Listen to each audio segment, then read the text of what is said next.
All right, good afternoon. Good afternoon, welcome. I would like to call to order this meeting of the San Jose City Council for the afternoon of September 16th. Tony, would you please call the roll? Sorry, Kamei? Campos? Present. Tordios? Here. Cohen? Cohen? Here. Ortiz? Present. Mulcahy? Here. Dwan? Here. Candelas? Here. Casey? Here. Foley? Mahan? Here. You have a quorum. Great, thank you. Now, if you're able, please stand and join us in the Pledge of Allegiance. I pledge allegiance to the flag of the United States of America and to the republic for which it stands, one nation, under God, indivisible, with liberty and justice for all. Thank you. Today's invocation will be provided by the Evergreen Studio of Music and the Arts, and Councilmember Candelas will tell us more. Thank you, Mayor. It is my pleasure to introduce today's invocation, the Evergreen Studio of Music and the Arts, also known as ISOMA. ISOMA is a vibrant music and arts school dedicated to providing high-quality education to the visual and performing arts. They serve students of all ages, ranging from youth, young adults, offering lessons in instruments, voice, dance, and visual arts. We've been fortunate enough to actually have their performances during our Music in the Square series in the summer at the Village Square, and each time they have left a lasting impression on my neighbors and residents in my district. We're honored to have them with us this afternoon, so please join me in welcoming Elvie Todoro, Executive Director of ISOMA, along with her talented students as they lead us in today's invocation. Thank you so much, and we're so grateful to be invited here. And I will be presenting to you our performers for our next musical production at Hammer Theater here in downtown San Jose. That is Disney's Aladdin Jr., and to perform to us for this afternoon is our Princess Jasmine, which will be performed by Kyla Murphy. And of course, the title role of Aladdin, we have Troy Kalupan. Thank you all.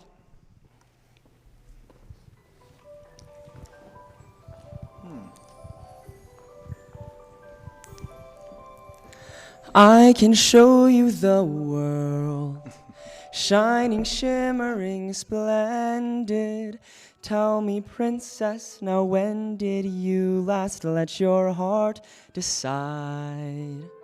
I can open your eyes, take you wonder by wonder, over, sideways, and under on a magic carpet ride. A whole new world, a new fantastic point of view. No one to tell us no, or where to go, or say we're only dreaming. A whole new world, a dazzling place I never knew. But when I'm way up here, it's crystal clear. And now I'm in a whole new world with you. Now I'm in a whole new world with you. Unbelievable sights, indescribable feeling, soaring, tumbling, freewheeling through an endless diamond sky. A whole new world. Don't you dare close your eyes. 100,000 things to see. Better. I'm like a shooting star. I've come so far. I can't go back to where I used to be. Every turn a surprise.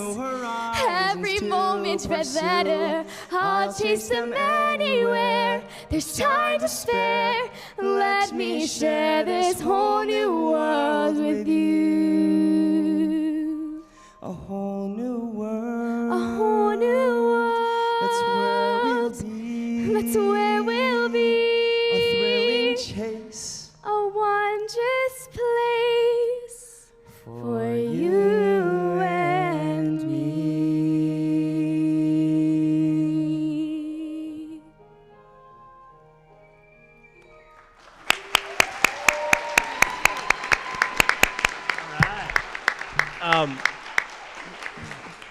Thank you so much. And, with that, that was actually their voices. It wasn't a recording. And two, if you want to see them live, they're actually going to be performing October 9th through the 11th right here at the Hammer Theater in downtown. So although the school's in my district, they actually book out the Hammer Theater. So I encourage everybody to attend, and thank you so much once again, ISOMA, for coming and getting us ready for council.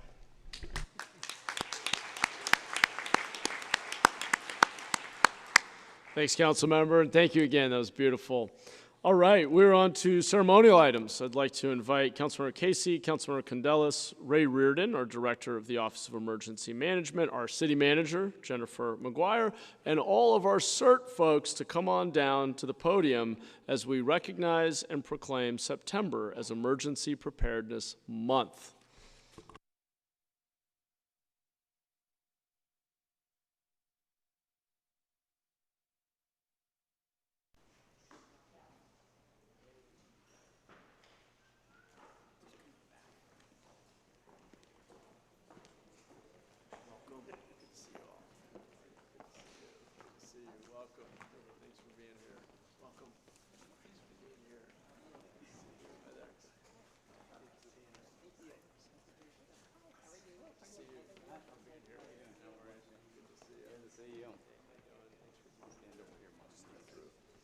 Thanks for being here. Appreciate it.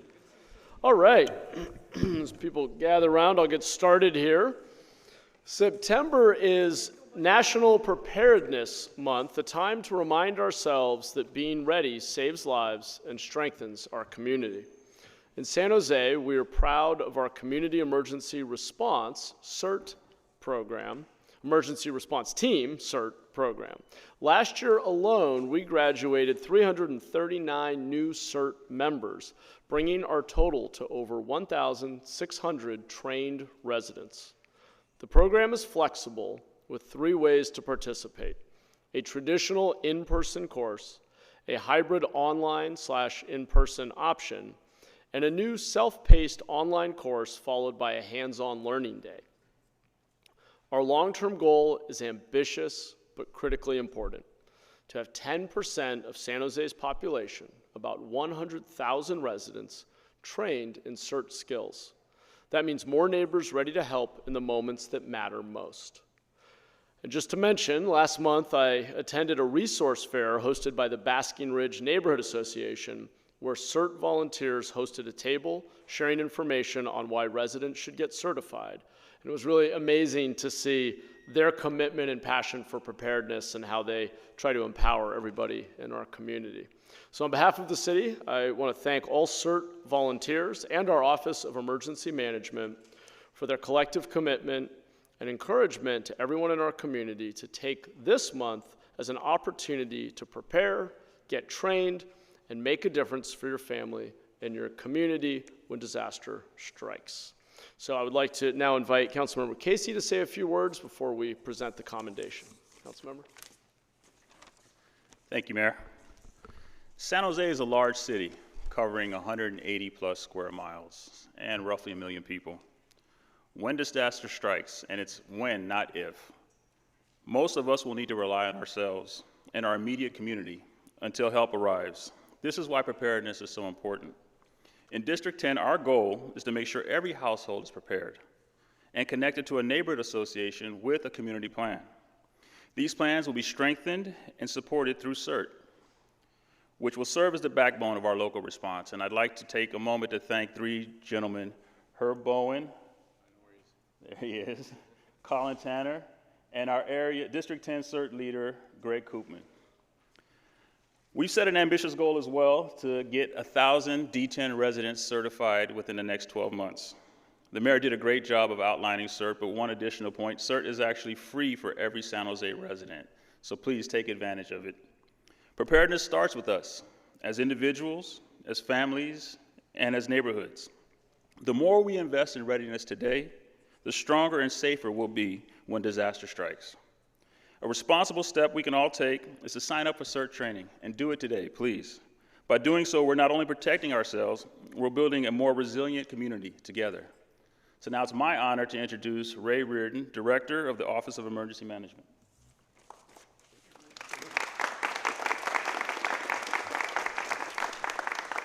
Well, good afternoon. Thank you, Mayor, council members, for all this continued support for the emergency management programs. In commemoration of 9/11 and many of the natural disasters that have been faced throughout the nation, Congress recognized the need for establishing September as Emergency Preparedness Month. The purpose and focus of this effort is to proclaim the need for the residents to prepare themselves, their families, and their neighborhoods. There are not enough first responders to help everyone in need following a major earthquake, flood, or other conditions. The community needs to step up. From our own flood of 2017 to the threats we've seen from the recent wildfires down in Southern California, the residents did step up to help each other because they were prepared to help themselves and neighbors to respond and recover. In preparing for that fateful day, remember, you can take 5 steps to prepare yourselves. The first is to sign up for alerts on alertscc.org or by text. And I'm going to ask everyone to take out your cell phone now. Please, everybody bring out your cell phone. It's not a test, but open up your text application. Dial 888-777. In the text dialog, put in your zip code. So again, it's 888-777 to dial, and in the text box, put in your zip code. You will now receive alerts related to your zip code.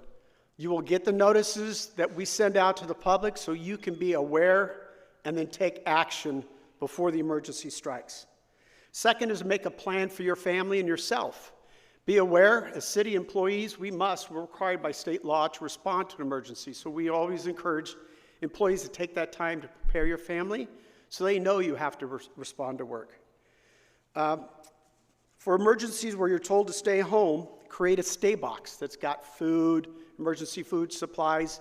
If you've got young children, diapers, other things you need to consider, food and water, and don't forget about your pets. For emergencies where you're asked to evacuate, you may be given as little as 5 minutes to 30 minutes. So what is it you're going to take with you? So you should have a bag ready to go with emergency food and water in it, information about who you're going to communicate with if you've got to leave. That's very important to have. And also put a label on your go bag to grab your medications on the way out. And then prepare like the folks behind me. Take the time to become part of the community response. So we have 2 groups behind me, the Community Emergency Response Team and our Radio Amateur Civil Emergency Services, or RACES group. And remember that when an emergency occurs, more than one emergency can happen at a time. And if you are asked to evacuate, what would you take with you? Figure that out now. How would you take these items with you? Take pictures of your important documents and the possessions of your home. Those pictures will be valuable for you afterwards in recovery. Scan them to a thumb drive or put them up on the cloud. Be sure to become community ready. I'd like to thank these great members behind me. As mentioned, the Community Emergency Response Team members, our radio amateur civil emergency responders who will help communicate from our CERT groups to our Emergency Operations Center. And let's not forget the American Red Cross, who is a tremendous assistance for those in need. Emergencies can be scary to think about, but taking one step today, as you did with that text, gets you closer to being ready. Together we can get through emergencies. Together we are stronger and more resilient. Thank you very much.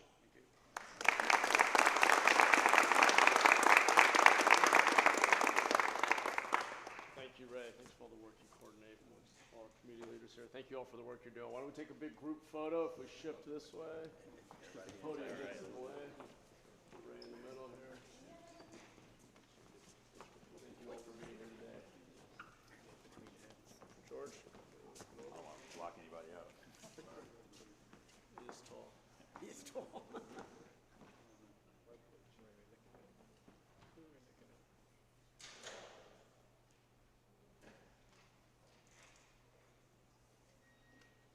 Great.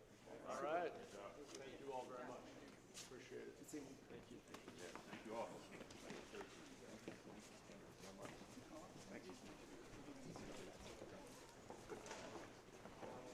know I'd like to speak? No.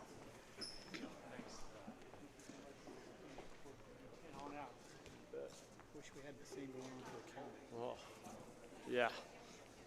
Thanks again. Yeah.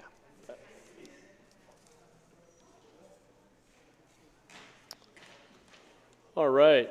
Thank you again to our emergency management partners.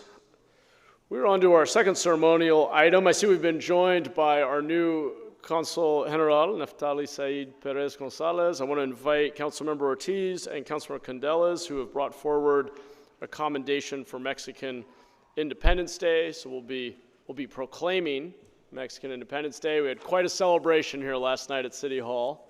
Well done to everybody involved. Come on down, Councilmember. Thank you, Mayor. I see we are also joined by County Supervisor Sylvia Arenas, who's the highest-ranking Latino elected official here in Santa Clara County. Hello, everyone. It is a true honor to stand here today, not only as your council member, but also as a proud member of Comité de Fiestas Patrias de San José. 215 years ago, Miguel Hidalgo y Costilla ran the church bell in Dolores, calling his people to rise against oppression. That movement, the Grito de Dolores, sparked a moment that would forever change the course of history. It was a call for freedom, dignity, and self-determination, values that still resonate deeply in our hearts today. Mexican Independence Day is more than a historical anniversary. It is the celebration of courage, resilience, and cultural pride. It is a reminder of the sacrifices made for sovereignty and of the traditions we continue to pass from generation to generation. And today, right here in San Jose, those traditions are alive and thriving. Since its founding in 2022, the Comité de Fiestas Patrias de San Jose has worked tirelessly to transform this celebration into a signature cultural event that draws thousands of families each year. Through music, dance, and food, and the powerful moment of El Grito, the Comité preserves our heritage, promotes civic pride, and strengthens the bonds of community for everyone who calls San Jose home. That is why today, together with the mayor and all of my colleagues, we are proud to present this proclamation of Mexican Independence Day to honor the historical legacy of September 16th, 1810, and uplift the incredible work of the Comité de Fiestas Patrias in keeping our culture alive and celebrated here in the city of San Jose. And it's now more important than ever to make sure that we are shining a light of the many benefits brought by our Mexicano community. And to the Comité, thank you for your leadership, your dedication, and your vision. Your efforts ensure that future generations in San Jose will not only remember this history, but will live with pride and joy. Que viva Mexico, que viva San Jose. Now I have the opportunity to introduce the president of El Comité, Mr. Jesus Flores. Buenas tardes a todos. My name is Jesus Flores. I have the honor of serving as the president of the Comité de Fiestas Patrias. As Councilmember Ortiz mentioned, we have been doing this for almost 4 years, and we are very proud of continuing the tradition. I want to say thank you first for the commendation to our council members, to our mayor. In the past few days, we have had a couple of amazing events. On Friday, September 12th, we had our Recepción de Fiestas Patrias, which was an amazing, beautiful event. And yesterday, we had our El Grito event with thousands of families there celebrating their traditions.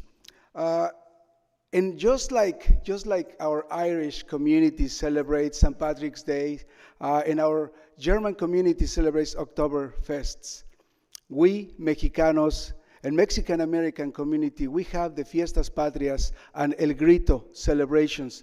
And these are our way to celebrate that we belong, that we contribute, and that we are part of this community. These are not only parties, these are celebrations of our heritage, celebrations of our traditions, our culture, and our families and communities. Once again, thank you, council members, thank you, mayor, and thank you to the city of San Jose for letting us do this, which we love. Thank you, y que viva México. Before we present the proclamation, the Consul General would like to share a few words. Thank you.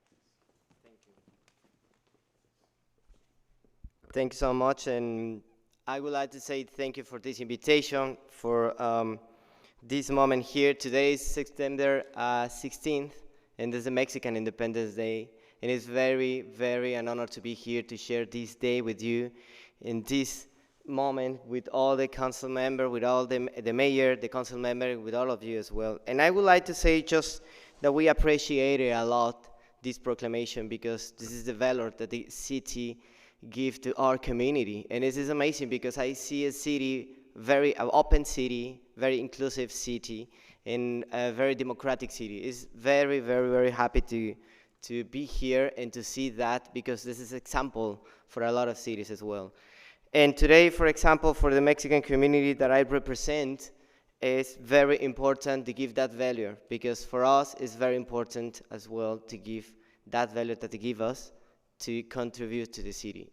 Thank you so much. Yesterday we celebrated with a grito with all the Comité de Fiestas Patrias, and it's amazing, that organization as well, that we do it also with the city and with a lot of members.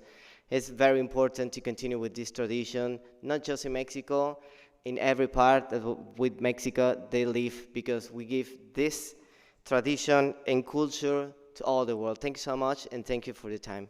Muchísimas gracias. I'd like to invite my colleagues to join us for a picture, as well as Supervisor Young, who's also a member of the comité.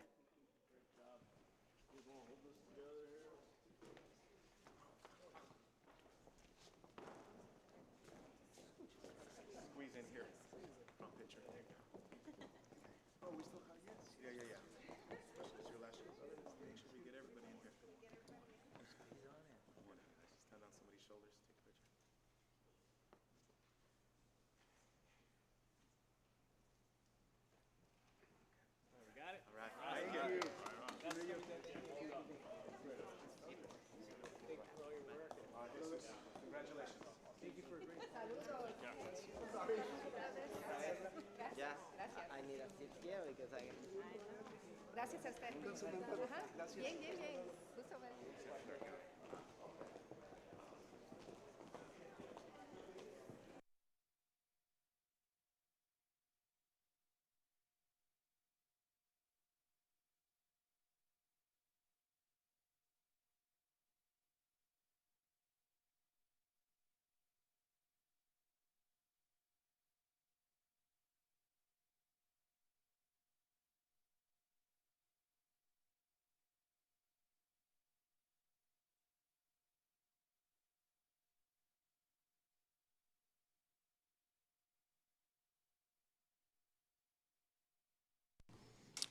All right.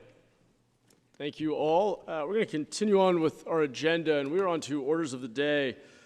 Does anyone on the council have any changes to the printed agenda? I'm not aware of any requests from council members.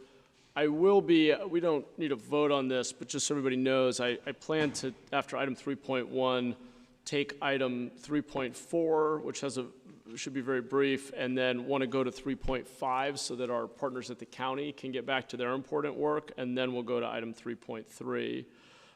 Before we move on to the closed session report, though, we do have an adjournment today. We will adjourn today's meeting in memory of Dr. Robert Gross, who passed away on July 4th of 2025. A longtime resident of Alviso and Berryessa, Dr. Gross served as a Valley Water Board Director, where he championed infrastructure projects and worked to protect our natural resources. We honor his memory and extend our condolences to his family and friends. And now I'd like to invite Councilmember Cohen to tell us more. Thank you, Mayor. Today we adjourn in honor of Dr. Robert Bob Gross, who passed away on July 4th at the age of 92.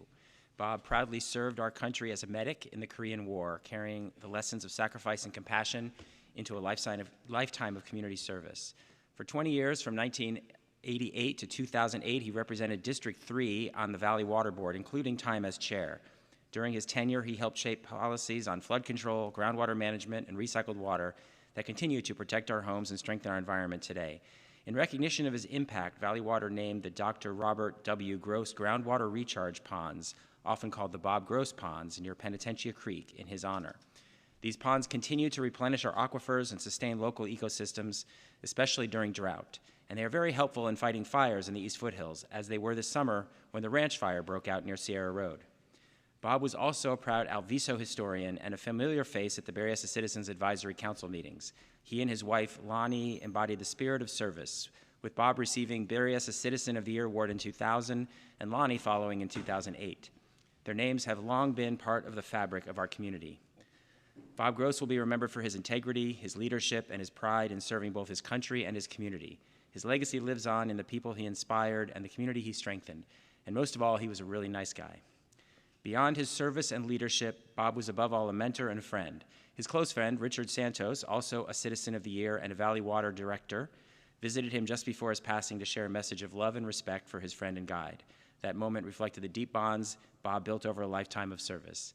Dick is with us today and will share a few words about his close friend, Bob.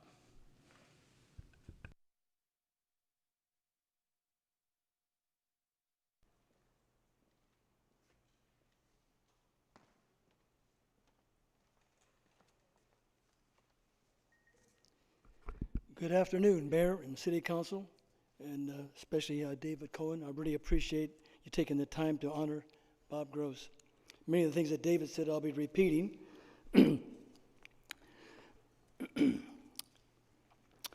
Bob Gross was a distinguished public servant dedicated to water resource advocate and decorated veteran who passed away on July 4th, 2025.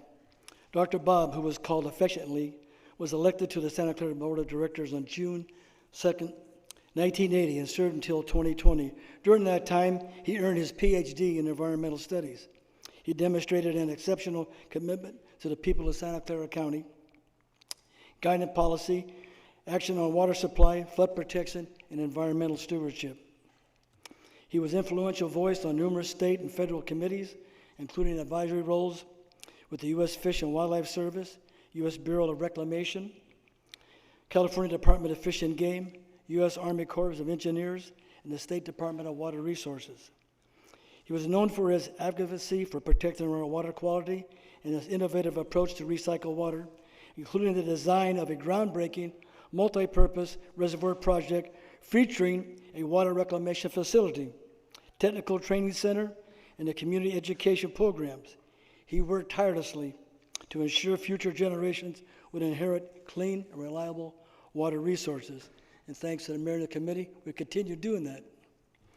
Dr. Robert W. Gross groundwater recharge ponds.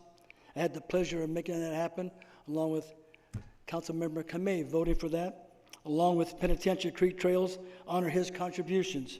He also, as David said, was the Berryessa Citizen of the Year. A veteran of the Korean War, he was awarded the Commendation Ribbon with medal pendant for a meritorious service. Colleagues recall his breadth of knowledge, candor, sense of humor, and unshakable ethic compass. Dr. Bob was born in Iowa at 18 years old to the Korean War. He came home on the GI Bill and went to Santa Rosa Junior College, then on to San Jose State. Then in 1963, right before I was being shipped off to the DMZ, I had a chance to meet Bob for the first time. Dr. Bob Gross was a mentor and a friend for over 60 years and our Alviso historian. And in his memory, I request for your help to protect, restore, and preserve Alviso history. And with that, he will be missed. And thank you all.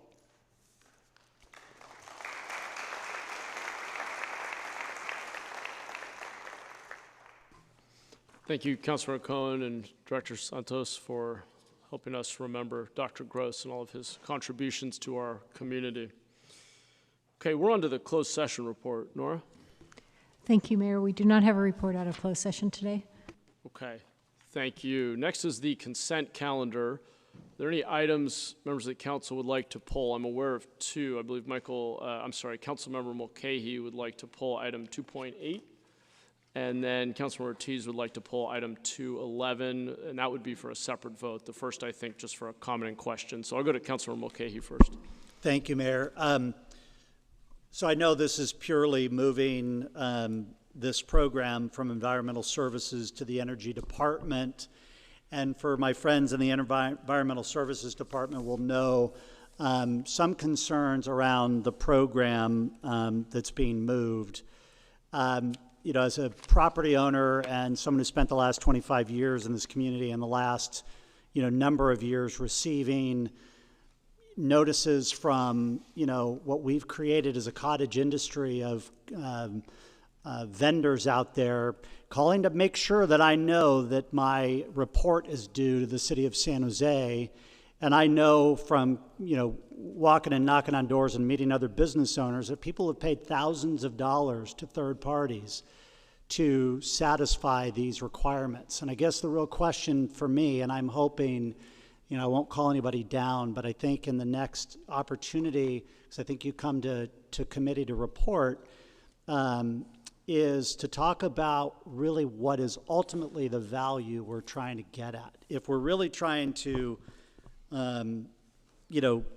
we sort of label this as a performance measure, but in reality it focuses more on compliance checklists than really encouraging emissions reductions or investment into property. And so I really want to make sure that as we're moving this program over, we not just move it, but we really think about what its intentions are. Because again, we've created a cottage industry of vendors out there who are waiting for that moment when these reports are due to charge our small businesses and our property owners, residential over 20,000 feet is included, and we know where those costs go. They get, buried back into rents and everything else. So I want to make sure that we're doing the right thing by collecting the data we're looking for, but to what end and to what result. So that's just an encouragement. I'm certainly going to, support this move, but just a message to the Energy Department that we'll be looking forward to more information on how you're going to change the program moving forward so that it's the most effective. Thank you. Thanks for those comments. I agree. Is the administration able to tell us if there's a point at which a report would be coming back to committee on the items the council members are referencing? We can also take that offline.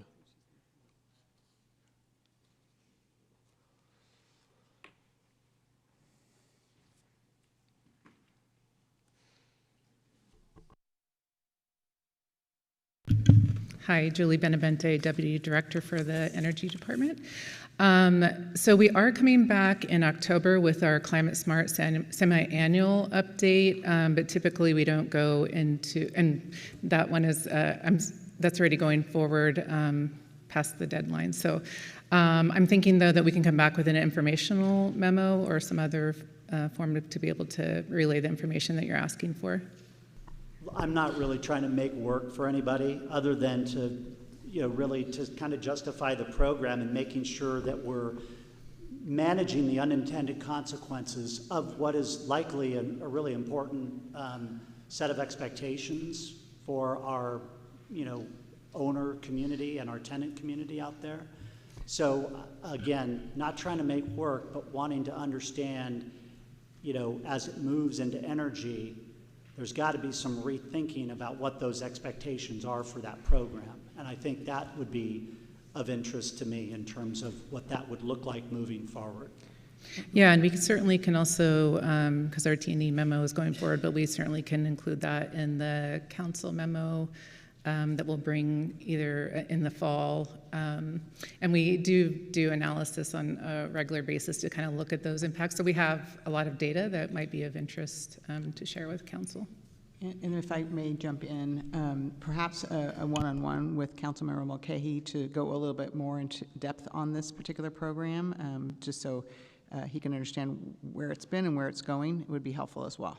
Yes, we will do that. With respect, City Manager, I've had one-on-ones with Environmental Services prior to this, which is exactly the reason I'm asking as it moves over to energy, that we take another look at this program to make sure that we are not burdening our ownership community with vendors who are, out there preying on people that are not necessarily professional owners, and getting them in a position where they're spending thousands of dollars on reports that I don't really know what we're doing with once they're received in the city of San Jose. And if the intention is to be better around conservation and investing in our buildings to be more energy efficient, that is still a mystery to me.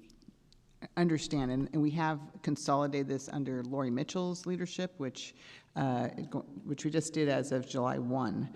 So again, I think just understand, obviously the concerns you have are valid, and I think staff can take them and talk about where they might be taking this program and how we might refine the purpose of the program, so nobody is worried about being preyed upon or some of the other things that you've been concerned about. So we'll talk to Lori about that, because I'm not sure that she's in the audience today, and we'll be back in touch. But I think, again, when we're realigning programs, there's a opportunity to rethink them and to understand the benefit of them, and maybe make process and efficiency improvements in them, and just generally rethink the work. And I think this is an opportunity here as well.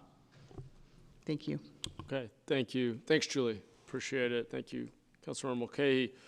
That was just comment and question on 2.8. Let me turn now to Councilmember Ortiz, who I know wanted to pull item 2.11. I don't know if that was for comment or just to move a separate vote. Yeah, I would like that to be a separate vote, please. Great. Do you want to make that motion now? I would like to, I guess, bifurcate the vote and vote 211 separate, and then move the rest of the consent agenda separately. Great. Let's just take item 211. So we'll move a bifurcated vote on 211. Do we have a second? Thank you. Great. Tony, do we have public comment on item 2.11? Yes, Sean? Okay.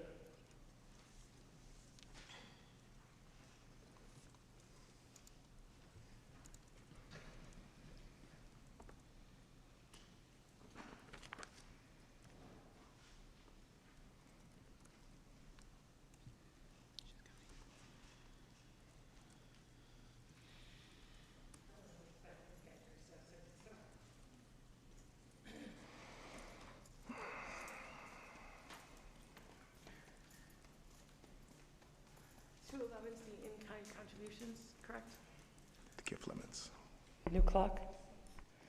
Yes, new clock. Okay. So this is the, 211 is the contributions, correct? Yes. It's increasing the gift limit. From 50 to 200. Thank you all for responding. I'm not sure how I feel about this. There is a part of me that feels, okay, first of all, it's across the board, that's one thing.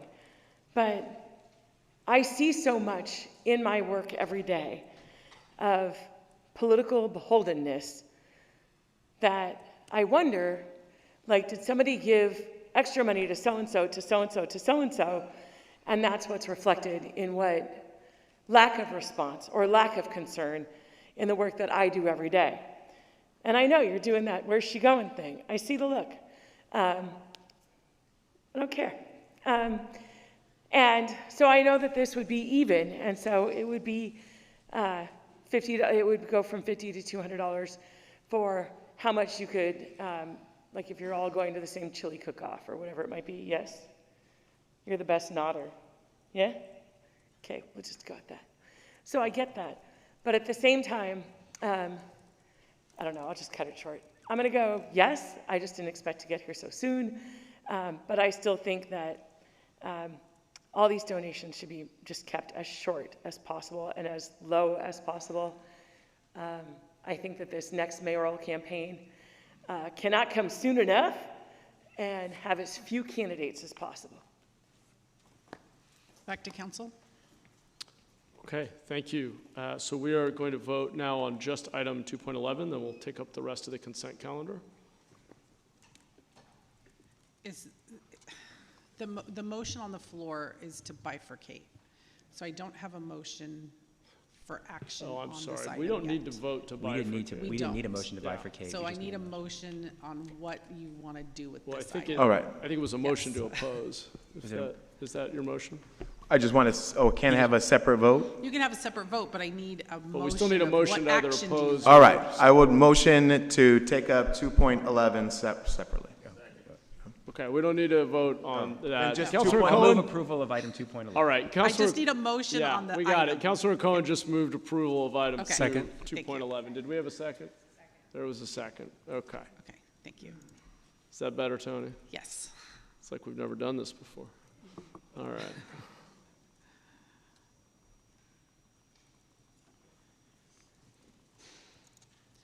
Motion passes 6-4 with Mahan, Ortiz, Campos, and Casey voting no. Okay, thank you. We're on to the rest of the consent calendar. Does anyone have a motion? That was Kamei. Okay, so we have a motion to approve the rest of the consent calendar. Do we have public comment? Yes, Sean?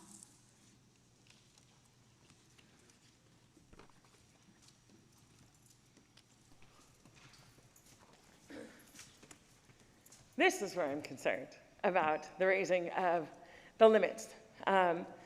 Because when we are out there, we can see by the lack of comments, by people who very clearly say that they are very concerned about sweeps and how they oppose sweeps, and then they are completely silent and complicit and say nothing, while all of the chicanery is going on at Columbus Park. When we are out there and we see people who say that they are concerned about sweeps and how they are opposed to them, and that yet they are the only single voice against these sweeps, and we appreciate them so much. These two people should not be getting the same thing. They should not end up maybe perhaps against each other in a later race. People who started all of the hate against RVs, and it's been this one downhill of dominoes, maybe those people should have people running against them who are very, very strong. It just doesn't seem that I could support something that says, yes, everyone should be on this playing field that only goes against unhoused people all the time, because you guys keep raking in so much money, and then you are beholden to whoever got you into that seat. And we see it over and over again. We have these conversations with you publicly or privately. Oh my God, I'm so concerned. Oh my God, the homeless, yes. And then when you're up here, you're like, totally down for it, baby, sweep them all. And you should all be ashamed of yourselves. Every one of you who does that every single time. So how could I support anything that supports you raising campaign spending limits? Okay, we already took up that item. Huh? That was the previous item. I thought that was this one. No, we're on 2.7. Oh, You damn it, submitted so the card on close. It was still a 2.7. good ending. Back to council. Okay. All right. No other public comment? Yes. Okay. Coming back to the council, let's vote.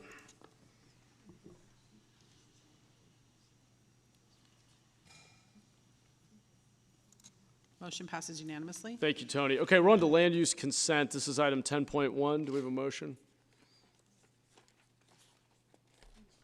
Motion to Move approve. for approval. Thank you. Tony, do we have public comment on item 10.1A? Yes, it looks like King Shu Fu. Come Okay. on down.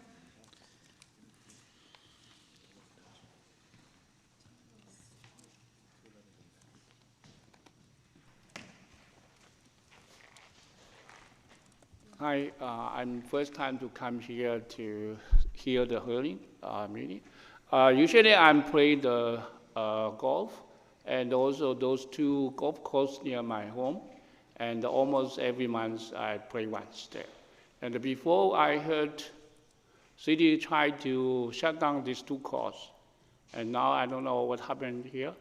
And I play golf to other city and they provide the resident discount. But San Jose, no. If San Jose try to shut down these two courses, we cannot play anywhere. We have to go outside.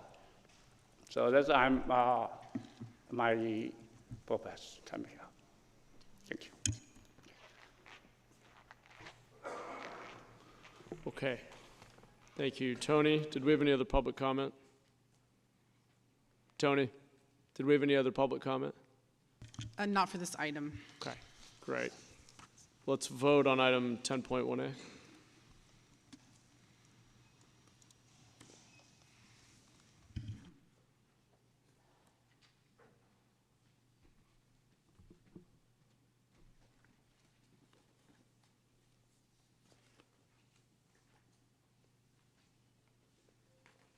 Motion passes unanimously. Thank you, Tony. All right, we're on to item 3.1, report of the city manager. I need to go back to item 2.11. I announced that it passed. It did not pass. It needed a minimum of 8 votes. It got 6-4, so it did not pass. Okay, thanks for clarifying that on the record. Let's go to the report of the city manager. Thank you, Mayor. I do have a report today. I am very pleased to introduce Emily Lamb, our new director of the City Manager's Office of Administration, Policy, and Intergovernmental Relations, otherwise known as API. Emily started the position yesterday, and here she is standing right here. Emily will oversee the Office of API with a team of 19 full-time equivalent talented employees with an annual operating budget of approximately $6.5 million. Emily's administrative and policy duties include City Council and committee agenda services, tracking of City Council referrals, management of the City Manager's Office budget and human resources, oversight of the design of complex interdepartmental and interjurisdictional policies and special initiatives, service delivery evaluations, strategic planning efforts, and support for the City Council's and City Manager's focus areas. The intergovernmental relations duties include tracking, monitoring, and advocating for legislation at the federal, state, and local levels, and oversight of our state and federal lobbying contracts. Emily began her career in 1999 as an analyst in the Lewin Group, a research and consulting firm in Washington, D.C. She joined the San Mateo County Health Department in 2003 as a Management Analyst 3, where she developed the first countywide health inequities reduction plan and operationalized performance-based budgeting and management.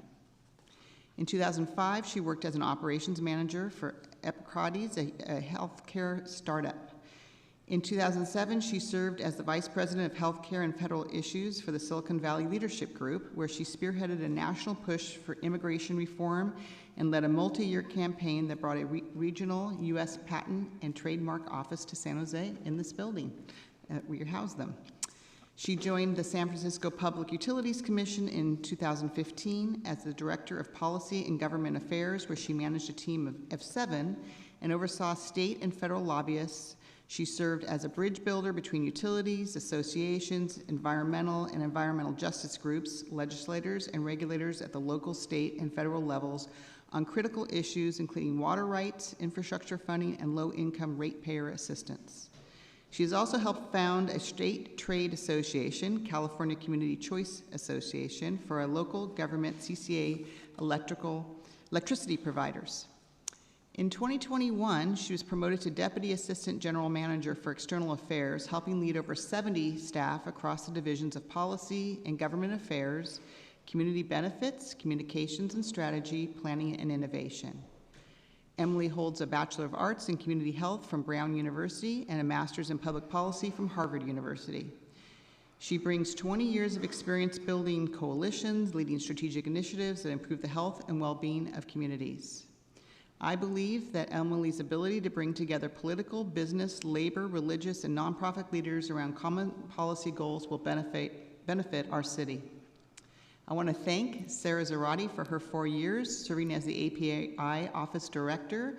We are so fortunate to have Sarah in a continuing role as the Deputy Director in that office over policy. Sarah, will you please stand? I also want to just give her a round of applause. She's done an amazing job. I also want to recognize some of the unsung heroes of our API office. They are such hardworking and committed employees. And will you also stand, if you're in the audience, some of our API employees? All of you guys, stand up. Don't be shy.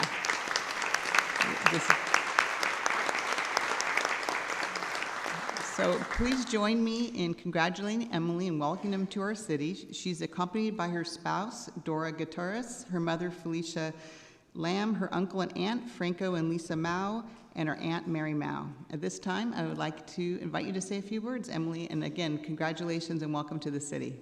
Thank you. Good afternoon, Mayor Mahan, council members. I'm honored to join the City of San Jose as the new director of the City Manager's Office of Administration, Policy, and Intergovernmental Relations. I want to thank City Manager Jennifer McGuire for the opportunity to serve this vibrant and dynamic city. Throughout my career across local government, nonprofits, the private sector, and regional coalitions, I've been driven by a deep belief in the power of public policy to improve people's lives. Whether it's building bridges between stakeholders, advocating for equitable infrastructure investments, or shaping policy across all levels of government, I've always sought to align strategy with impact. I'm especially excited to work alongside each of you and with our dedicated city staff and community partners to support San Jose's priorities, building more housing, improving public safety, and making city government more responsive to our residents and businesses.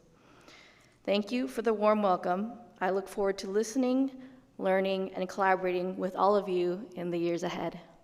Thank you. Thank you again, Emily.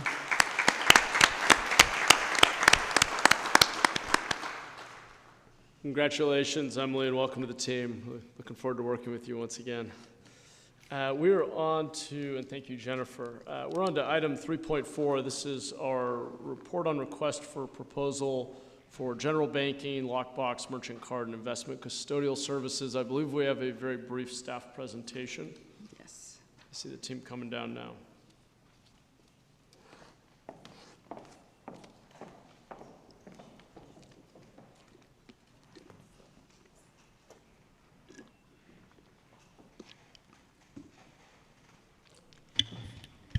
Good afternoon, Mayor, council members, city managers, staff, members of the public. My name is Maria Oberg. I am the Director of Finance. And with me today, I have Karen Murabito, Senior Deputy City Attorney, and Bonnie Hamilton, Banking Program Manager. And I promise we will be brief because I think we wrote a record-long report for you. So, the city issued a RFP, a request for proposal for banking services, a little over a year ago. 3 qualified vendors responded: Wells Fargo Bank, our current banking provider, JP Morgan Chase, and US Bank. And the evaluation committee selected JP Morgan Chase based on the overall score. JP Morgan was highly rated in these key areas. 1, they have extensive experience serving government clients in California. They have teams located here in the Bay Area. They currently bank the city of Los Angeles, city of Sacramento, the county of Santa Clara, and many others. They have state-of-the-art security products that will help us protect our city funds. Most importantly, they invest over $18 billion a year in various cybersecurity and other technological advances. Their highly ranked banking portal will provide us a one-stop location for all banking services, and their merchant services platform will offer us advanced features and improve the reporting. These are by no means an exhaustive list of services they provide, but it's everything from payroll to merchant card services to online payment portals for our city customers, and again, a very robust reporting service. Some notable terms and conditions: Karen Murabito was fantastic in leading the negotiations of this agreement, so she was able to lock in an initial term of 6 years, starting upon execution and continuing through June 30, 2032. We also got 2 two-year options, which could extend the relationship through June 30, 2036. That will provide stability for all of the departments and for our customers as we retain the same bank for a longer time. Funding for each fiscal year will be subject to the appropriation of funds by the city, and the finance department is authorized to reallocate monies between the services as needed. The fees for banking services as well as merchant services are fixed for the initial 6 years of the agreement, which provides great budgetary stability for us as well.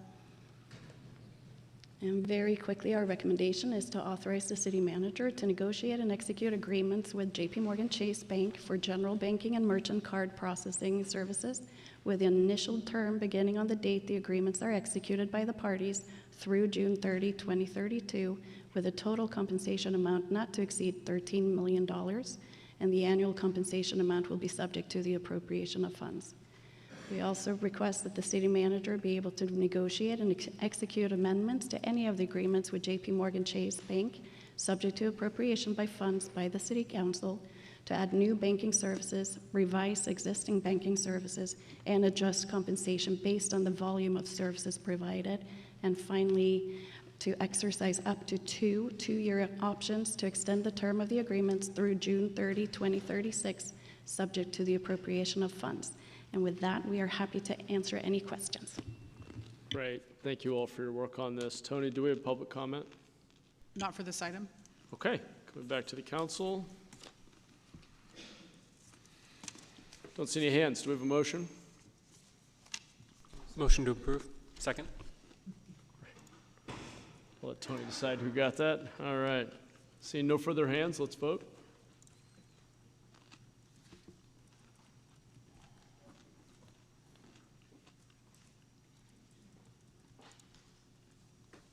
Motion passes 9-0 with Kamei absent.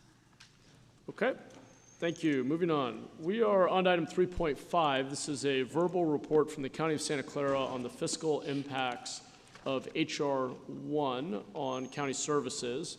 We'll have a presentation from County Executive James Williams. We'll invite him and any staff to the box.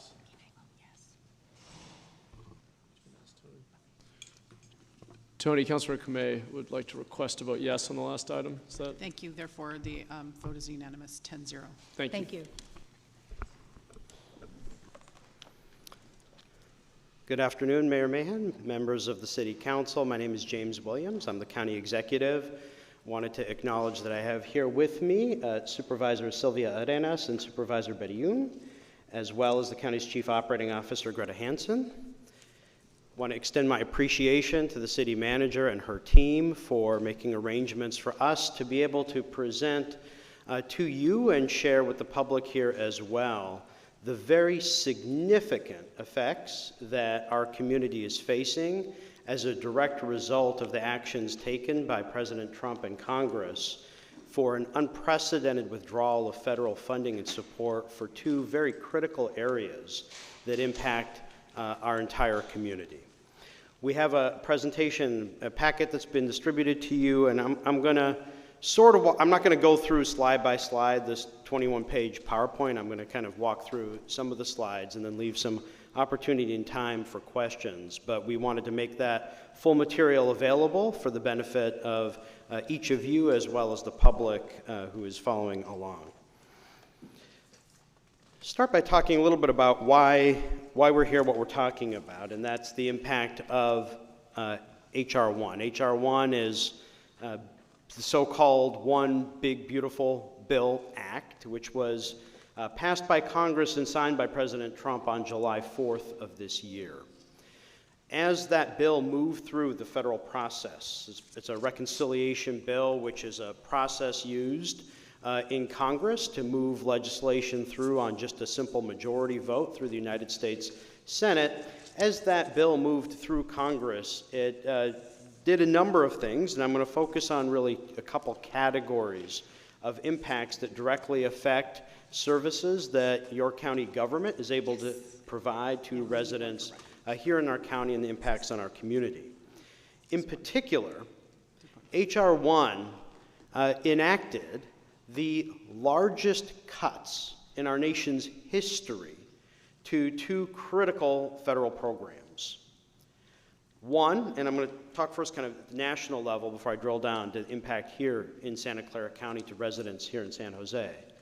One is to the federal Medicaid program. This is a joint state-federal program that collectively is the single largest healthcare program for Americans. Nearly 1 in 5 Americans and nearly 1 in 2 children across our country depend on Medicaid for access to health care. HR 1 nationally represents a nearly $1 trillion cut to the federal Medicaid program. That cut takes a variety of forms, but unfortunately for us, in some of the ways in which that bill changed as it moved from the House of Representatives to the Senate and ultimately was enacted into law, some of those specific mechanisms and manners for that $1 trillion cut to Medicaid impact our healthcare system here in California disproportionately, and in particular, Santa Clara Valley Healthcare, the county's main healthcare system, and for San Jose residents, the single most significant healthcare delivery system. The other major cut that H.R. 1 imposed is an unprecedented withdrawal of federal support for another joint state-federal program, nationally called SNAP federally. Here in California, we call it CalFresh, but it's federal food assistance. It's about a $200 billion cut nationally to the federal SNAP program. Again, CalFresh here in California. SNAP provides basic food assistance for about 1 in 8 Americans and nearly 1 in 4 children in the United States. There's no way around it other than that this is the single largest withdrawal of safety net services in our nation's history. And the impacts in California across the state to Medi-Cal, which is California's implementation of the federal Medicaid program, and to CalFresh, which is California's implementation of the federal SNAP program, will be significant. But what does it mean here in Santa Clara County and here for San Jose residents specifically? Well, about 1 in 4 county residents rely on Medi-Cal for access to health care, and over 130,000 Santa Clara County residents rely on CalFresh for access to basic nutrition assistance. It doesn't get much more basic than health care and food for people. Specifically for City of San Jose residents, it's over 90,000 San Jose residents who depend on CalFresh, and over 300,000 San Jose residents who depend on Medi-Cal for access to health care. We are disproportionately affected as a county government, and we'll talk about that a little bit. But I think it's important, before we move into that part of the conversation, to just keep at the forefront the direct impacts to those families who rely on those programs and services most specifically. And as you'll hear in a couple minutes, because of how the overall healthcare delivery system is funded and operates, those impacts ripple across healthcare for all Santa Clara County and all San Jose residents. The reason for that is pretty straightforward. Medicaid, or Medi-Cal, in California's implementation, is our single largest federal funding source for the county government. While the city gets federal funding as well, for the county itself, about a third of our entire budget is derived directly or indirectly from federal revenue sources. So on a percentage basis, we're talking about quite a significant impact.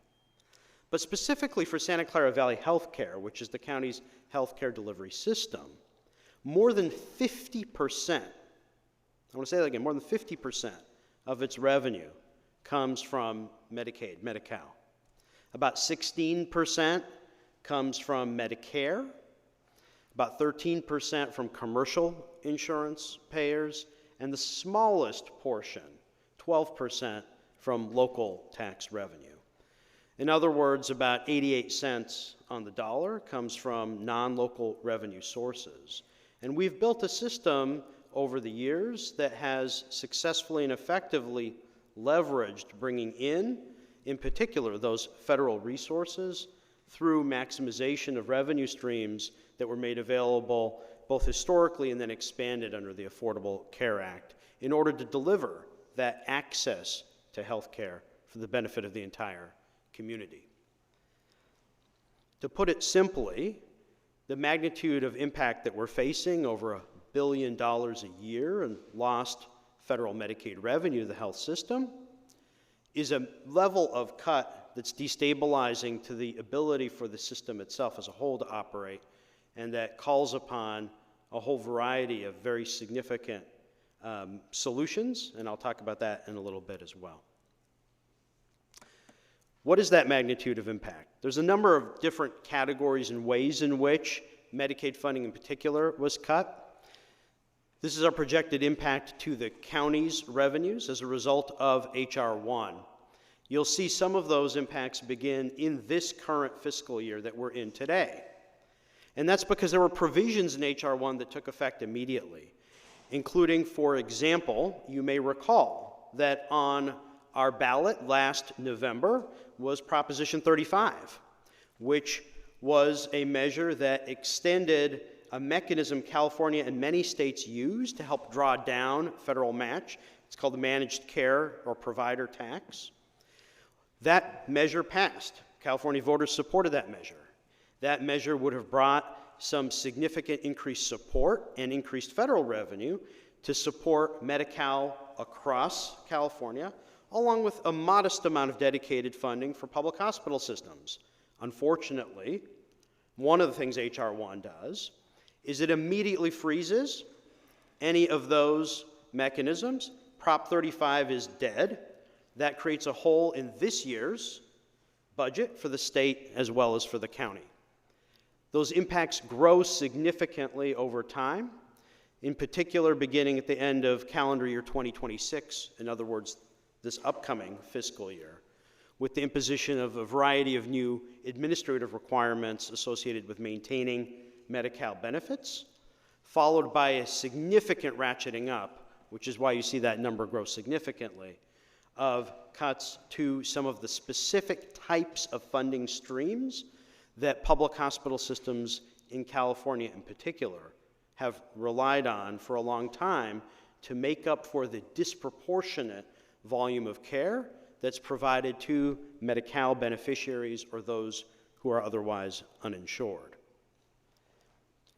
We're talking about big numbers here, big numbers that will require a whole variety of strategies, but you'll see, even though provisions do ratchet up over time, some of those impacts are large, significant, and affect us immediately.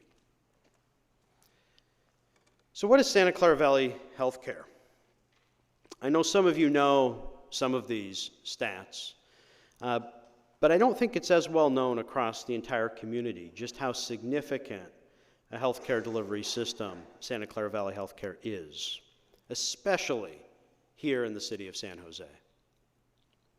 We operate 2 of the only 3 trauma centers in the county, the only 2 located here in the city of San Jose. We're the largest provider of Medi-Cal services. I think that's more broadly understood, but it might surprise some of you to know that overall in this county, we're the largest provider of healthcare services to Medicare beneficiaries as well. And indeed, that share has been growing over the years because Medicare reimbursement rates for hospitals haven't kept up with the cost of care more generally either. And so there's been an increasing shift over the years away from private providers to the county system for Medicare services and access as well. And Santa Clara Valley Healthcare operates a number of specialty services not otherwise available in our community, including one of only 3 major burn centers between Los Angeles and the Oregon border, and I'm very proud to say one of the top 10 in the nation and the best on the West Coast rehabilitation center. These are services that we never know when any of us or our family members will need to rely on these services, and they're not provided by any of the other hospitals in our broader community. Specifically for San Jose, Santa Clara Valley Healthcare is San Jose's healthcare delivery system. Think about this. Every 15 minutes, 24 hours a day, 7 days a week, 365 days a year, every 15 minutes, someone is transported by ambulance. A San Jose resident is transported by ambulance to a county hospital. And an extraordinary 98% of trauma cases end up at a county hospital. So for the most critical care and the most critical services, the backbone of healthcare delivery for San Jose residents depends fundamentally on this critical revenue source and on the delivery of healthcare provided by Santa Clara Valley Healthcare, its hospitals, and clinics. In addition to that basic healthcare delivery, it's worth noting that Santa Clara Valley Healthcare also provides through the healthcare delivery system. Again, I'm not talking about the other departments that are also affected by Medi-Cal revenues, but through its healthcare delivery system, direct services through our Valley Homelessness Healthcare Program, the only 24/7 locked psychiatric emergency facility in the county, which is located on the Valley Medical Center campus. And as we all know from the pandemic times, it was precisely because of having such a robust healthcare delivery system that we were able to deliver so many vaccinations and conduct so many COVID tests to the benefit of 815,000 vaccine doses provided by Santa Clara Valley Healthcare to San Jose residents during the pandemic. We've gotten some questions. Why is it that the county's healthcare system is the size that it is? There's a reason we got here, and I just want to note we have done so to date without any increase in local tax revenue whatsoever. We've done so through leveraging federal resources, commercial reimbursement, and other resources into the system that the county organization saved 2 hospitals in our community from bankruptcy where there were no other bidders at all. And more recently, regional medical centers, absolutely critical trauma services. And we know the impact of the loss of those services because in calendar year 2024, when regional was not open for trauma services for a good portion of the year, Santa Clara Valley Medical Center actually had the highest trauma volume of any hospital in the entire state of California, which demonstrated the impacts both to the community in the eastern part of the city that had directly lost those services, but the fact that healthcare delivery is inherently and inextricably intertwined, and the shifting of patients from one place to another has impacts on services and availability of services across the county and across the community.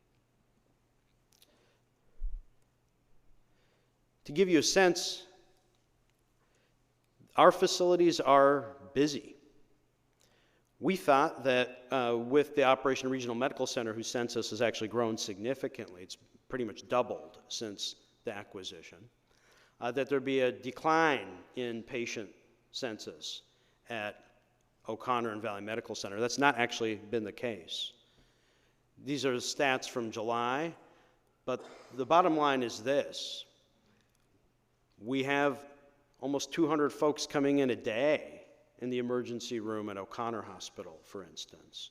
These facilities are busy, they're utilized, and the need for access in our community is very apparent.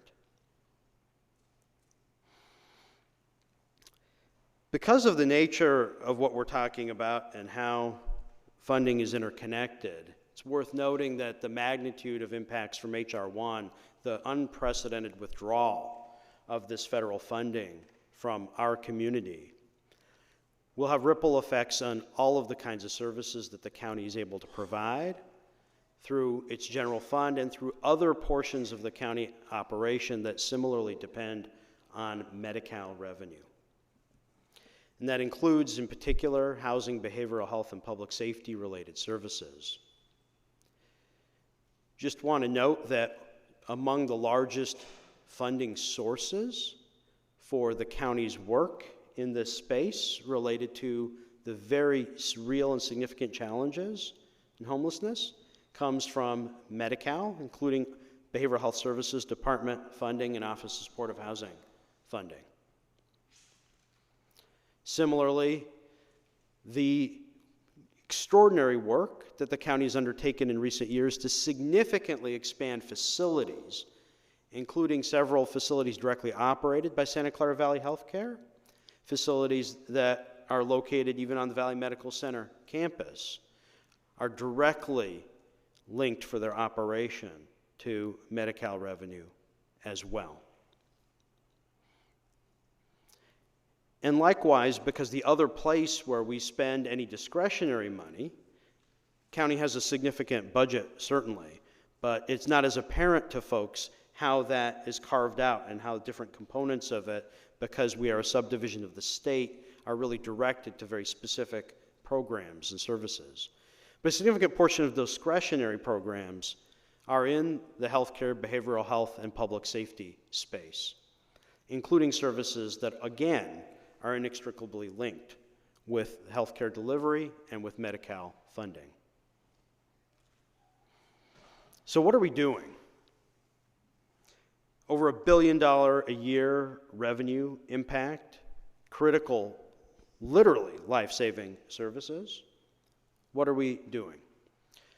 We're doing a lot of things at the same time, a lot of things. We have to, because we have an obligation to do everything we can to try to ensure that we're able to maintain access to critical services for our residents to the greatest extent possible.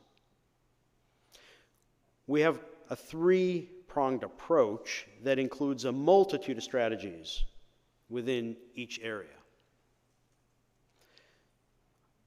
For our own operations, we are moving forward significant initiatives to reorganize service delivery at Santa Clara Valley Healthcare, to seek out and pursue available revenue-related opportunities.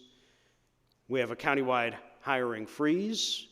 We've taken significant actions in recent years. Some of you may be aware that I brought forward a recommendation that the Board of Supervisors unanimously adopted in May to begin the work to restructure Medi-Cal managed care in our county, which was part of looking at strategies and approaches that help ensure maximization of every dollar in the most efficient way possible towards service delivery for the most critical services.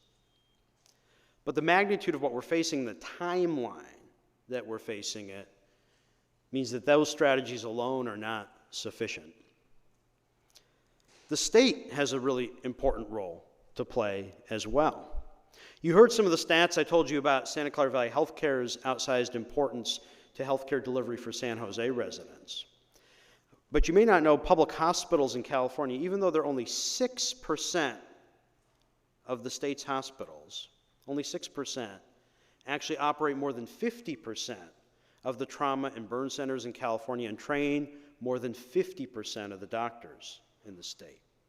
In other words, public hospitals across California, though few in number, literally form the backbone for the entire healthcare delivery system in the state of California.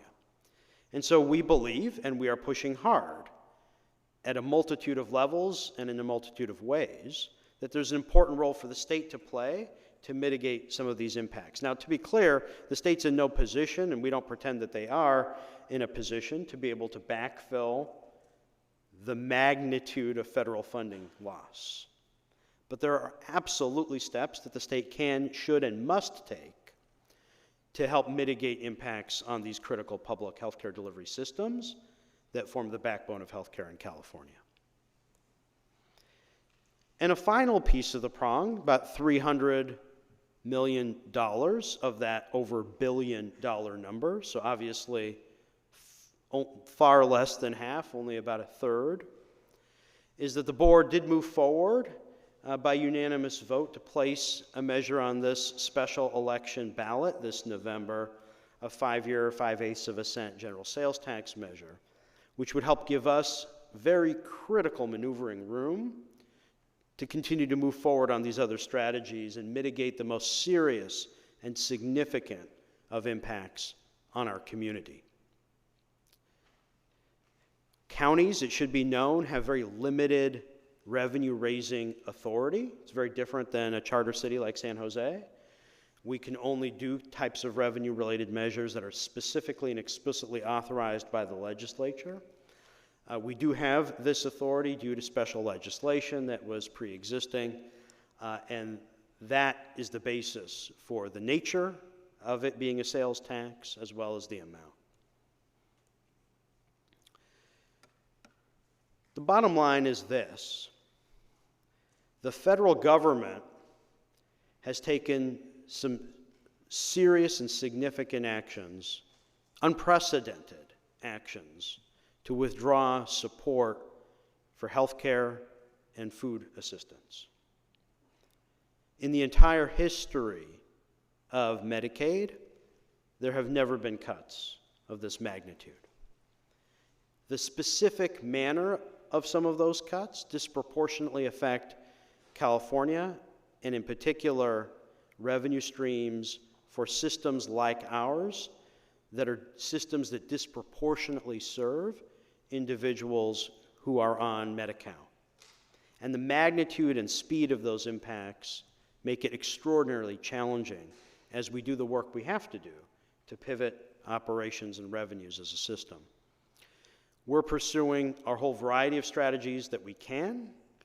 It's important for our community to recognize and understand that even as the technical details of what some of these impacts mean or how they're implemented might be complex, might be difficult to understand, the bottom line is not. The bottom line is not.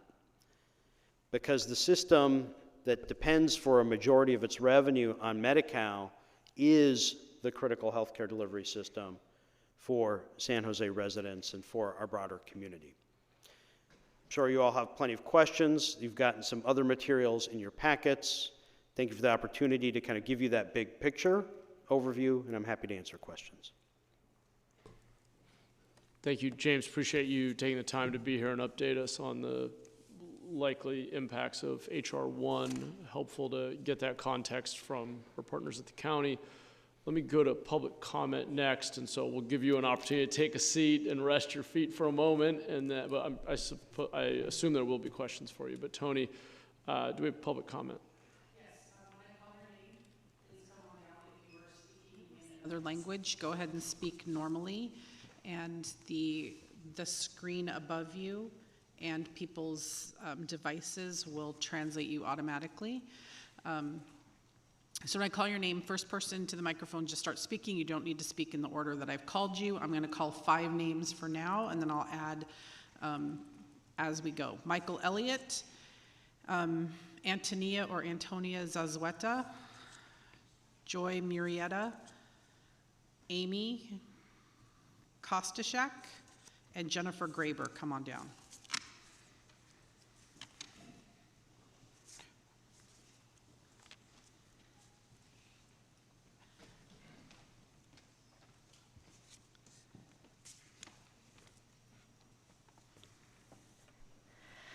Hi. My name is Antonia Zazueta Charles.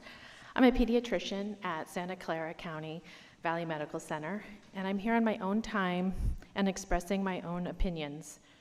While I've been working at the county for almost 25 years, I was born and raised in San Jose.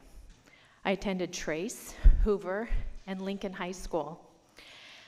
And in fact, after completing medical school and residency, I chose to come back here to Santa Clara County to work in my own community because I love San Jose. I wanted to provide high-quality medical care to my patients, to the very hardworking families here in San Jose, and like all of you, I wanted to live and work in the community that I grew up in. But I feel like you can't say you love San Jose if you don't support the county in which we live. San Jose is dependent on the county for emergency services, for the care of our foster children and the youth and juvenile hall. We need the county to continue to function under the horrible cuts of this current administration and enacting the effects of the HR 1 bill. And as a San Jose native and physician, I urge you to support Measure A to keep our county functioning and keep our hospitals, emergency rooms, and clinics open to our community who need our help. I'm here to speak out for the patients that I take care of every day. Let's be clear, without this administration and without this horrible bill, there would be no Measure A. We were just doing the best we can with the situation we've been given. And I'm so worried to think about what will happen if Measure A doesn't pass. It isn't just our most vulnerable who will suffer, but it's all of us, even those of us with health insurance who will see increased wait times at emergency services and loss of public. Thank you, that's your time. I'd also like to call down Sylvia Arenas and Raymond Gaines. Go ahead. My name is Amy Kostashak.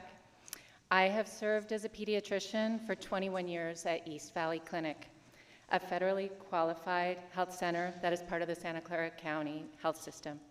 I'm here today on my own time because I care deeply for my patients and the community of East San Jose. The vast majority of East Valley Clinic patients are insured by Medi-Cal, and each year we provide over 75,000 visits in our clinic.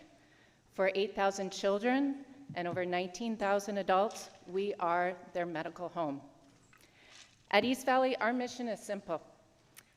We strive to help our families live long, healthy, happy lives. We provide checkups, vaccinations, screenings for developmental delays and chronic disease. We guide families on nutrition and safety. We deliver cancer screenings, diabetes care, dental services, and prenatal and women's health care. We also connect our families with behavioral health care and assist with food and housing assistance, as well as connect them with educational resources. H.R. 1 threatens all of this. Its deep cuts to Medicaid and food assistance will strip Santa Clara County over $1 billion in the next year. And by changing eligibility and reimbursement, it will force many families who have medical insurance to lose it and push even more demand on clinics like ours at the very moment that we are being defunded. This will devastate the health of our community. Measure A is our only hope to keep East Valley Clinic and other Santa Clara County clinics and hospitals open so that we can continue to provide the care our patients and this community depend on and deserve. And I urge you to save our clinics and our hospitals by endorsing Measure A. Thank you. Thank you. Next speaker. Good afternoon. My name is Jennifer Graber. I'm a pediatrician for the past 30-some years in the county of Santa Clara, the last 19 years at the Valley Health Center at Tully, which serves the east side of San Jose. And my colleagues have said it very eloquently, but what I want to impress upon you is that the children that we serve at Valley Health Center at Tully and all of our county clinics are the future of this valley. If we do not care for them, we will not have a future. And it is our job as pediatricians, as elected officials, as teachers, as parents, to do the best we can for these children. And in this case, because the federal government has not taken on that responsibility that we have asked them to do by our tax dollars, we need to make up that difference. And it's really critical that we take care of our children. I urge you to consider Measure A as a part of the way that we can help make San Jose and the county of Santa Clara and California stronger as we move into the future. Please consider that.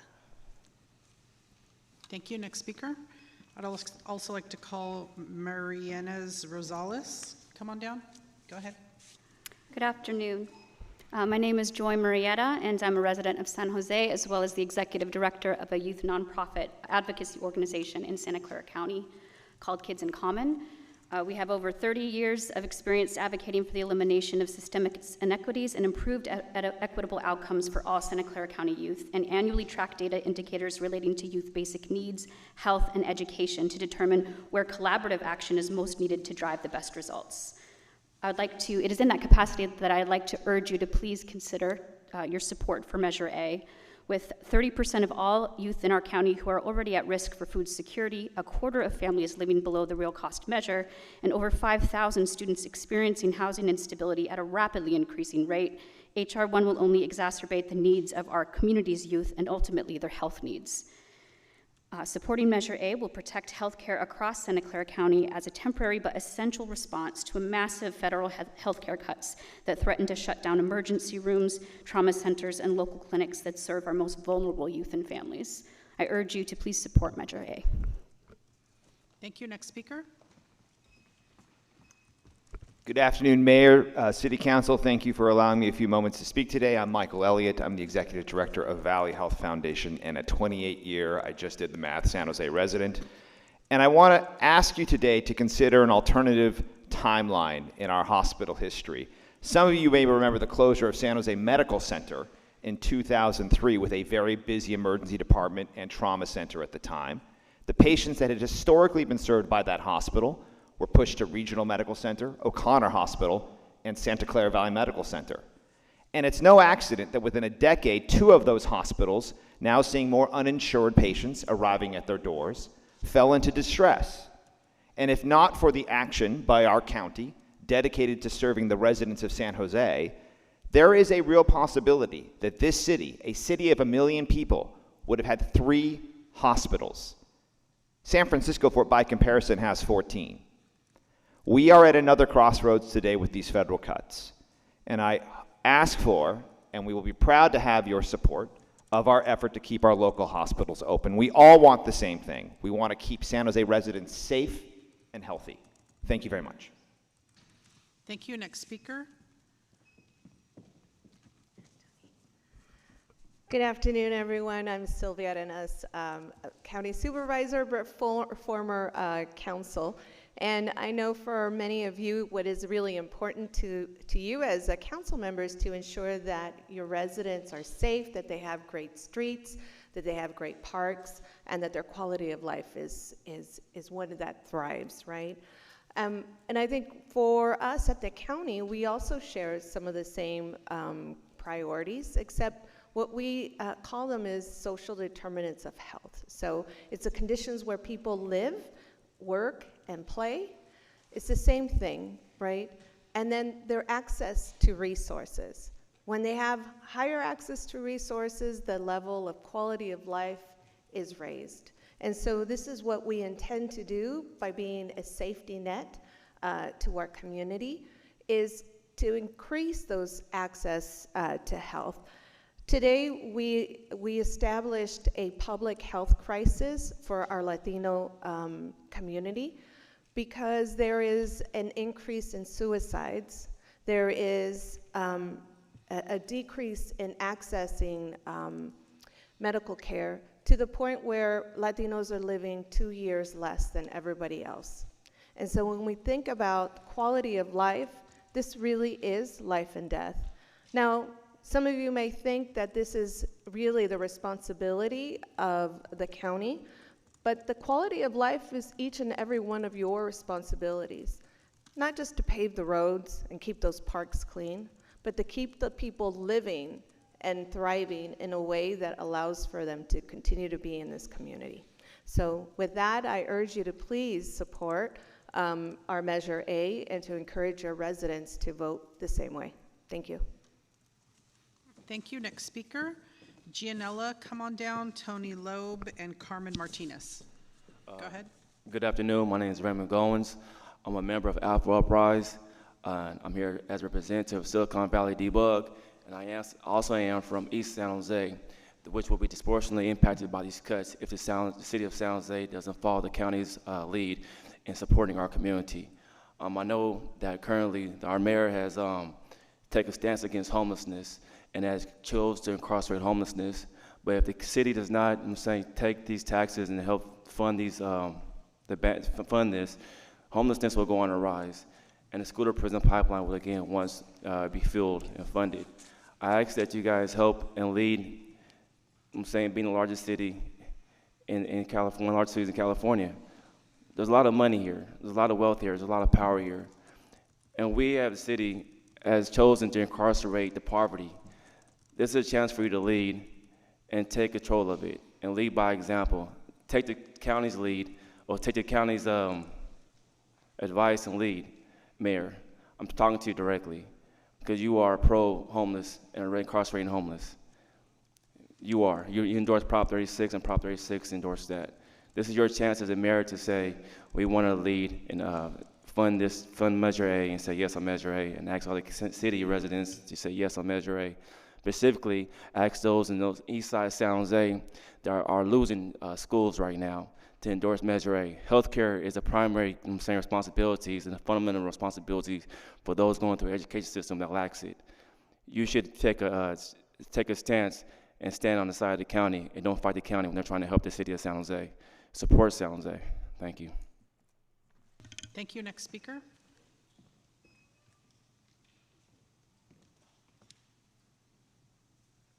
Hello, Mayor and City Council.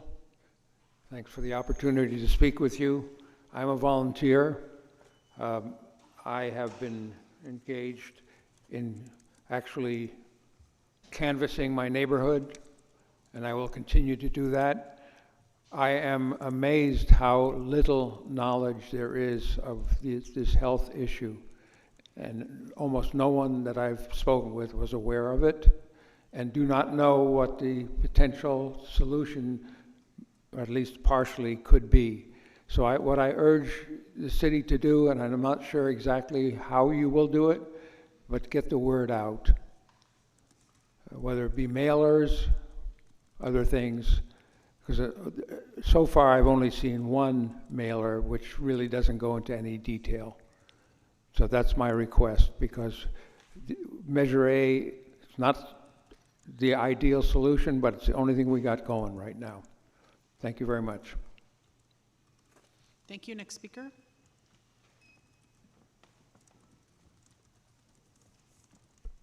Hello, my name is Marina Alvarado Rosales, and I'm here with Latina Coalition and the Chispanas Community Organizing Group. And I'm here to strongly support Measure A as well. This measure will protect our local hospitals and vital community services that our most vulnerable communities rely on, including Latino and immigrant families, youth, elders, and people living with chronic health conditions. It ensures our youth have access to safe spaces and strong schools, keep families healthy and neighborhoods stable. And I urge the City Council to support Measure A and protect the health and well-being of our community. Without Measure A, hospitals and clinics could face closures, longer ER wait times, and reduced access to care, which could affect everyone in our community, including those with private health insurance. And this measure helps maintain reliable essential services for all residents. Measure A ensures that everyone in Santa Clara County has access to high-quality local health care, including emergency rooms, trauma centers, clinics, and mental health services. Thank you. Thank you. Next speaker. I'd also like to call Darcy Green and Lawrence Deng to come on down. Good afternoon, Mayor and City Council. My name is Carmen, and I am the Director of Organizing for Latinas Contra Cáncer.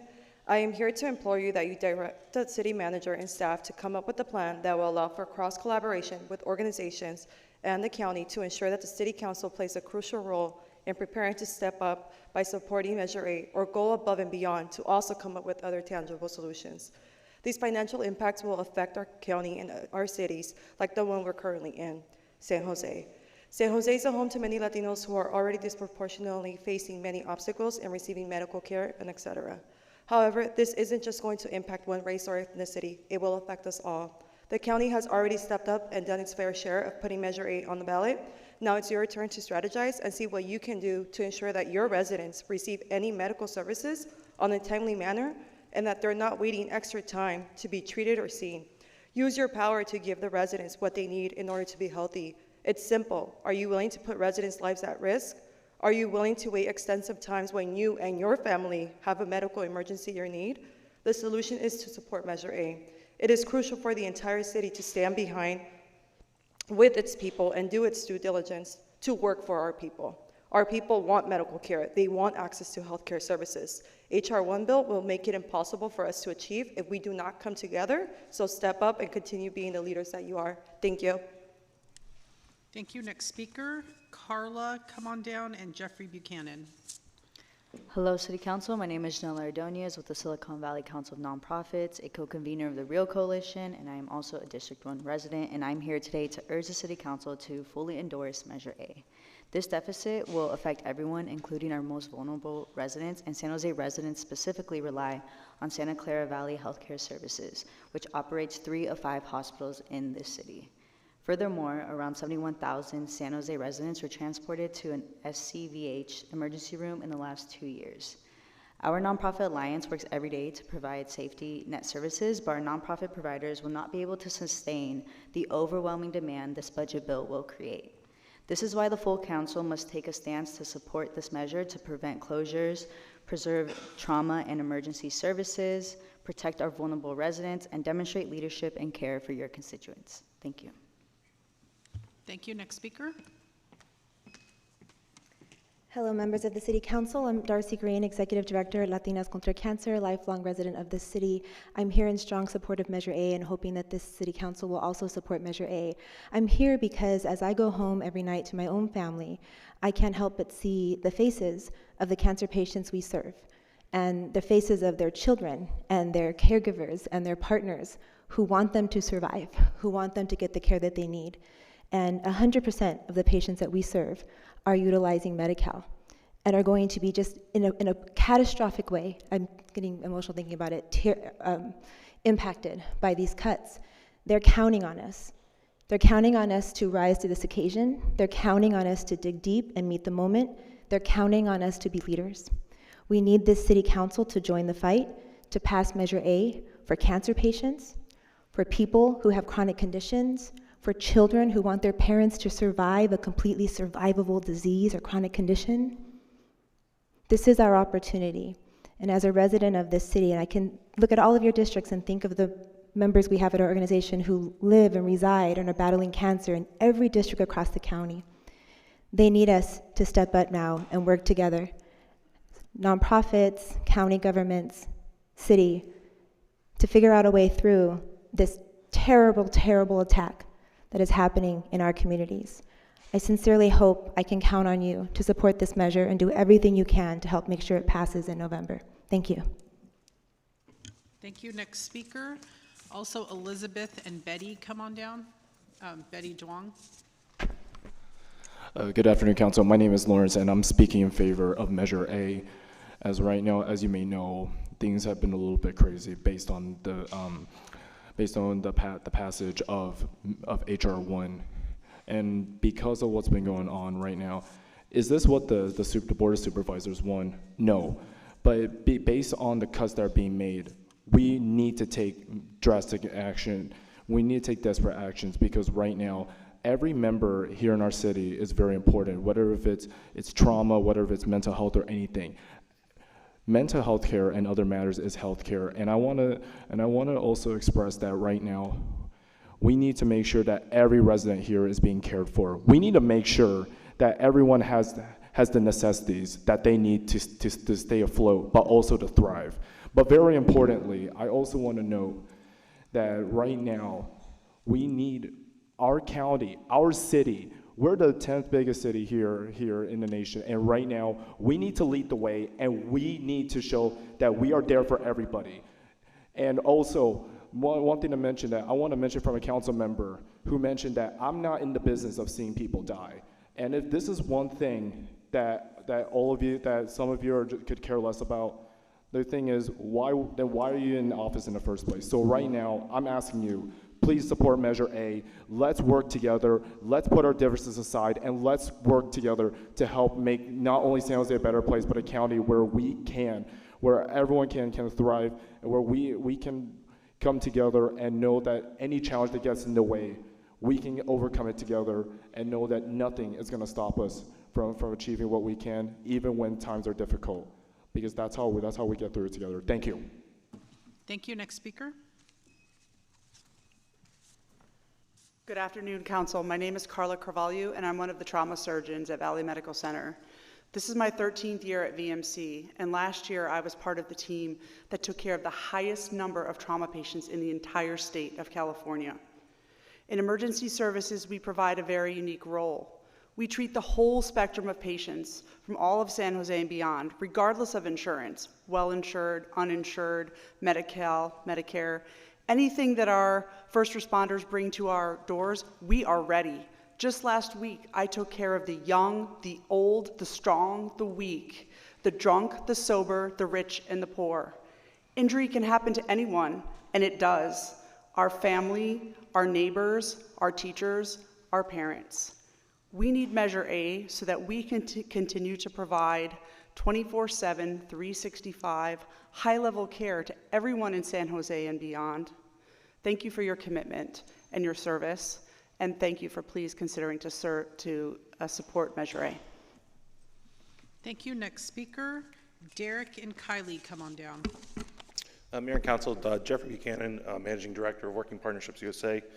Like many of the speakers here, I'd encourage you to consider supporting Measure A. As many of you know, the County of Santa Clara is the largest employer here in the city of San Jose.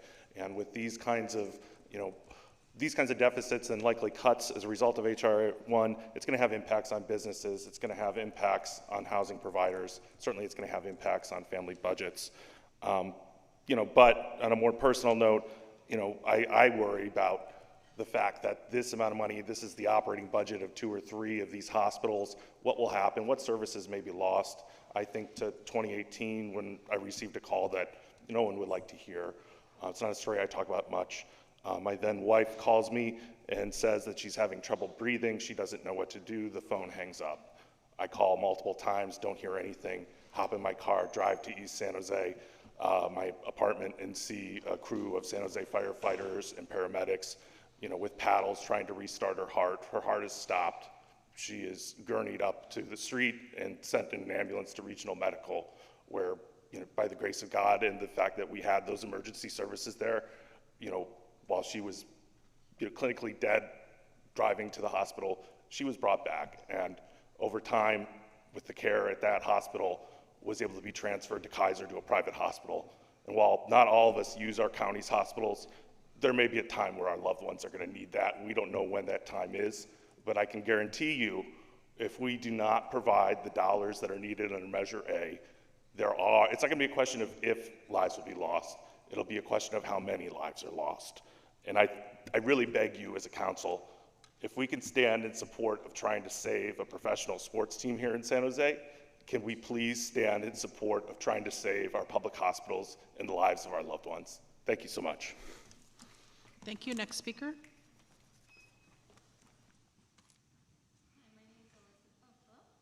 Hi, my name is Elizabeth. I want you all to take a moment, everyone in this room, to just think of a loved one that you have lost. Think of their name, their face, what their voice sounded like, what they meant to you. Just take a moment to conjure up that image of that person. Think about what they meant to you. And, I myself, I lost my dad. He was my best friend. I lost him in 2016. He died due to a heart attack. And what I would do to be able to hear his voice one more time, to be able to speak with him, to be able to just enjoy another conversation. There wouldn't be anything in the world stopping me from being able to do that if I could. And so I think it's important for us to think about supporting Measure A as a way to help everyday people keep those people that they love the most in their lives. And so I really urge you as a council, as a city of San Jose, to be able to support this measure because it's going to help save people's lives. And that's everything. Thank you. Next speaker. Hi, my name is Betty Young, and I serve as one of your county supervisors. I have the distinct privilege of serving alongside you, particularly now during this time of great uncertainty, crisis, and amid an unprecedented number of unprecedented events. My district is half the city of San Jose, and both of our houses are on fire. HR 1's broad and sweeping impacts erodes the quality of life for us all and will dismantle what fragile gains we have made to mitigate homelessness, advance public safety, and create a better city. You, the city, are the first line of defense, and we, the county, are the last, standing between life and death. We collectively have our hands on every heartbeat in this city, for everyone who needs an emergency room, for every loved one who will need care at some point in their lives. Every ICU bed is filled, every emergency department is at capacity, and every resident in our city deserves a fighting chance to survive a trauma with our care. I love this city. I was born and raised here. I grew up on East Side and now live in downtown. The city of San Jose gave my family a second chance at life when we had to survive war and flee. I know we have the opportunity and the values and the determination to maintain this promise to our residents. We have a lot of work to do together on all fronts of public safety and homelessness. I want to get back to that work. Let's put this crisis to bed and move forward with our growing partnerships. So to my friends on the board, on the council, to my allies and my ride or dies, to our growing partnerships and budding work together, I look forward to seeing this crisis through alongside you. Thank you for serving, thank you for loving the city, and thank you for being incredible partners to the county. Oh, still got time. Please support Measure A. I'm on my off time right now, I clocked out. Please support Measure A. Thank you. Thank you. Next speaker. And good afternoon, Mr. Mayor, City Council, audience. Thank you, Mr. Williams, for your very thorough report. I won't repeat everything that was being said, but I'll be brief. My name is Derek Grasty. I'm Board Trustee, Mount Pleasant School District, also candidate for Governor of California. We need to support Measure A. Many of our families go bankrupt due to health care. We need to support our children, our working families, our city and county employees, as well as all residents of the county. We need to make sure people get the health care that they need. We need to save lives. Health care is a human right.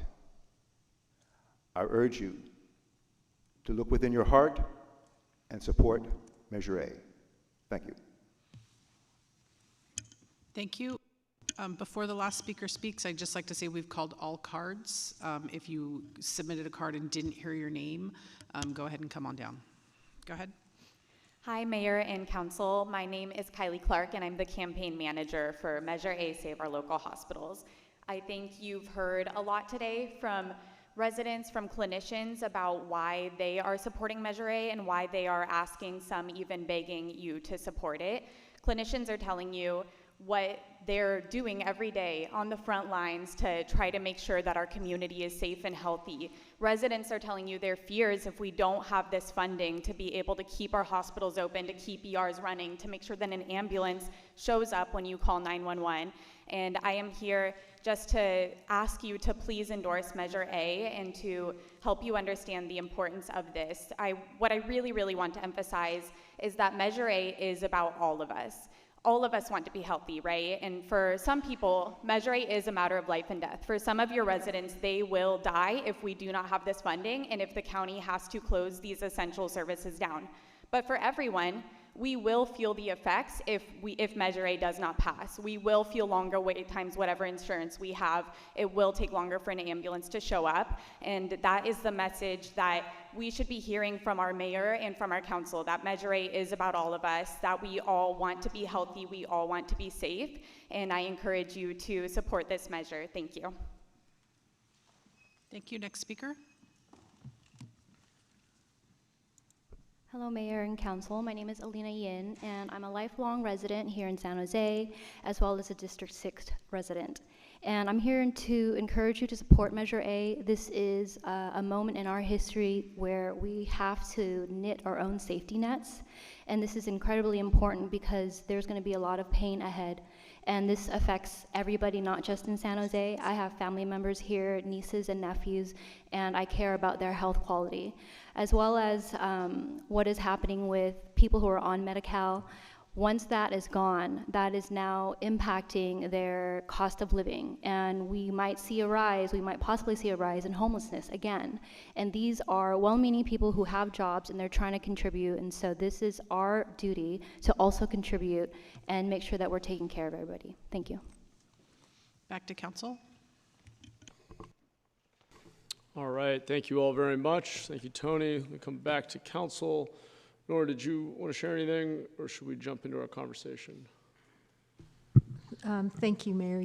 I want to make sure that Council understands that what is agendized today is just hearing the report from Mr. Williams, and accepting the report is the recommendation, but nothing beyond that. So I would ask that you stay within the confines of what was noticed, and limit your discussion in that way and your questions in that way. Thank you. Okay, and then Nora, when we're done with questions for County Executive James Williams, we should take a motion to accept the verbal report. Is that right? Correct. That would conclude the item? Okay, great. Thank you. Let me turn to Councilmember Casey. Thank you, Mayor. I want to thank you, James, for your presentation and thank all the speakers for their comments. I generally don't trust government math. I came into our budget cycle with a healthy dose of skepticism, and if it wasn't for Jim Shannon and his ability to view things or at least analyze them on a granular level for me, in order for me to get comfortable with the process. But when I look at the county, it's a black box to me. I don't know what's going on over there. And when I listen to your presentation and the vagueness of the number, $1 billion or more, it's unclear to me what methodology you guys are using. I don't know if you guys conducted a sensitivity analysis. Is it the county's contention that under no circumstances will the impact be less than $1 billion? Thank you for the question. You're right, government budgeting is complex and it's multifaceted. That's particularly true for county governments in California because as subdivisions of the state, we have many layers of deep fiscal integration with the state of California. When looking at H.R. 1's impacts specifically, they are multifaceted, and of course, there are estimates. But let me give you an example of the approach that we've taken to estimate impacts, and by the way, they're in alignment with other communities. For example, Los Angeles County, which has a healthcare system slightly larger than ours, is estimating a $1.8 billion impact due to H.R. 1 to its healthcare system. One of the largest sources of impacts is due to imposition of certain requirements related to eligibility for Medi-Cal. We know because there are a couple states that implemented pilots of those programs, the general percentage of individuals who lost coverage who otherwise would have had coverage, and utilize those as well as Congressional Budget Office projections for that piece of the pie. But the two areas of other significant Medicaid-related impacts are ones that are actually known with a lot more certainty. One is what are called directed payments. These are a variety of specific supplemental Medicaid revenue streams. They come under specific different programs and different names, but they're designed specifically to help ensure that hospitals, many of them actually rural across the United States, but the hospitals that disproportionately serve individuals on Medicaid are able to make up for that gap between cost of care and base revenue payments. What H.R. 1 does is over time it immediately caps and freezes those payment pools, and those have impacts to us this fiscal year. But over time, cuts those payments down by 50%. That's a specific and concrete impact that we know. We get about $750 million a year in those directed payments today. The other major category of impact is to a specific mechanism that most states use to draw down federal match.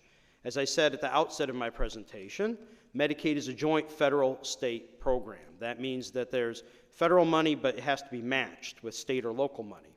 Different states do different things to help generate that match. In California, it's a combination of things, including, by the way, county money. But one of the mechanisms that California and many states utilize are so-called provider taxes.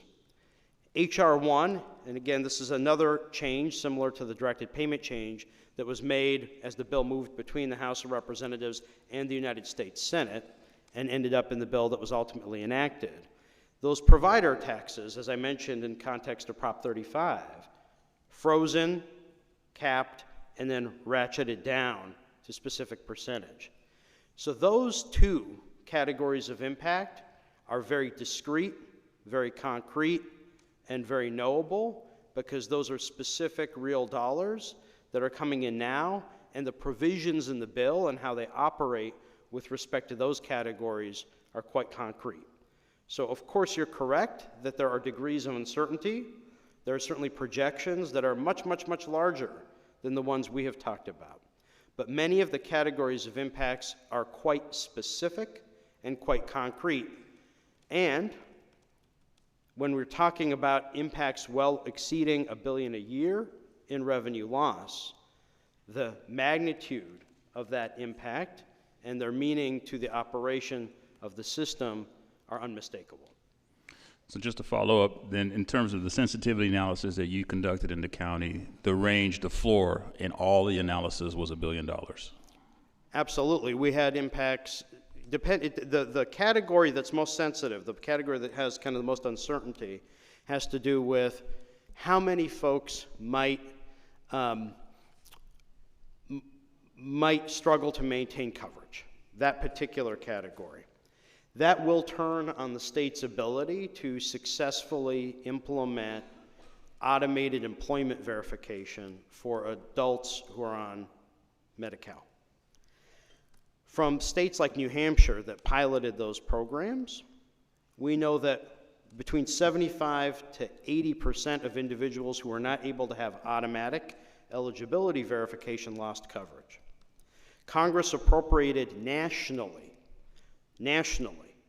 in its wisdom, only $200 million for the implementation of those systems, with a timeline that got moved up when the bill moved from the House to the Senate, of originally an implementation of 2029, got moved up to an implementation of calendar year 2026. So, to be frank, I think those estimates are generous because I think California is going to struggle, like other large states, with actually effectuating automated eligibility verification on that timeline and with that funding appropriated by Congress. But those estimates were based on those states, like New Hampshire, that had specifically piloted those implementations. Thank you. And just one more question. Constituents have discussed this with me, and I guess the concern is that this Measure A is goes to the general fund. And what type of assurances do we have that those monies will be spent specifically for the items you mentioned here today? I think you need to look no further than a couple things. But in my view, it's really basic math. Measure A doesn't backfill the full magnitude of loss that we're facing. Not even close, not even 50%. What it does do is put a meaningful dent in the magnitude of that impact. The reality is the revenue loss, and I mentioned at the outset of the presentation CalFresh, but you'll notice I didn't spend a lot more time on CalFresh. That's not because it's not an important program. It is an important program. But as you saw from the chart, the dollar amounts attributable to CalFresh are quite modest compared to the truly extraordinary dollar amounts attributable to Medicaid. So if you look at that, it's really a question of, in my view, addition and subtraction. The reality of what it means for the county organization, for its employees, and for the service delivery that's provided is unmistakable.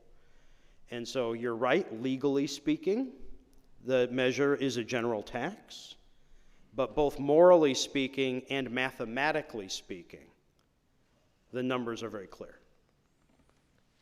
Sorry, one last one. What do you say to the criticism that Measure A passes and you're still going to have to close a hospital?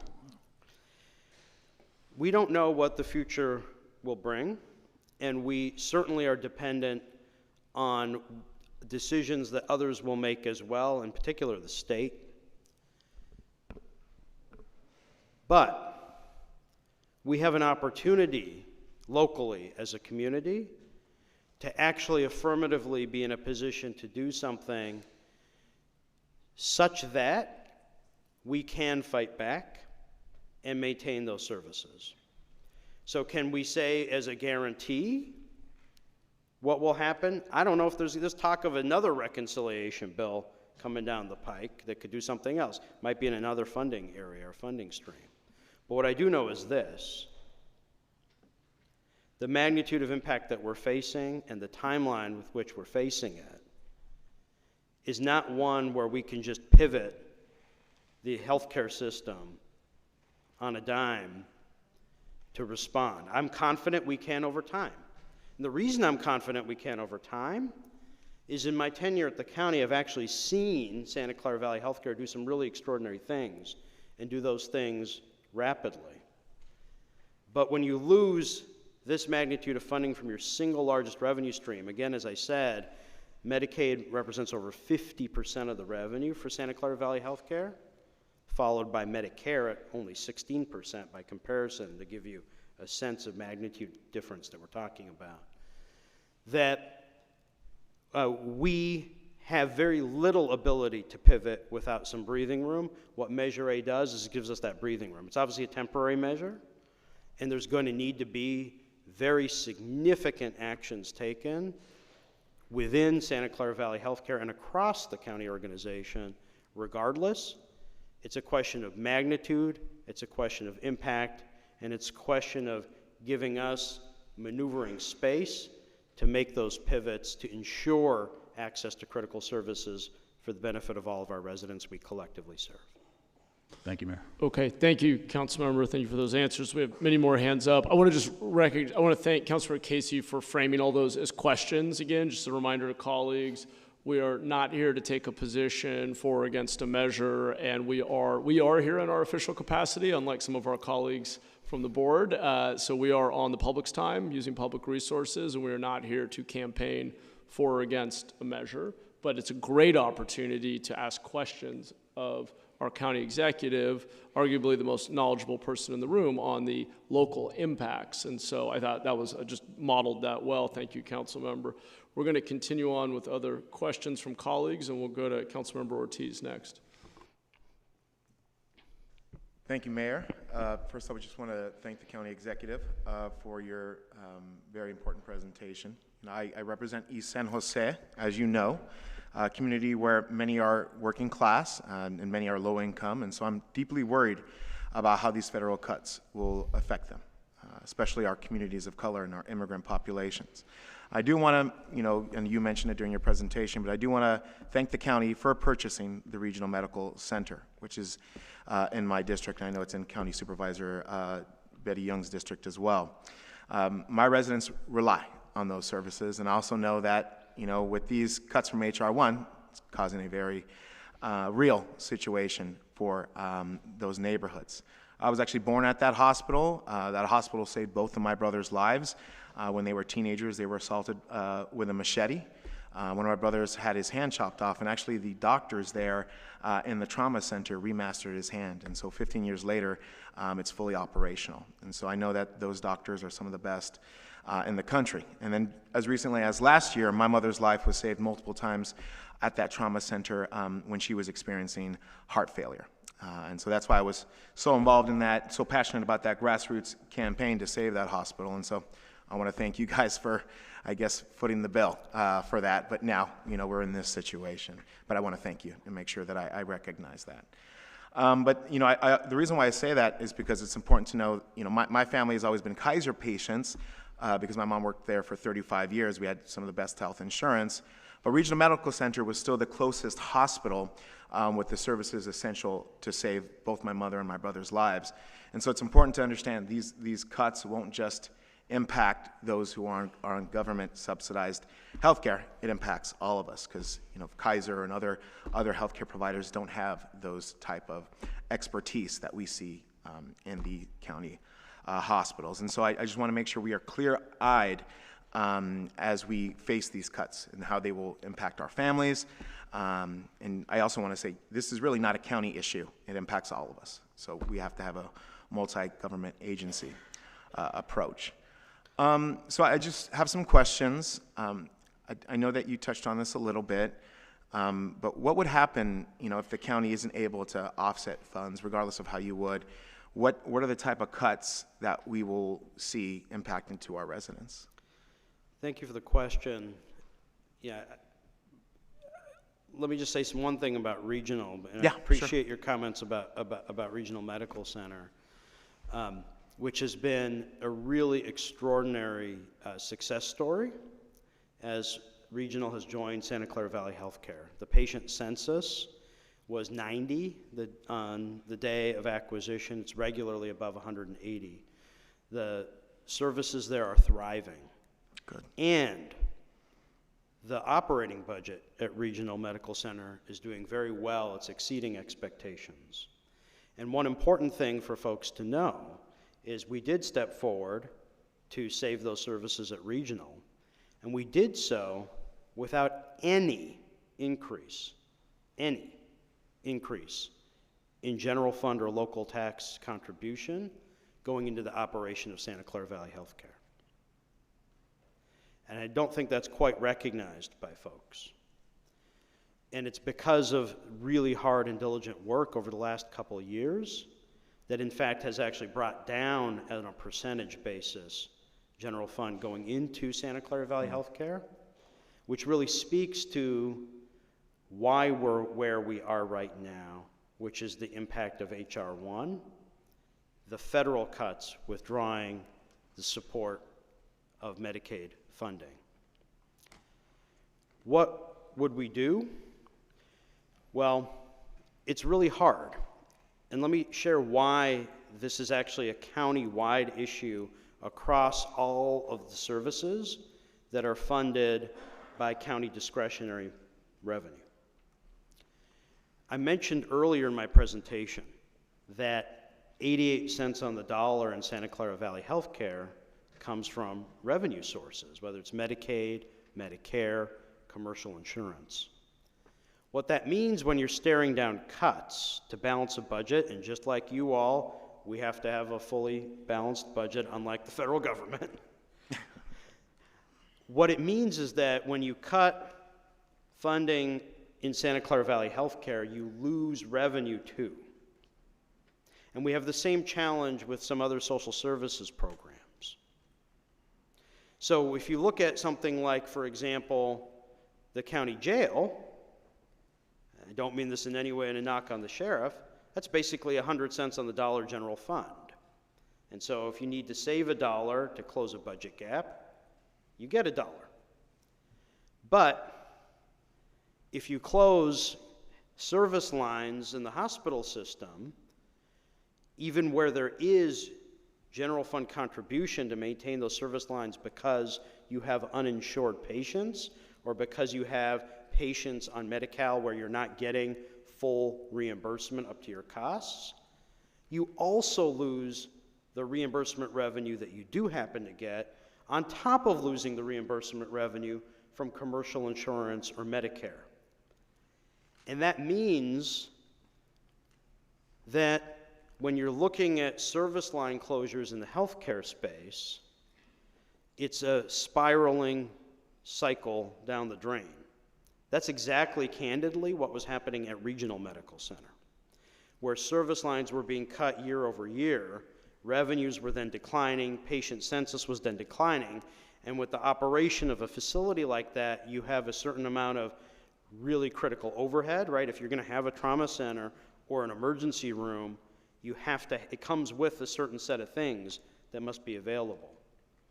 That puts us in a very difficult situation. I heard one public commenter say, you know, the magnitude of impact is a couple hospitals. To give you a sense of what we're talking about, the gross operating cost, not net, gross operating cost for all 3 county hospitals that are not Santa Clara Valley Medical Center is only $1.3 billion. To give you a sense of magnitude that we're talking about, it is double the operating cost of the Sheriff's Office enforcement and custody bureaus combined, which is our largest general fund department. So the magnitude is huge. $300 million is about 1,400 jobs in Santa Clara Valley Healthcare. So we're going to be staring down really difficult things as a community, but it is precisely those kinds of facts that justified the emergency declaration by the Board of Supervisors to even be able to lawfully place the item on the ballot, And it's precisely those kinds of facts that had a judge uphold that emergency declaration when it was challenged in court recently.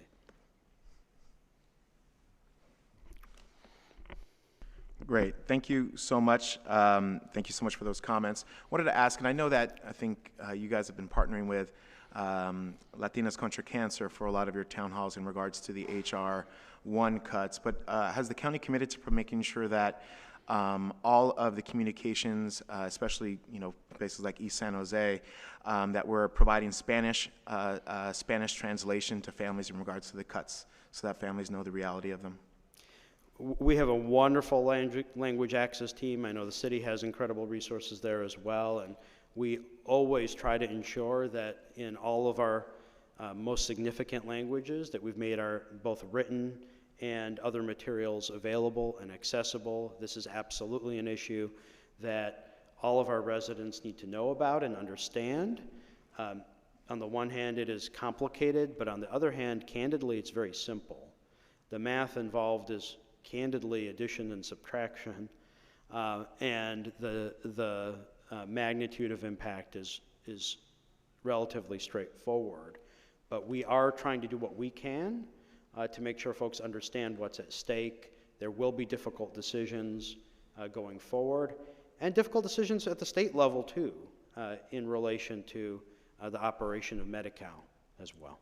Great, thank you. I assume that's the same for Vietnamese, right? Absolutely. That's my reference to all of our major languages, Spanish, Vietnamese. Last question. I know that we just had a press conference earlier at the county building in regards to the disparities between the Latino community and our counterparts here at the county. Do we expect, if unfortunately we're not able to find a way to replenish some of these funds, that will just continue to worsen? There is, when you look at kind of the public health literature, we're very blessed as a community to be a place where we actually do relatively well overall. Now that masks some very powerful disparities, and you were referencing some of the really substantial disparities seen in our Latino community, but as well as other parts and other communities across our county and across the city of San Jose. One of those factors, one of those key factors is access to health care, and access to health care, both behavioral health care and also traditional health care that is timely. That is access to care that's not just through emergency rooms, but access to care that actually helps deal with chronic conditions and stabilizes those kinds of chronic conditions. Those are some of the very things that are at stake with the changes from the federal government and access to insurance, especially to some of our most vulnerable families. And specifically Santa Clara Valley Healthcare, nearly half of the patients that we serve are Latino. So there's some very significant impacts that affect healthcare for every resident, but undoubtedly those burdens will be felt disproportionately as well. Thank you. Thanks, Councilmember. Let me turn now to Councilmember Kamei. I want to thank you for your presentation, and I want to thank all of the speakers who came out to share their perspectives today, taking time out of your busy day to be here. Earlier in the day, we presented September as National Preparedness Month in San Jose. And the one thing that I know for sure is that the tsunami is coming. And earlier you mentioned to us how some of the cuts happen immediately, so that's why there's an earlier amount in terms of dollars being taken away, and they continue on down the line in the various years. It was my understanding that a lot of the big hits are not going to happen until after 2026 in terms of people feeling the magnitude of what is happening. I think that these are early warning signals, and I know that the gentleman who has been out in the community talking to people, and people really don't think that it's going to affect them, right? But I do see that this is going to hit every single one of us. If you think that you're not going to be affected, you're wrong. I think that the magnitude of the problem is like a tsunami, and it's coming. And some people don't believe that it's going to touch them. Oh, you know, I have private insurance. Well, it's going to come in the way of increased insurance payments.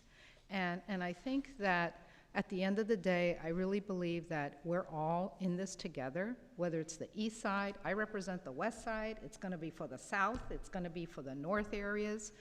It's really going to be all over. And those who believe that perhaps it's not going to touch them, it's coming. It's coming. So I want to thank you for trying to bring forth a solution. It isn't the entirety. And who knows what else is coming, right? Because it doesn't seem to just come in one blow. It just keeps coming. And so I really feel that we are in this all together. And you know, when you think about when second counts, it really matters how fast you can get help.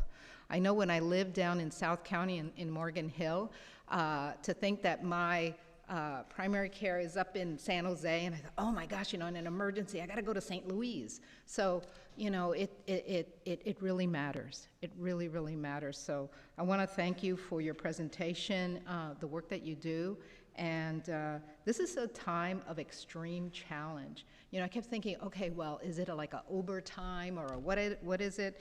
But, you know, it's a time of severe adversity as well as pain.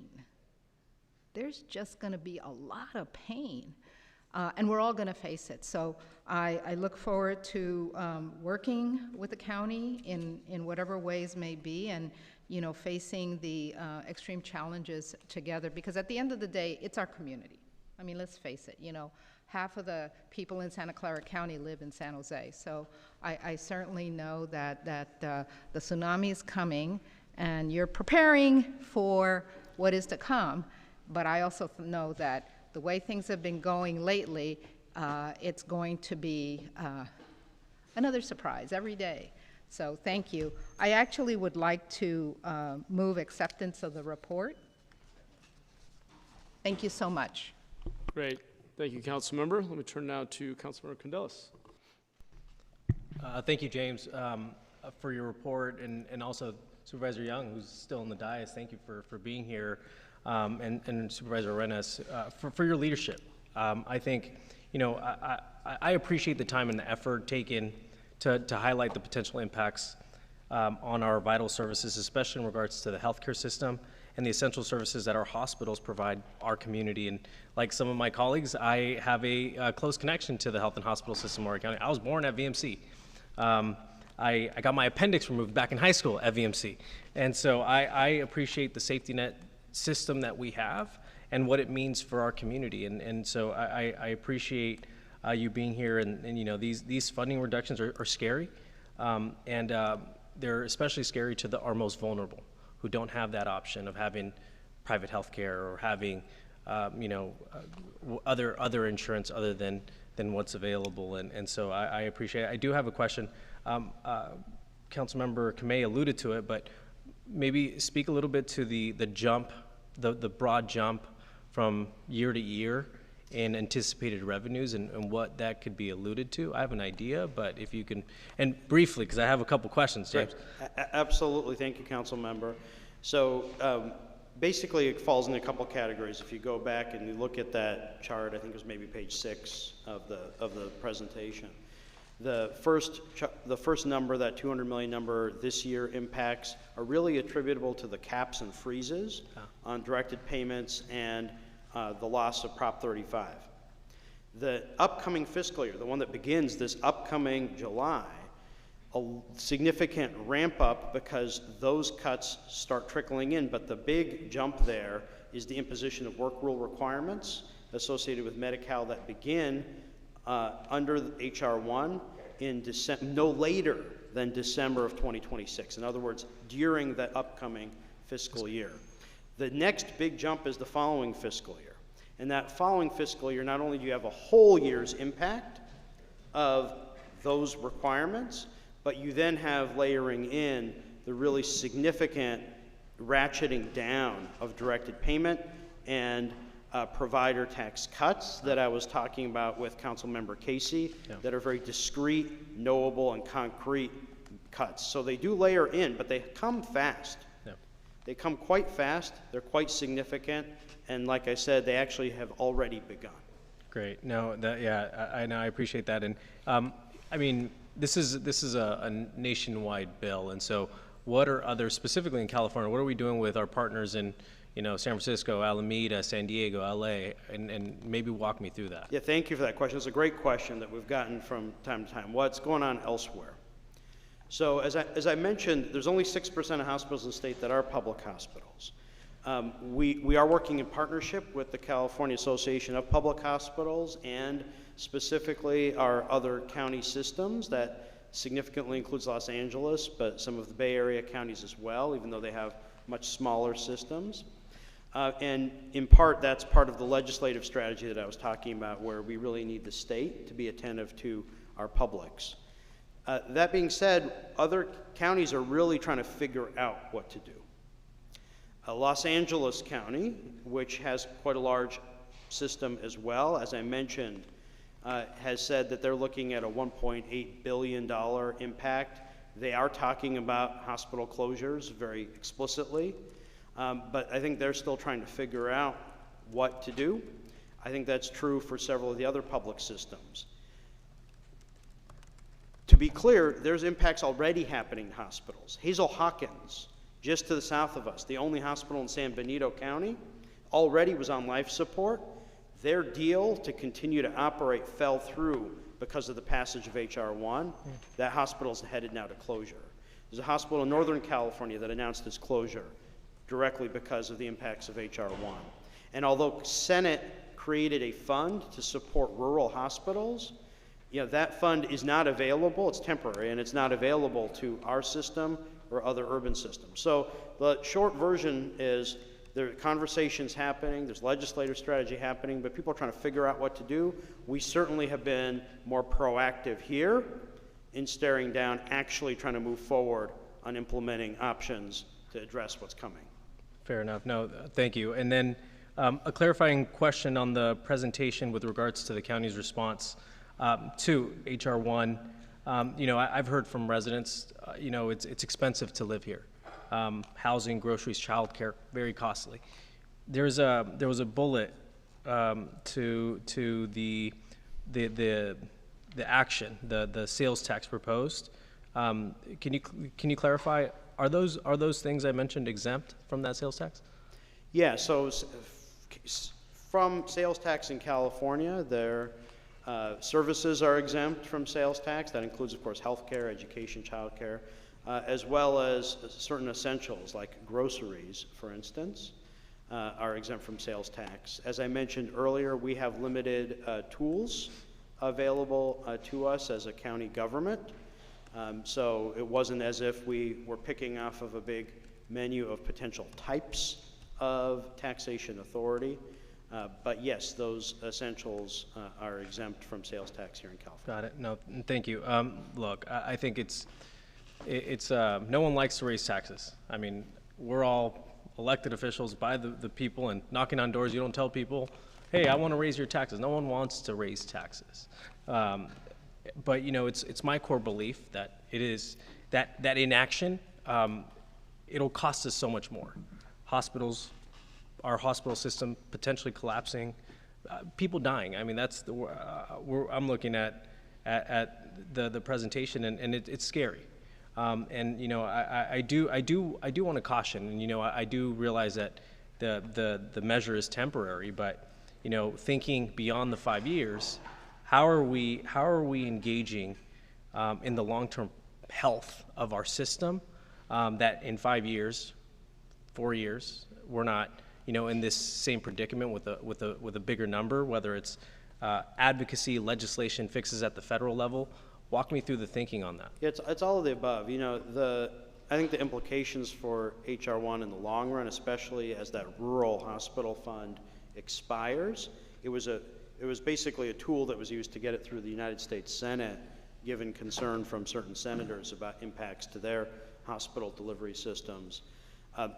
There will, at the tail end of that period, have to be, in my view, this is my opinion, but there'll have to be some further federal revisiting of some of what happens. Now, what that looks like and whether that helps us is a huge question mark. But I don't think the nation is going to be in a position, I'm not speaking about Santa Clara County, but nationally in a position to stomach the impacts to rural hospitals all across the United States.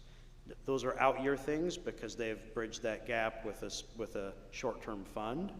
And so that's a question mark. But you're absolutely right about state-level approaches and the work that we will have to do, for instance, to increase and expand commercial insurance reimbursement. I think one outcome of HR 1, by the way, this is not speaking about Santa Clara Valley Healthcare, but more broadly, if you think about the impacts to healthcare in the United States, is that there will likely be an increase in commercial health insurance rates. Why? Because those hospitals that can are going to shift those costs by increasing charges there. That's what you're going to see from a lot of more commercial hospitals across the country. And that will show up in people's health insurance rates. So these things are interconnected, they're multifaceted. I didn't even talk about the impacts to things like Covered California and the Affordable Care Act exchange. That's going to also impact coverage. That's also going to have an impact on our revenue. That's also going to have an impact on the number of people who have insurance here and access to health care here, especially because there's families that move in and out between Medi-Cal coverage and Affordable Care Act Covered California exchange coverage. So there's a lot of pieces and facets, but you don't have to be a wonk in the weeds of all of those to understand the big picture takeaway or the magnitude of what we're talking about. No, thank you. Thank you, James. That's it. Thank you, Mayor. Thanks, Councilmember. Let me turn to Councilmember Campos. Thank you, Mayor, and thank you to everyone from the county and particularly for our county executive in that report. I think it is an important conversation for us to be having, and I do have several questions to really help us understand the potential impacts in the city of San Jose. I noted on page 2 of the presentation, it says here, right, $1 trillion in cuts to Medicaid, $168 billion to the SNAP program, and we know that through reports from Second Harvest Food Bank that the need has been increasing and the food insecurity in our county has been increasing. So my first question is, do we have a number for how many people in San Jose are currently utilizing Medicaid or SNAP benefits and services? Yes, so there are over 300,000 San Jose residents who are on Medi-Cal, and over 90,000 San Jose residents who are on CalFresh. So that sounds like almost a third of our residents in San Jose are on Medi-Cal, and almost a tenth experiencing food insecurity and benefiting from SNAP. So it's a really great perspective for us to take about the impact in our community. The other question I had was related to page 7, where we're talking about the trauma cases that come through our county health programs. And so I think picking up from comments from Councilmember Kamei about how everyone will be impacted this, not only the people who are enrolled in Medicaid services, but also those of us with private health plans. So how would these HR 1 cuts impact residents who may be members of private health plans, particularly on things like wait times in the ER? No, thank you for the question, Council Member. Yeah, I referenced that statistic about how only 6% of hospitals in California are public, but they actually operate more than 50% of the trauma and burn centers in the state. And there's a reason for that. And one of the reasons for that is, in order to operate those kinds of services, the kinds of services that we're talking about that are available at Valley Medical Center or Regional Medical Center as the 2 trauma centers in San Jose, or the rehabilitation services that we provide, or the burn center, one of only 3 comprehensive burn centers between Los Angeles and the Oregon border. To provide those kinds of services requires a whole package of things, right? You need access to certain specialist physicians. You need access to certain types of equipment. You need access to certain types of trained nursing and other resources that need to be there even if volumes are variable. And so in many cases, those are not services that the private sector has concluded are profitable writ large, which is why, just to be very blunt and concrete, HCA, the largest for-profit hospital corporation in the United States, closed trauma services at Regional Medical Center. So the availability of those backbone services, which all of us otherwise take for granted and rely upon, it's a public good. It's dependent on the public systems to have available.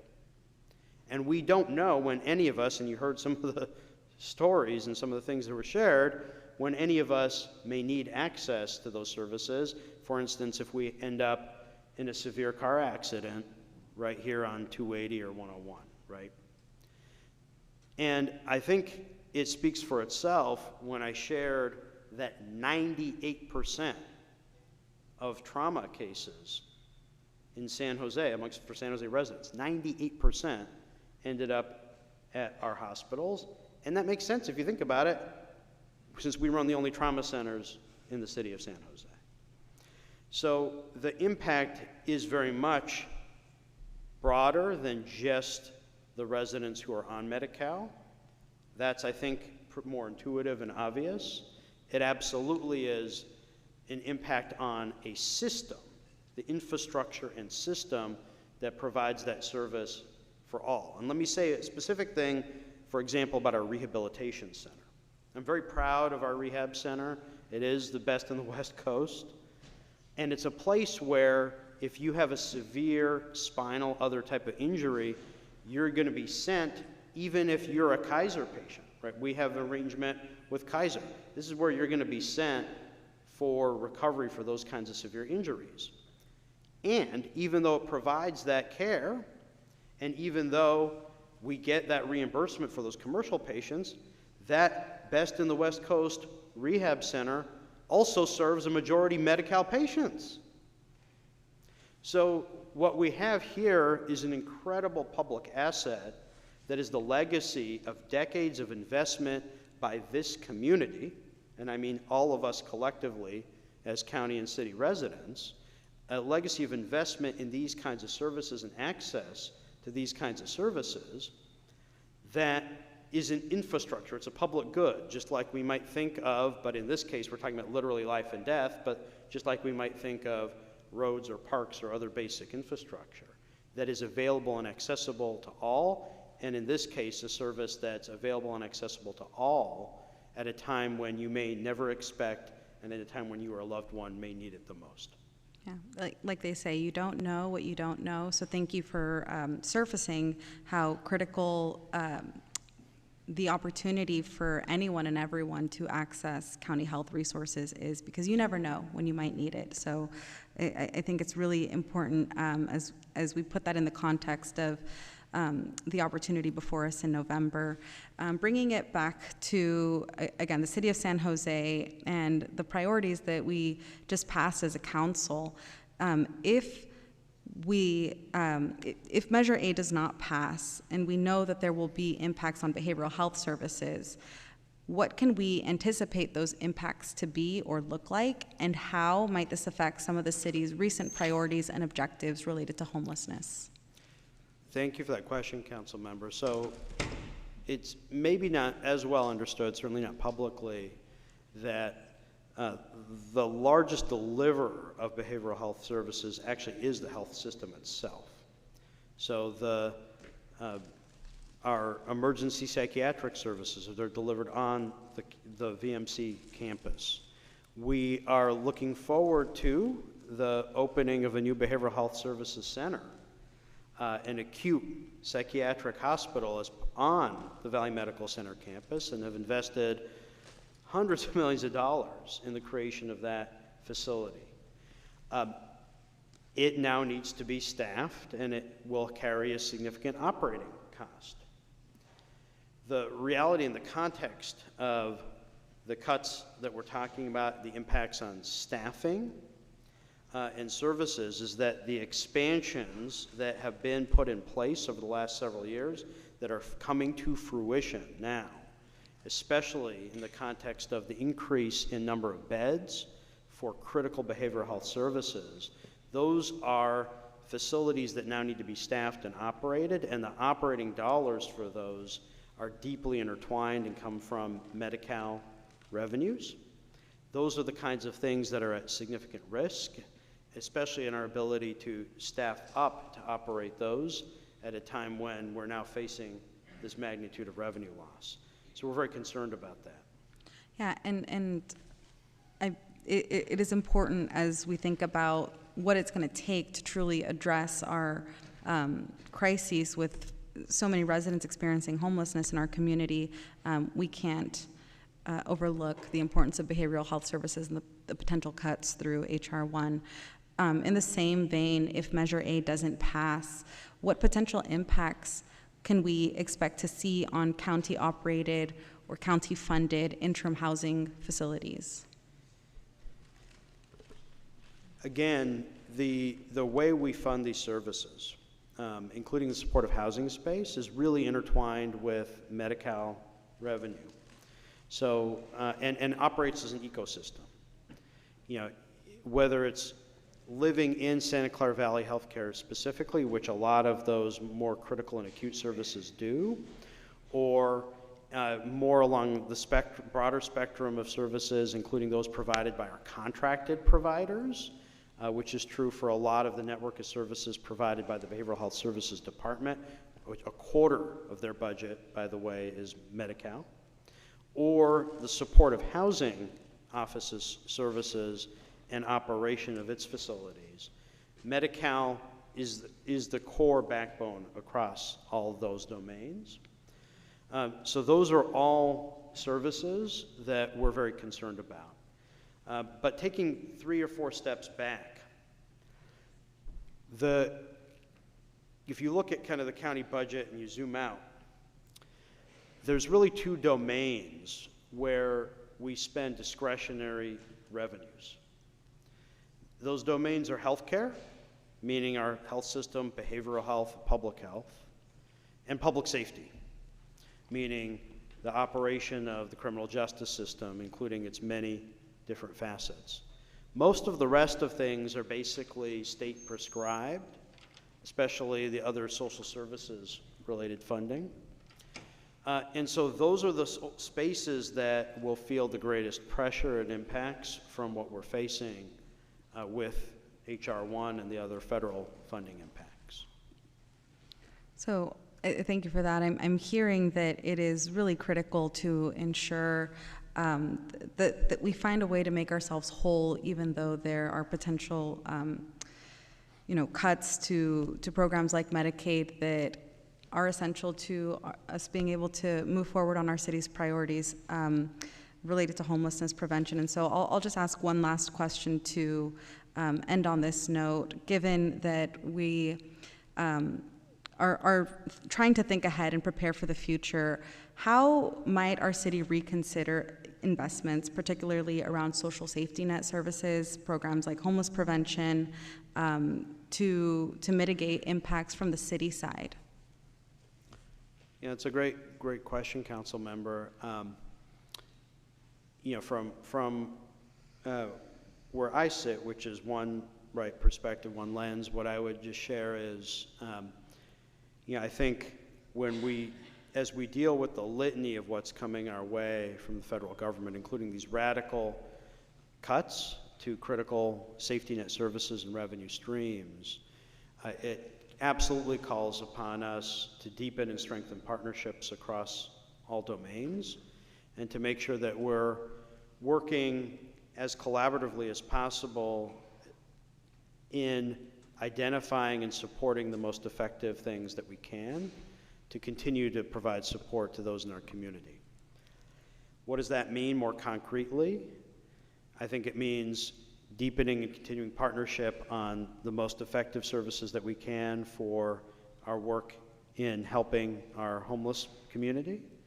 I think it means partnering to figure out how to leverage state and other funding to ensure that we actually can move forward with work that has been already begun but hasn't come to full fruition, including with some of these critical behavioral health facilities.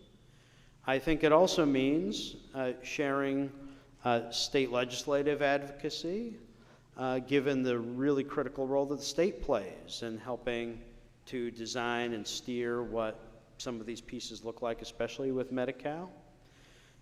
And it means, I think, also a recognition that as a community collectively, we are called upon to look inward to ourselves to address some of the withdrawal of federal support. You know, I got a question. There was a interview I did several months ago for a news story about the changes in the federal government at FEMA and what that meant for disaster preparedness and response. And that's an area where the city and county have a lot of partnerships. I know I used to be the deputy county executive who directly oversaw our Office of Emergency Management years ago. And that's a place in the space where you can't respond to an earthquake, and we know it's a question of when, not if, or a similar natural disaster on your own. And we've always relied upon, since this nation's founding, the federal government to play a really pivotal role in disaster response and recovery, to bring in and surge resources from elsewhere in the United States. And the question that I got was, well, what do you do if FEMA goes away and there is no federal response? And the reality, as I see it, is that there's two facets to that. One is, on the one hand, there isn't a full substitute for the federal government. That's why we're part of the United States of America. And so if there is that big earthquake and there is that big crisis, there isn't a full substitute for that. But the second piece is there are absolutely things that we can and must do locally in partnership and collaboration that help strengthen and prepare us to be better positioned for that. That's the work we do in partnership on a daily basis when we try to prepare for that earthquake. That's the kind of work we have to do together here in this space as we deal with, as Councilmember Kamei put it, the tsunami related to HR 1. Anyway, that's my perspective on it. Thank you for sharing that information with us. Thank you. Let's go now to Councilmember Cohen. Yeah, thank you, and thank you, James, for being here. And you're showing tremendous endurance by standing there. I'm sure you've been told you can sit in the chair in the box if you'd prefer. I sat in the board chambers all morning, so okay. I'm good. Yeah, but anyway, thank you. You know, we're all in this together, right? All of our services, whether the city or the county, are the pieces in a puzzle that, in the aggregate, serve our community. And I have been frustrated and bothered by this continual framing of an us versus them relationship between the city and the county. I hope that this kind of conversation can be the start of a relationship where that isn't the case going forward.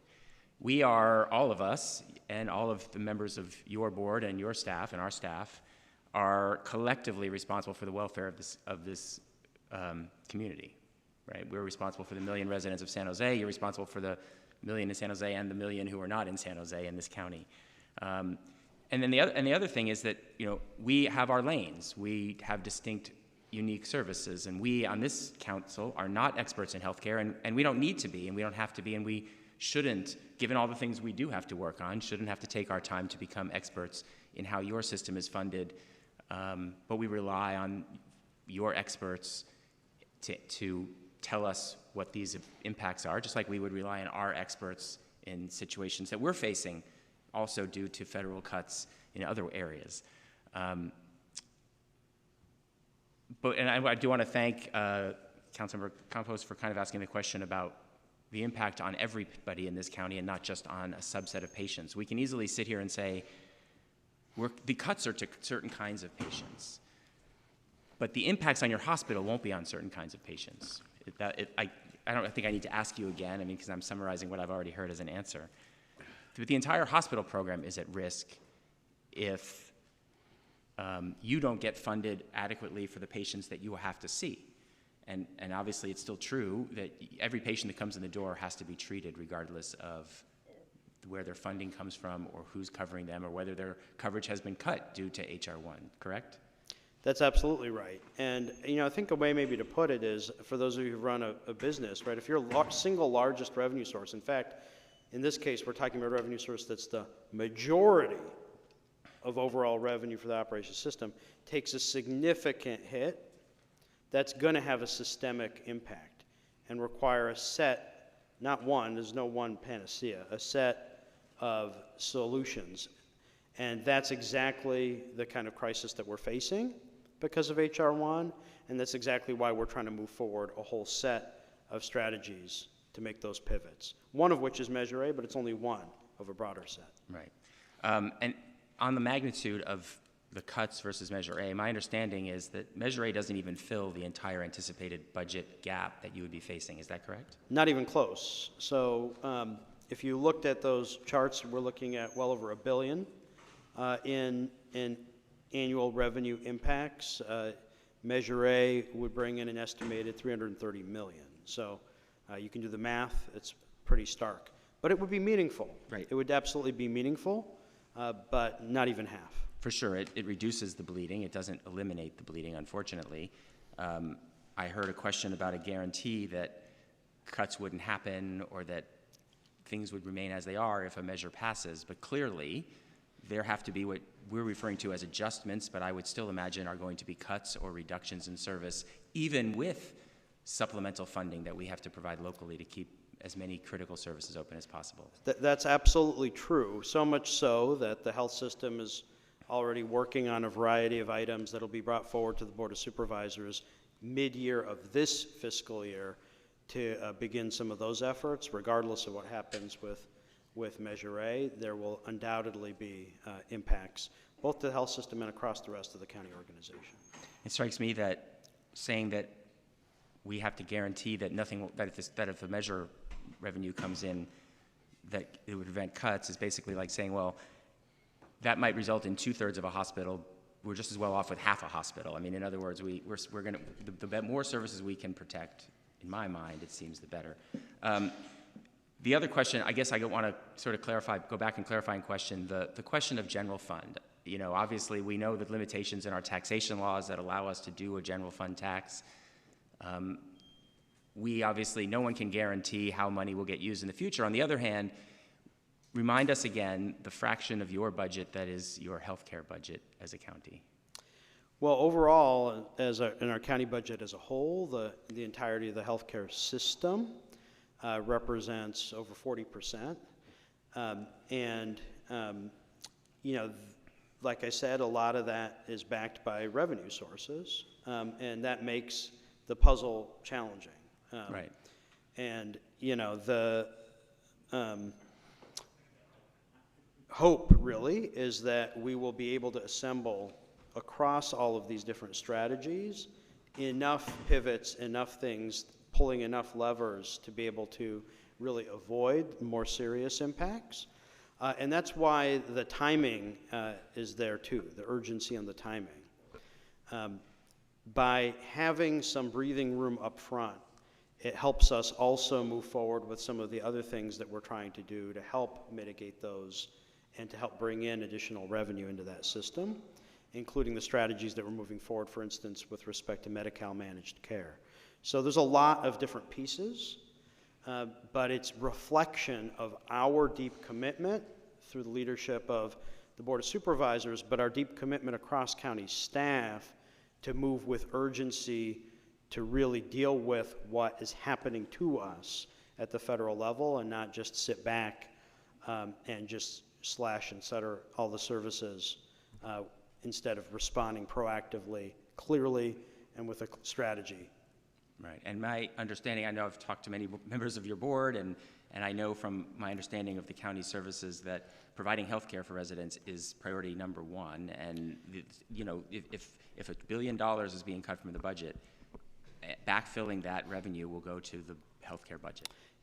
As I said, we're fortunate as a community. This community has really made an incredible investment over time and has a jewel of a public healthcare delivery system. It came through in a powerful way during the pandemic for all of our residents.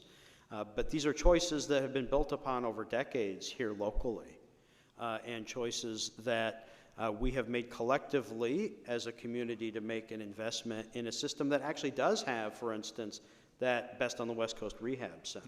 So we're fortunate in that way, and it's one of the things, it's not the only thing, but it's one of the very important things, in my view, as a Santa Clara County resident, that makes this such a great place to live.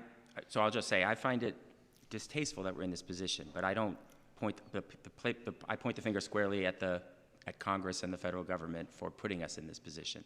We pay our federal taxes to them with the expectation that they will continue to provide these key services that they provide, and the major cuts in HR 1 are a bad faith change that puts us in a position that we are trying to take action that many places around the country won't do, and we'll see, like you've talked about, rural hospitals and other places actually have to close.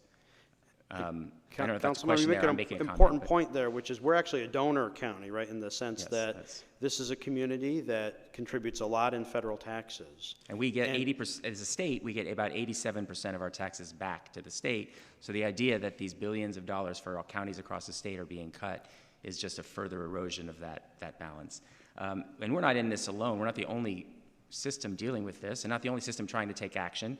Our neighboring system just to the north, the Washington Hospital System, where my wife is a physician, has a tax on the ballot this November as well, because they are facing the same situation and they are trying to stem the bleeding as well. So this isn't unique to Santa Clara County. This isn't due to some, my impression is this isn't due to some mismanagement in the county. This is a external threat that we clearly are facing and that everyone around the country is facing. So I'll just end with that. But thank you for helping us put some numbers to the information, to what we've been reading, and to give us some of the detail and for answering all of our questions. Thank you. Thanks, Councilmember. Let me go next to Councilmember Dewan. Thank you, Mayor. Thank you, James, for the presentation, and thank you for all the speakers. I think coming from a former fire captain who spent 27 years saving people's lives, and I think it's important is this, that when or if regional hospitals close, if your family or yourself, you're having a heart attack or a stroke or some type of trauma,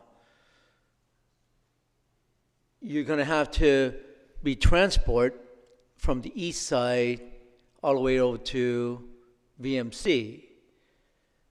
That's take 10 to 15 minutes, sometimes even more with traffic. Like I said, someone will die. Someone will die. And it's sad. In 2024, August 12th of 2024, Regional announced that they're going to shut down the trauma center, level 2. And at the same time, I believe Santa Clara EMS did not recognize Regional as a level 3 trauma. So therefore, all the patient had to be transferred over to VMC or other trauma center. And I spoke to local 230s and from even personal experience, made it very clear, there were people actually die. And I don't think that, from my perspective, as a former fire captain, I don't want to see anyone dying, and I don't think is worth it to risk one life. But on the other hand is that this measure, if this measure passes, you get a fourth of what you need. In 5 years, it would be about $5 billion in a hole, right? and I understand that there'll be cuts and being more efficient. How are we going to get ourselves out of that hole? Thank you for the question. This is where we're taking this multi-pronged approach. Obviously, we can't just cut our way through that without an extraordinarily detrimental impact on critical services that would absolutely affect lives and livelihood.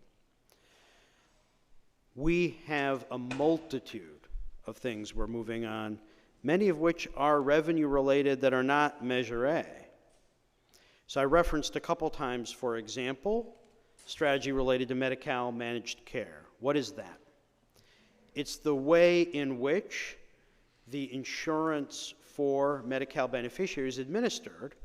And in California, there's a number of complex models around that. We're what's called a so-called two-plan county. I won't go into all of the, kind of the details of that, although I'm happy to brief any of you on it if you'd like. But the bottom line with those efforts is a process to actually increase base rates for Medi-Cal to help come closer to cost of care. Likewise, strategies related to commercial payers and providers. Likewise, strategies related to taking advantage of a mechanism that counties can utilize as part of the existing base Medi-Cal program to use so-called intergovernmental transfers to help draw down and meet some of the state match requirements to draw on federal money. There was a silver lining amidst the horrible news of H.R. 1, and the silver lining was Congress did not make changes to the base program of Medicaid, and so opportunities there to pivot how we operate as a system to try to increase those revenues. But those are not things or strategies that can be effectuated overnight, but they're examples of ways in which we will be working and are working already very hard to ensure that we are in a position to continue to provide the residents of this community with those critical and essential services. Because as I referenced earlier in response to a different question, because this is a system that is 88 cents on the dollar revenue-based, an approach that's just a cuts-based approach, there of course will be efficiencies, there's going to be reductions, there's going to be service line consolidations. But an approach that's solely based on that would yield such a healthcare gap in this community, it would be utterly devastating. And we're not going to take that lying down, and that's why we are pushing every lever we possibly can. So I don't want you to get the sense that the entirety of that gap is cuts. There will be cuts.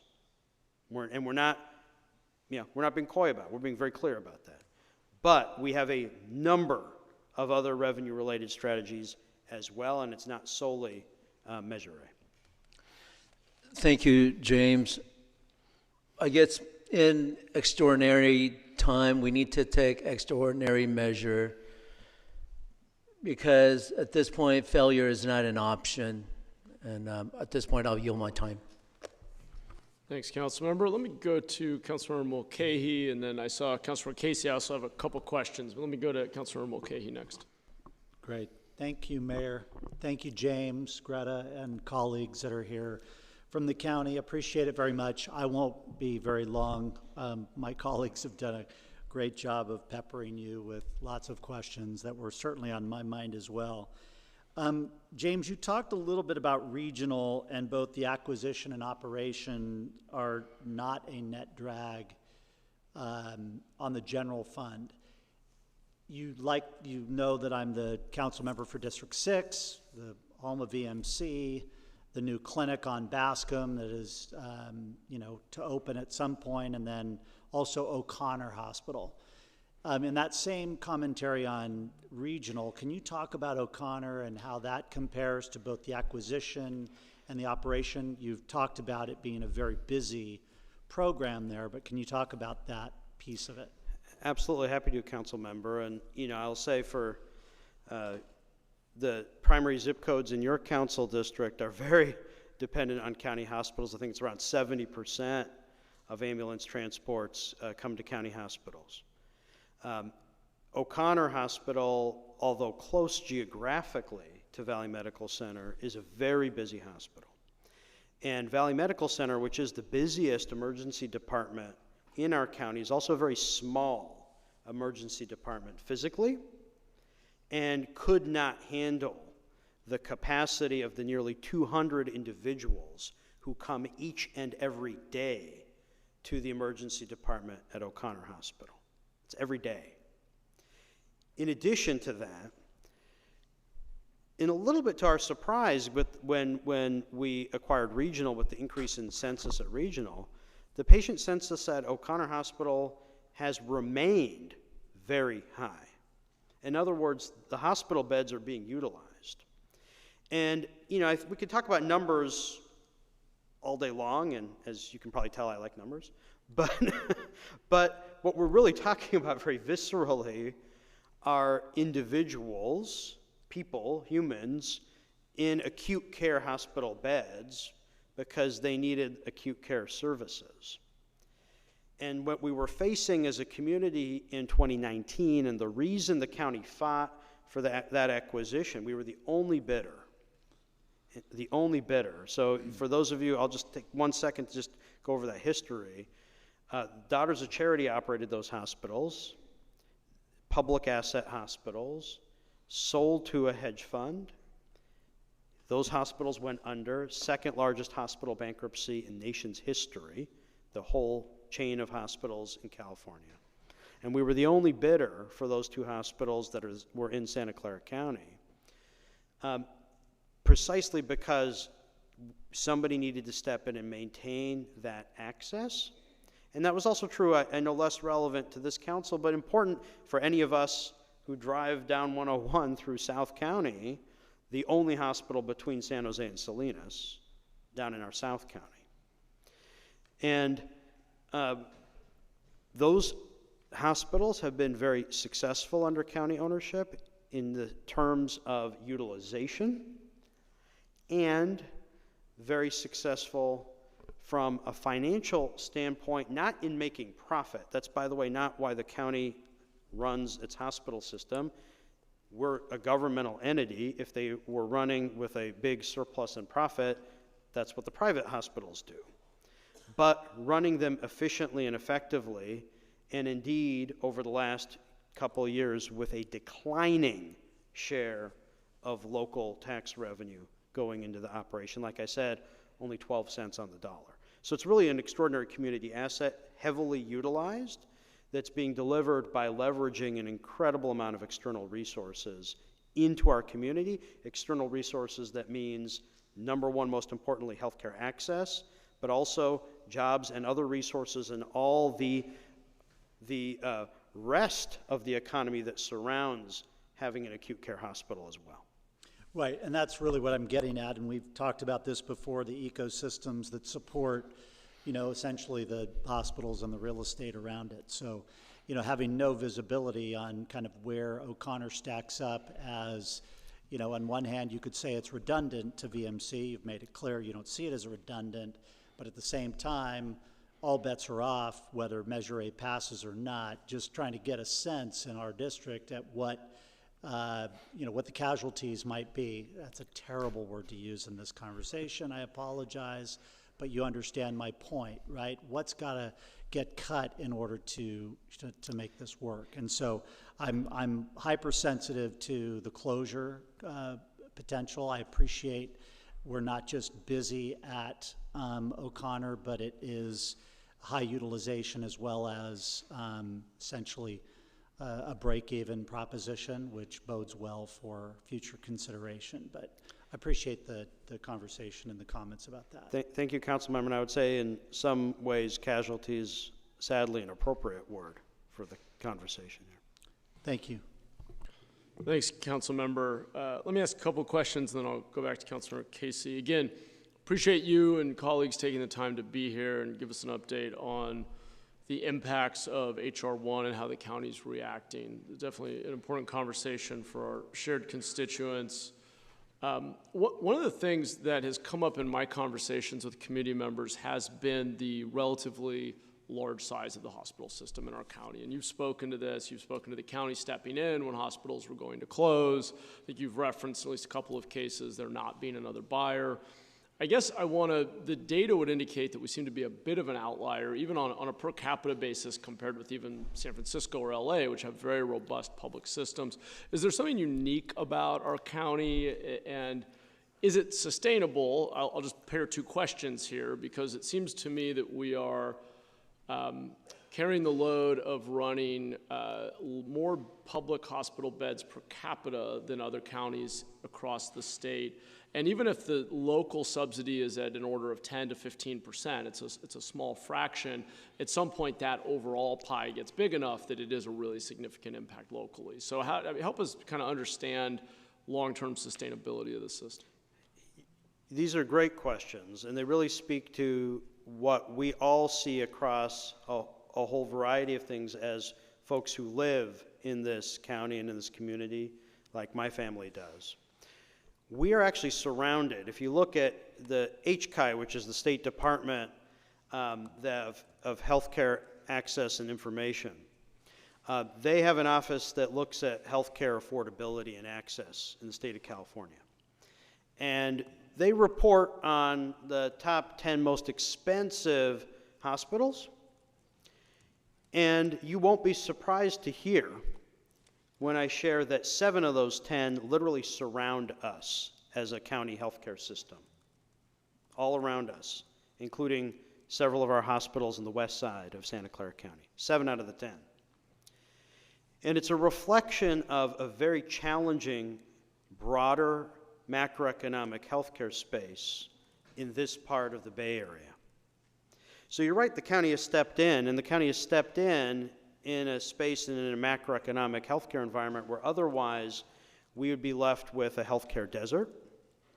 I referenced what's happening in San Benito County with Hazel Hawkins having been on life support and now looking like it's going to be closing because their last lifeline has walked away. And so we have stepped in where there's otherwise that desert. Regional was not headed in a good direction, not just in terms of the critical service line closures, but as I referenced, that patient census there had fallen to a level where it would not be fiscally sustainable for any operator to maintain it. What we have been able to do, and the reason we have been able to operate these other hospitals in a space and in a way where the private sector hasn't, is because we have been able to bring, from a systemic perspective, tap into certain resources, especially under the Affordable Care Act, that have drawn in external revenues that have made that operation possible in a way that has been fiscally sustainable for the county organization. That landscape has now shifted on us with HR 1. And the question and the challenge for us as a county organization, and it's one that we are tackling head on, is how do we now pivot and reorganize in order to continue to be in a position to maintain critical services in a long-term sustainable manner. But make no mistake, but for the county having stepped in, we are in a broader macroeconomic healthcare space as a community that is not good, and I think it's evidenced very directly by that HCI data.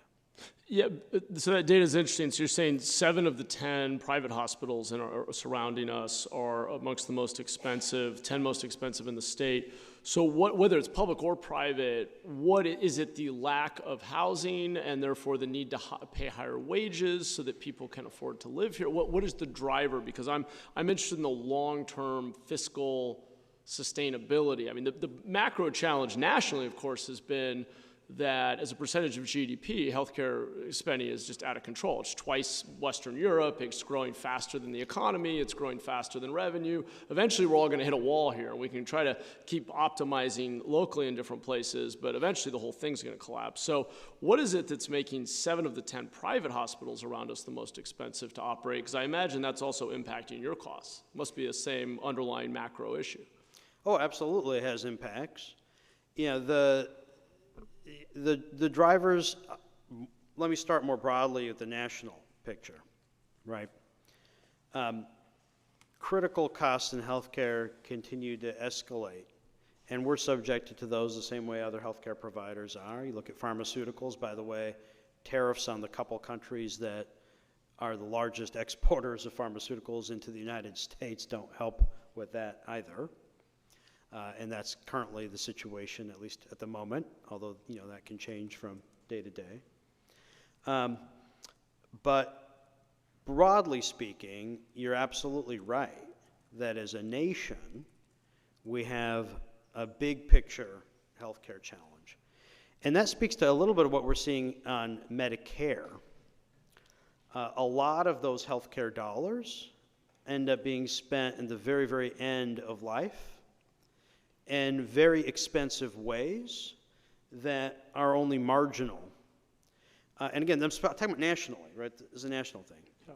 Now, we can have all of our opinions about policy solutions on that, but neither the City Council nor the Board of Supervisors are really in a position to set national healthcare policy. What we can control and what we can do is figure out how we ensure our residents have access to the most critical services. And that's what we've done as a county organization, and tried to do that in a way that's as efficient and effective as possible, and maximizing the drawdown of federal and state revenues to help support that effort. Right, though that model's now in question, obviously. I mean, just the federal changes we're seeing call into question the sustainability of that model. So let's talk about it's going to require changes in that model. So when I referenced kind of the one piece of good news in H.R. 1. So there were proposals that were under consideration to convert Medicaid to a block grant, right, to put in place per capita caps or other changes. Those didn't happen. And because those didn't happen, we have some really significant opportunities, and gives me a lot of confidence in our ability in the long run, provided that we don't have to make devastating cuts in the short run, in our ability to pivot to sustain critical services. I hope you're right. My read on the long-run exorbitant increases in healthcare spending is that the future is not looking very bright. So let's talk about bending the cost curve, because that's ultimately what we need to do, both to make our local public hospitals sustainable, but also, perhaps as part of our contribution to the national crisis we face. So what are the investments, whether it's with these dollars or other dollars the county has access to, that we can make to bend the cost curve? What are your leading theories on how we bring down the cost per outcome, the cost per patient we're adequately serving in our public system? Is it leaning into AI in the management of medical records? Is it increasing telehealth? Is it lower cost outpatient clinics if they are in fact lower cost? What are the things? Is it more prevention? I also am a member of Kaiser, and they always talk to me about eating more blueberries, which I love. So what are we going to do that's going to help us get control of a system that, I'll just remind everybody, every year is requiring us to spend incrementally more than underlying economic growth or public revenue growth, which means we're on a long-term unsustainable trajectory. So how do we bend the cost curve? So it's a little bit of all of the above, but it's actually one of the reasons I'm really excited about the place we're in prior to H.R. 1 with Santa Clara Valley Healthcare and with our overall healthcare delivery system. Because we are in a place to actually operate as a broader enterprise in healthcare delivery. The thing about Kaiser is that Kaiser is both a health plan and a healthcare provider, and it has an integrated model of care. And we're sitting on the cusp of some really important opportunities in having a comprehensive and integrated healthcare system with all of these hospitals and clinics, for instance, on one electronic medical record platform. Before the acquisition of Regional, for instance, HCA, which was the prior owner, had their own proprietary system, and a lot of patients moved back and forth between their system and the county system.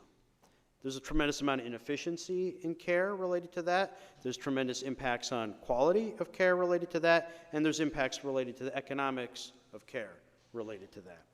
So with a system that is more comprehensive in its access, with the Medi-Cal managed care reforms that we are urgently pushing forward, we have powerful opportunities to increase the efficiency of each healthcare dollar, to remove layers and barriers in the delivery, and as a county system, uniquely positioned in some ways that actually make our healthcare delivery more efficient because it is integrated with broader networks and systems inclusive of prevention activities led, for instance, by public health. So it's a multitude of exactly those kinds of things, but the county actually has some opportunities in that space that it's been on a track of pursuing that are part of the broader strategy that's behind how we efficiently ensure and deliver access to health care to residents here. All right. Well, another time I'll look forward to getting more detail on those specific strategies, but high level, I appreciate that. So part of the proposed solution, as you mentioned in your presentation, is raising local revenues. It would be a general tax. So I think a concern, well, I know a concern I've heard from residents is the risk of those dollars being just sort of absorbed into general cost inflation that we've seen so much of in the healthcare system. And I'm curious, is the county developing a spending plan, or there's some mechanisms for commitments around cost controls, or how do you assuage that concern if it's coming up? Yeah, I think it's pretty straightforward math. I really do. We're facing over $1 billion revenue loss. Measure A, if passed, represents about $330 million. So the question around will there be a need for cost controls? Will there be a need for addressing efficiencies? Will there be examination of service lines and service delivery? Will there be pursuit of other revenue opportunities? Will there be consolidations of services? The answer to those questions is yes, yes, yes, yes, yes, and yes. And the reason is because $330 million does not equal over $1,000 million. So we are pursuing all of those things, and would absolutely welcome a more in-depth conversation. I'm very excited about, for instance, the opportunities with the restructuring of Medi-Cal managed care, for instance. But it's a multitude of things. And like I said, it also includes state-level strategies because this is a problem for the state too, especially when you think about what I shared about the role of public hospital systems in California. Thanks. And then just lastly, California's number one concern these days has been cost of living. Obviously, one of the proposed solutions here is to ask folks to sign up for an increase in cost on the front end. Doesn't mean there isn't benefit, as you've pointed out, but we know the mechanism of a sales tax can hit everybody and disproportionately hits working families. We also know, we see consistently and have seen now for 4 or 5 years of polling in San Jose that 2 of our residents' top 3 priorities consistently have been reducing unsheltered homelessness and improving public safety. And when we dig into public safety, a lot of the concern is around untreated addiction and mental illness and the intersection with unsheltered homelessness. And I'm curious, a message that, hey, we're losing $2 out of $3, so support the one we think we can preserve is probably not a particularly compelling message. Are there new ways of operating? Again, I'm looking for innovation, efficiency, new ways of partnering. Is there a more compelling story and reality? I don't care about the story, but are there new approaches we can take that will help to secure the trust of a community that is saying our biggest concern is cost of living, and our biggest issues that have been where we have not sufficiently moved the needle are related to health and human services, but specific, very specific. The Santa Clara Valley Healthcare is the largest provider of critical behavioral health services, and these are expensive services, especially at the acute end of the spectrum. They're expensive facilities to build. They're expensive services to operate and provide. And for these kinds of services, especially at the acute end of the spectrum, there's a dearth of folks who are willing to provide those services too, which impacts the ability to staff and operate them. But we're the only provider in that space for those kinds of services. And those are services that are ones that, given the folks that we're serving, the patients, the humans that we're serving, are also ones that are not revenue generating. But it is our role as the safety net provider to provide those services and access to those services and care for those individuals. We have been driving significant investments in those areas, opening, like I mentioned, the new acute behavioral health facility on the Valley Medical Center campus is one example. Very costly, but very powerful and important service that will make a meaningful impact in our community, which is why it's something that was championed by our board many years ago and is now in a place where it's coming to fruition. And so you're exactly right, Mayor, that we have to seek opportunities for partnership, and we have to find those levers that we can to sustain continued investment in those particular areas so that we can move forward with those critical services. Appreciate that. I suspect, and I certainly want to find those opportunities to do things differently, do things better, deliver better outcomes, and build greater trust. I suspect our residents are going to want more specifics about how we're going to deliver those better outcomes by operating differently, even with fewer dollars. Let me, in the interest of time, see if we can wrap up with a second round of comments from a couple of colleagues. Let me go to Councilmember Casey next. James, I want to start off by thanking you on behalf of my colleagues for your patience and thoughtfulness in answering the questions and the endurance you've demonstrated while doing so. So thank you. Let's say we'll concede H.R. 1 is an unforced error in terms of its fiscal impacts on the county. My concern is what other ticking time bombs there may be in terms of underwriting the county as somebody that we're going to invest in or be taxed by. What would you say to the contention? For example, there's the idea that within 5 years, you guys are going to be in the red based on your non-public safety contracts with personnel. I mean, I know you can't give us any assurances, but how do you respond to that contention? Sure, Council Member. I appreciate the question. We take fiscal stewardship very seriously. And let me share this. Other than our base property tax under Prop 13, right, the base share of property taxes, which, by the way, you may not know, that Santa Clara County actually has one of the smallest percentage shares of the base property tax of any county in California. So, for instance, Los Angeles County, it's about 25% of that pie of property tax that's distributed. In our county, a larger share goes to school districts, and the county's share of that pie is smaller. It's about 17%. But other than our base share of local property taxes, our only other local tax revenue that the county gets for operating costs, the only other local tax revenue, is our 1/8 of 1 cent existing sales tax. That's much less than neighboring counties like Alameda, Santa Cruz, San Mateo. It's much less than other major counties in California. We don't have any other meaningful revenue measures. We do have from the 1980s, a TOT tax that's levied only in unincorporated county. It raises a little over $1 million. But we don't have other local revenue measures. We haven't had a county facility general obligation bond since the 2008 seismic bond for Valley Medical Center.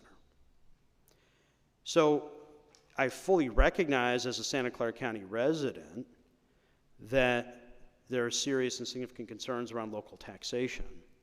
But the county government, especially relative to other large county governments in California, has not been the entity that has had a number of local levies or revenues. That growth in the county's operations, which is largely attributable to the increase in the health system, has not come with any increase in local tax revenues. We have managed all these years including through the incredible growth in healthcare inflation in the wake of the pandemic. And to the mayor's comments, in the wake of the pandemic, healthcare inflation in the United States jumped through the roof, and we felt that at the county end just as much as any other healthcare provider in the entire United States. And we managed all of that with fully balanced budgets, structurally balanced budgets, without asking our community for any increase in local revenue. And I share that because we have managed the budget responsibly, even with significant growth in our county organization. And so this is about H.R. 1, because I can also say with confidence from the measures that we have taken in my tenure as county executive to actually reduce the share of general fund contribution going to the health system for the last several years. So I feel very confident in saying that we had a fully sustainable pathway for the operation of our healthcare system, including, as I referenced, no increase, not 1 penny, increase in general fund contribution associated with the operation of Regional Medical Center, but for H.R. 1, which does, and I agree with the mayor here, it does upend our current federal financial model. And what we now need to do is make pivots in that model to put us back on a sustainable pathway of being able to provide these critical, essential, life-saving services for our community. But we need the space to do that, we need the set of tools in the toolbox to do that, and it requires a full set of tools to deal with that crisis that's been thrust upon us. And Measure A is one piece of that. It's one of those tools. It's an important tool, but it is not the only one, and it can't be the only one.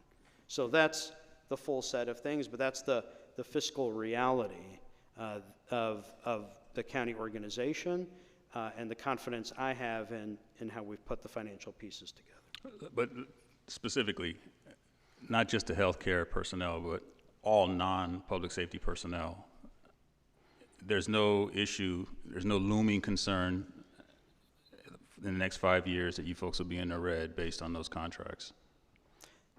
Outside, because I don't want to view H.R. 1 in a vacuum and then totally negate the rest of your fiscal house and then not factor in the impact of that ultimately on what we decide with Measure A. Yeah, none that are currently known, right? I mean, none like your organization and ours. We can't predict what might happen to other revenue streams. So I don't know if Congress is going to make some significant action to other social services revenue streams, or if some devastation is going to happen to CalPERS. We're a CalPERS county for our pensions, right? So I have to be candid about what we know and what we don't know.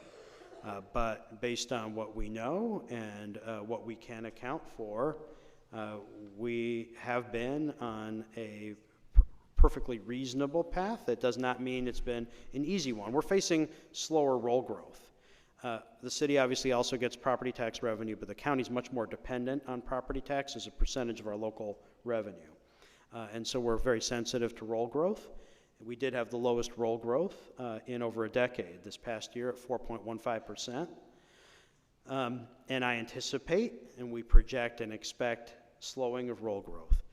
But we will make, and we have made, the adjustments necessary in our operations, whether it's through service line changes, whether it's through other adjustments or shifting of funds.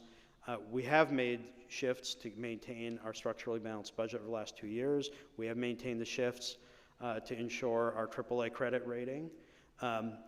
Those are things that are very important to us as an organization. That fiscal stewardship is critical. And I'll just share one of the philosophical pieces behind that, because I think it's important to each of you and to our community, and it's somewhat self-evident why we care more generally about fiscal stewardship. But for the county organization as the safety net service provider, the way I think about it is this added layer to all of that baseline. Ensuring fiscal stability in our operations, the continuity, the ability to continue those operations, is pivotal because of how it then impacts and affects the most vulnerable families in our community. because you can't go up and down in a seesaw with the provision of those critical services. So it's something we take extremely seriously, and we don't know what we don't know, but based on what we do know, those are all pieces that have been to date fully manageable.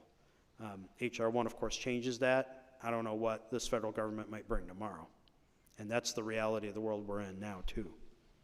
Again, I want to thank you for your patience in answering all the questions. Thank you. Thank you. Great, thank you. And let's have Councilmember Ortiz bring it home. Thank you, James, for your time and for your answers. Definitely didn't envy you coming into this gauntlet, speaking to a whole bunch of council members, but I appreciate your willingness, and I'm definitely interested in partnering to see if we could find solutions. One more question. I asked this earlier, but I think I kind of distracted you with my comments around the regional medical center. I wanted to ask if you could summarize in a very simple way, right, how the impacts of HR 1 how they will impact our residents, but in a way that people can understand who may not be watching right now, who aren't reading, the paperwork, who isn't reading the mailers that are being sent, to their homes. And for example, right, for individuals who are just living their lives, and all of a sudden, boom, they get into a car accident. Is there going to be emergency workers that are going to be able to show up in an ambulance? Or, for example, our first responders, they're out there in the field, they get hurt. Is there going to be an ER for them to go to, or are they going to bleed out on the street? Can you just give us in very layman terms what we can expect? Absolutely, council member. Let me put it this way. If you're a San Jose resident, somewhere every 15 minutes, one of your neighbors is on an ambulance headed to a county hospital because they needed to be transported by ambulance to a county hospital. That's in addition to whoever is driving there or walking in. By ambulance, they're coming to a county hospital every 15 minutes. You want to make sure that when they get there, whether it's your spouse, your child, yourself, your neighbor, your best friend, you want to make sure that when they get there, the staff is there to treat them, that you have the nurses and the doctors, that you have the equipment and the resources to ensure that they have the best possible chance of survival. That's especially true if, God forbid, you experience a serious trauma, a car accident, or a house fire. And we don't know when that'll happen to one of us. 98% of trauma transports in this city come to a county hospital. We are your only trauma centers in this 10th largest city. The only trauma centers are run by your county government. 98% of those trauma cases come to a county hospital, and the only comprehensive burn center in this part of the Bay. We cannot take that for granted, and we also can't take lying down the federal government trying to pull out the largest funding source that is the backbone for that critical care. We are fighting tooth and nail with all the tools that we have to make sure that we continue to provide those services. That is our commitment. And I think by now you know, and those of you who know me know that's emphatically the case, that this county administration and the Board of Supervisors will emphatically fight tooth and nail with every tool we have to try to make sure we can continue to provide those services. But we need to come together as a community. We have to come together as a community, unlike what we're seeing candidly in the broader political environment across the United States right now. We actually have to come together as a community around those services, around that partnership, and around standing up against what we're seeing as not just misguided federal policy, not just misjudged federal policy or miscalculated federal policy, but literally life-threatening federal decisions that will jeopardize care across the country. But the difference is, at least here, unlike in some other places, we actually have the ability to exert and utilize some tools to push back. And that's what we're trying to do as a county government, and that's why we're very grateful for all of those who stand alongside us together in service to the nearly 2 million residents of this county and million residents of the city. Okay, thank you so much. All right. Thank you to colleagues for all the thoughtful questions. Thank you, James. That was a marathon session. We appreciate you hanging in there. And if I could just say, I want to thank you, Mayor. I want to thank all of you, council members, for your very thoughtful questions, your deep engagement, your commitment to these issues, for your public service. This is a hard time to be in public service, so thank you for your public service and our collective service to these residents. I appreciate your time, and I want to thank the city manager and staff for the opportunity as well. great. Thank you, James. We appreciate you being here. Thanks for your time and your service as well. We'll be in touch very soon, I know. Take care. Have a great rest of the day. We did have a motion to accept the verbal report. Tony, let's vote on that.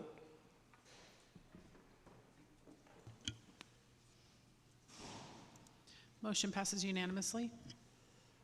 Thank you. And all right, we are on to item 3.3. This is our summer intergovernmental relations report. We have a presentation. We'll take a moment for folks to come down and settle into the box.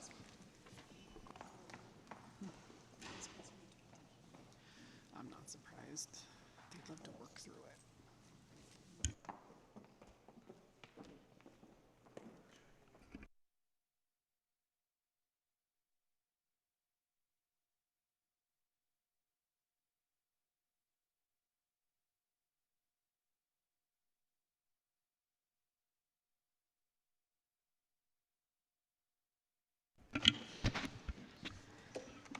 Good afternoon, Mayor, council members, members of the public. My name is Sarah Sarate, Deputy Director in the City Manager's Office of Administration, Policy, and Intergovernmental Relations. I'm joined today by the Intergovernmental Relations team, which I'll refer to as IGR, including Steve Stamos, Nicholas Ochoa, our new API Director, Emily Lamb, and our lobbying partners, Steve Cruz and Nick Romo from Cruz Strategies, and Leslie Polner from Holland & Knight.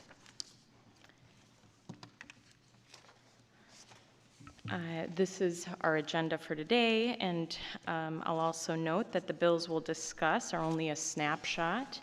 A more extensive list of city positions can be found in the federal and state legislative logs, which are attachments A and B to the memo. As a refresher, our work is focused and guided by the city's legislative priorities, which were last approved by council in January 2025. And these help keep us organized to drive results in these 5 areas for our community. This report covers IGR activities from April 8th through August 28th. Since April, we advocated for $6.5 million in federal earmark funding that was included in the draft fiscal year 2026 appropriation bills and will be detailed next by Leslie. The IGR team monitored nearly 400 bills throughout the summer, mostly at the state level, and we issued nearly 70 legislative and funding advocacy letters advancing the city's priorities. We also conducted 4 legislative advocacy days in Sacramento to meet with the city's state delegation and other offices to communicate the city's interests, in addition to other trips focused on specific legislation. I also want to highlight the advocacy this team does that doesn't get reflected in a quantified way, especially in defending the city's budget and funding priorities.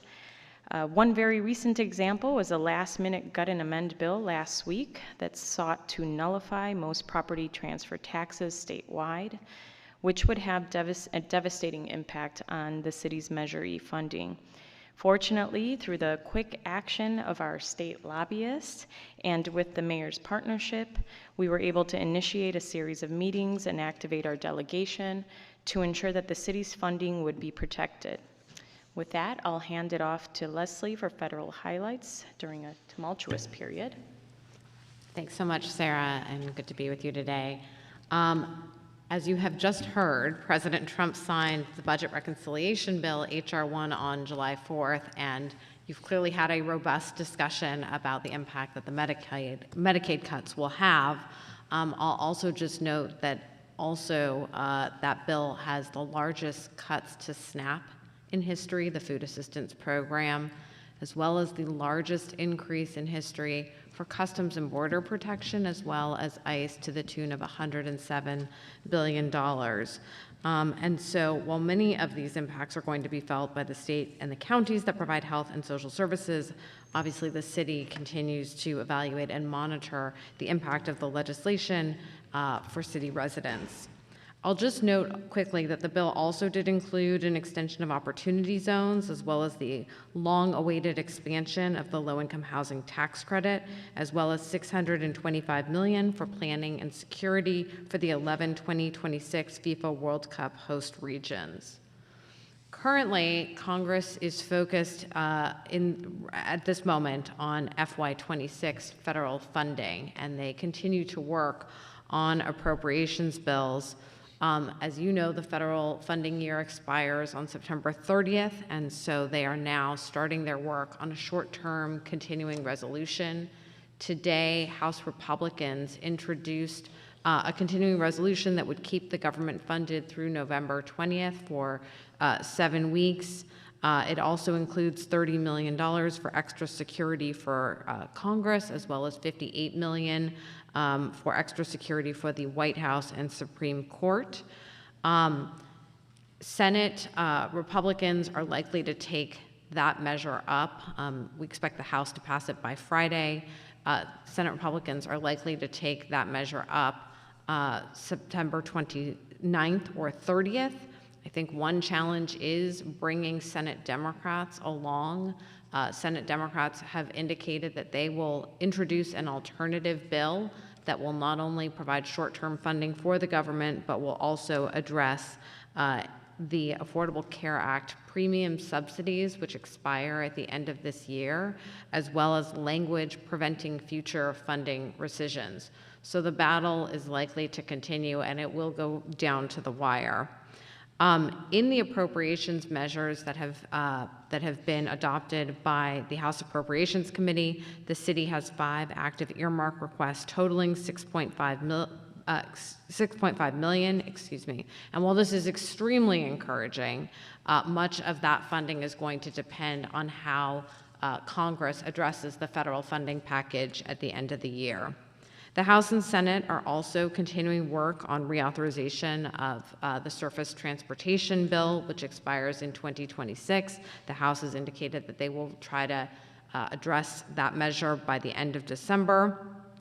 The Intergovernmental Relations Team submitted funding priorities on behalf of our Transportation Department to the congressional committees, and we've distributed our priorities to the city's federal delegation. Additionally, the House continues work on the reauthorization of the Workforce Innovation and Opportunity Act, which funds the city's Work to Future program. And lastly, we continue to advocate on the BART Silicon Valley Phase 2 full funding grant agreement on immigration issues, as well as the enforcement of quiet zones, among other issues. Thank you, Leslie. Governor Newsom signed the state budget bills on June 27th, authorizing a $325 billion legislative spending plan and closing a $12 billion deficit. The budget did not include new funding for HAP this fiscal year, but did include a commitment to provide $500 million for HAP Round 7 in fiscal year 2026-2027. Additionally, the adopted budget included significant reforms to CEQA, including new statutory exemptions for infill housing development projects, and included $10 million to support security costs associated with the 2026 FIFA World Cup, with funding expected to be split evenly between the Bay Area and Los Angeles.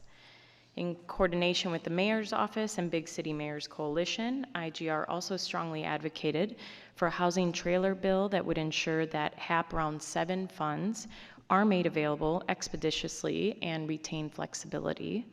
The trailer bill was passed late last week and is currently with the governor for signature. Additional funding advocacy included flexible funding for interim housing solutions in the proposed statewide affordable housing bond, which are now 2-year bills, and funding for the BART Silicon Valley Phase 2 project, supporting VTA's application for $100 million in Senate Bill 1 funding, which it successfully secured in June and will help reduce the project's funding gap. IGR partnered with the Mayor's Office, the city's transportation department, and VTA in advocating for the South Bay's funding priorities in Senate Bill 63, which, if signed by the governor and approved by the voters in November of 2026, would provide millions in regional transportation funding. Additionally, this group advocated for dedicated cap and invest funding for the bookend projects to the Bay Area section of high-speed rail. Ultimately, the legislature opted to pass a clean reauthorization bill through 2045. Lastly, in collaboration with the city's housing department and the mayor's office, IGR engaged on SB 16 and SB 606 to address unsheltered homelessness by advancing functional zero standards for HAP funding. Both of these bills were held over the summer, and IGR will continue to hold discussions with the author's office in anticipation of them advancing next year. The city sponsored 2 bills this legislative session. Assembly Bill 476, authored by Assemblymember Gonzalez, would expand the information that junk dealers and metal recyclers must collect before purchasing copper, and prohibits the possession of additional types of scrap metal previously owned by a public agency or utility without proof of legal ownership. Senate Bill 753, authored by Senator Cortese, would allow local governments to pick up abandoned shopping carts and immediately return them to retailers while recovering the actual costs of managing the program. Thank you to Councilmember Mulcahy for testifying in Sacramento this summer on behalf of the legislation. Both of these bills are currently with the governor for signature. Beyond sponsored legislation, IGR engaged in wide-ranging advocacy efforts on a variety of issues. As engagement windows became available, these are detailed in the memorandum, but a few to highlight include engagement on SB 79 to protect the city's industrial areas, specifically in North San Jose, advocating for immigration-specific bills to protect our residents, support of AB 382, which would allow cities to reduce speed limits around schools, engagement on 569, which would enable cost recovery for encampment cleanups on Caltrans properties, support of the rollout for Prop 4 climate bond funding in partnership with Valley Water, advocating for the implementation of Propositions 1 and 36, as well as Care Court, and providing comments during the California Department of Justice Bureau of Gambling Control rulemaking proceedings that could impact the city's card rooms. This concludes our presentation. Many thanks to the department staff who are the subject matter experts that guide our work, and Ryan Coonerty and Mackenzie Mossing in the mayor's office for strengthening our work. We are asking council to accept the summer IGR report, reaffirm city positions in the federal and state legislative logs. I also just want to take a moment to thank Steve Stamos and Nicholas Ochoa, who have been holding down the fort while we recruit for an IGR director.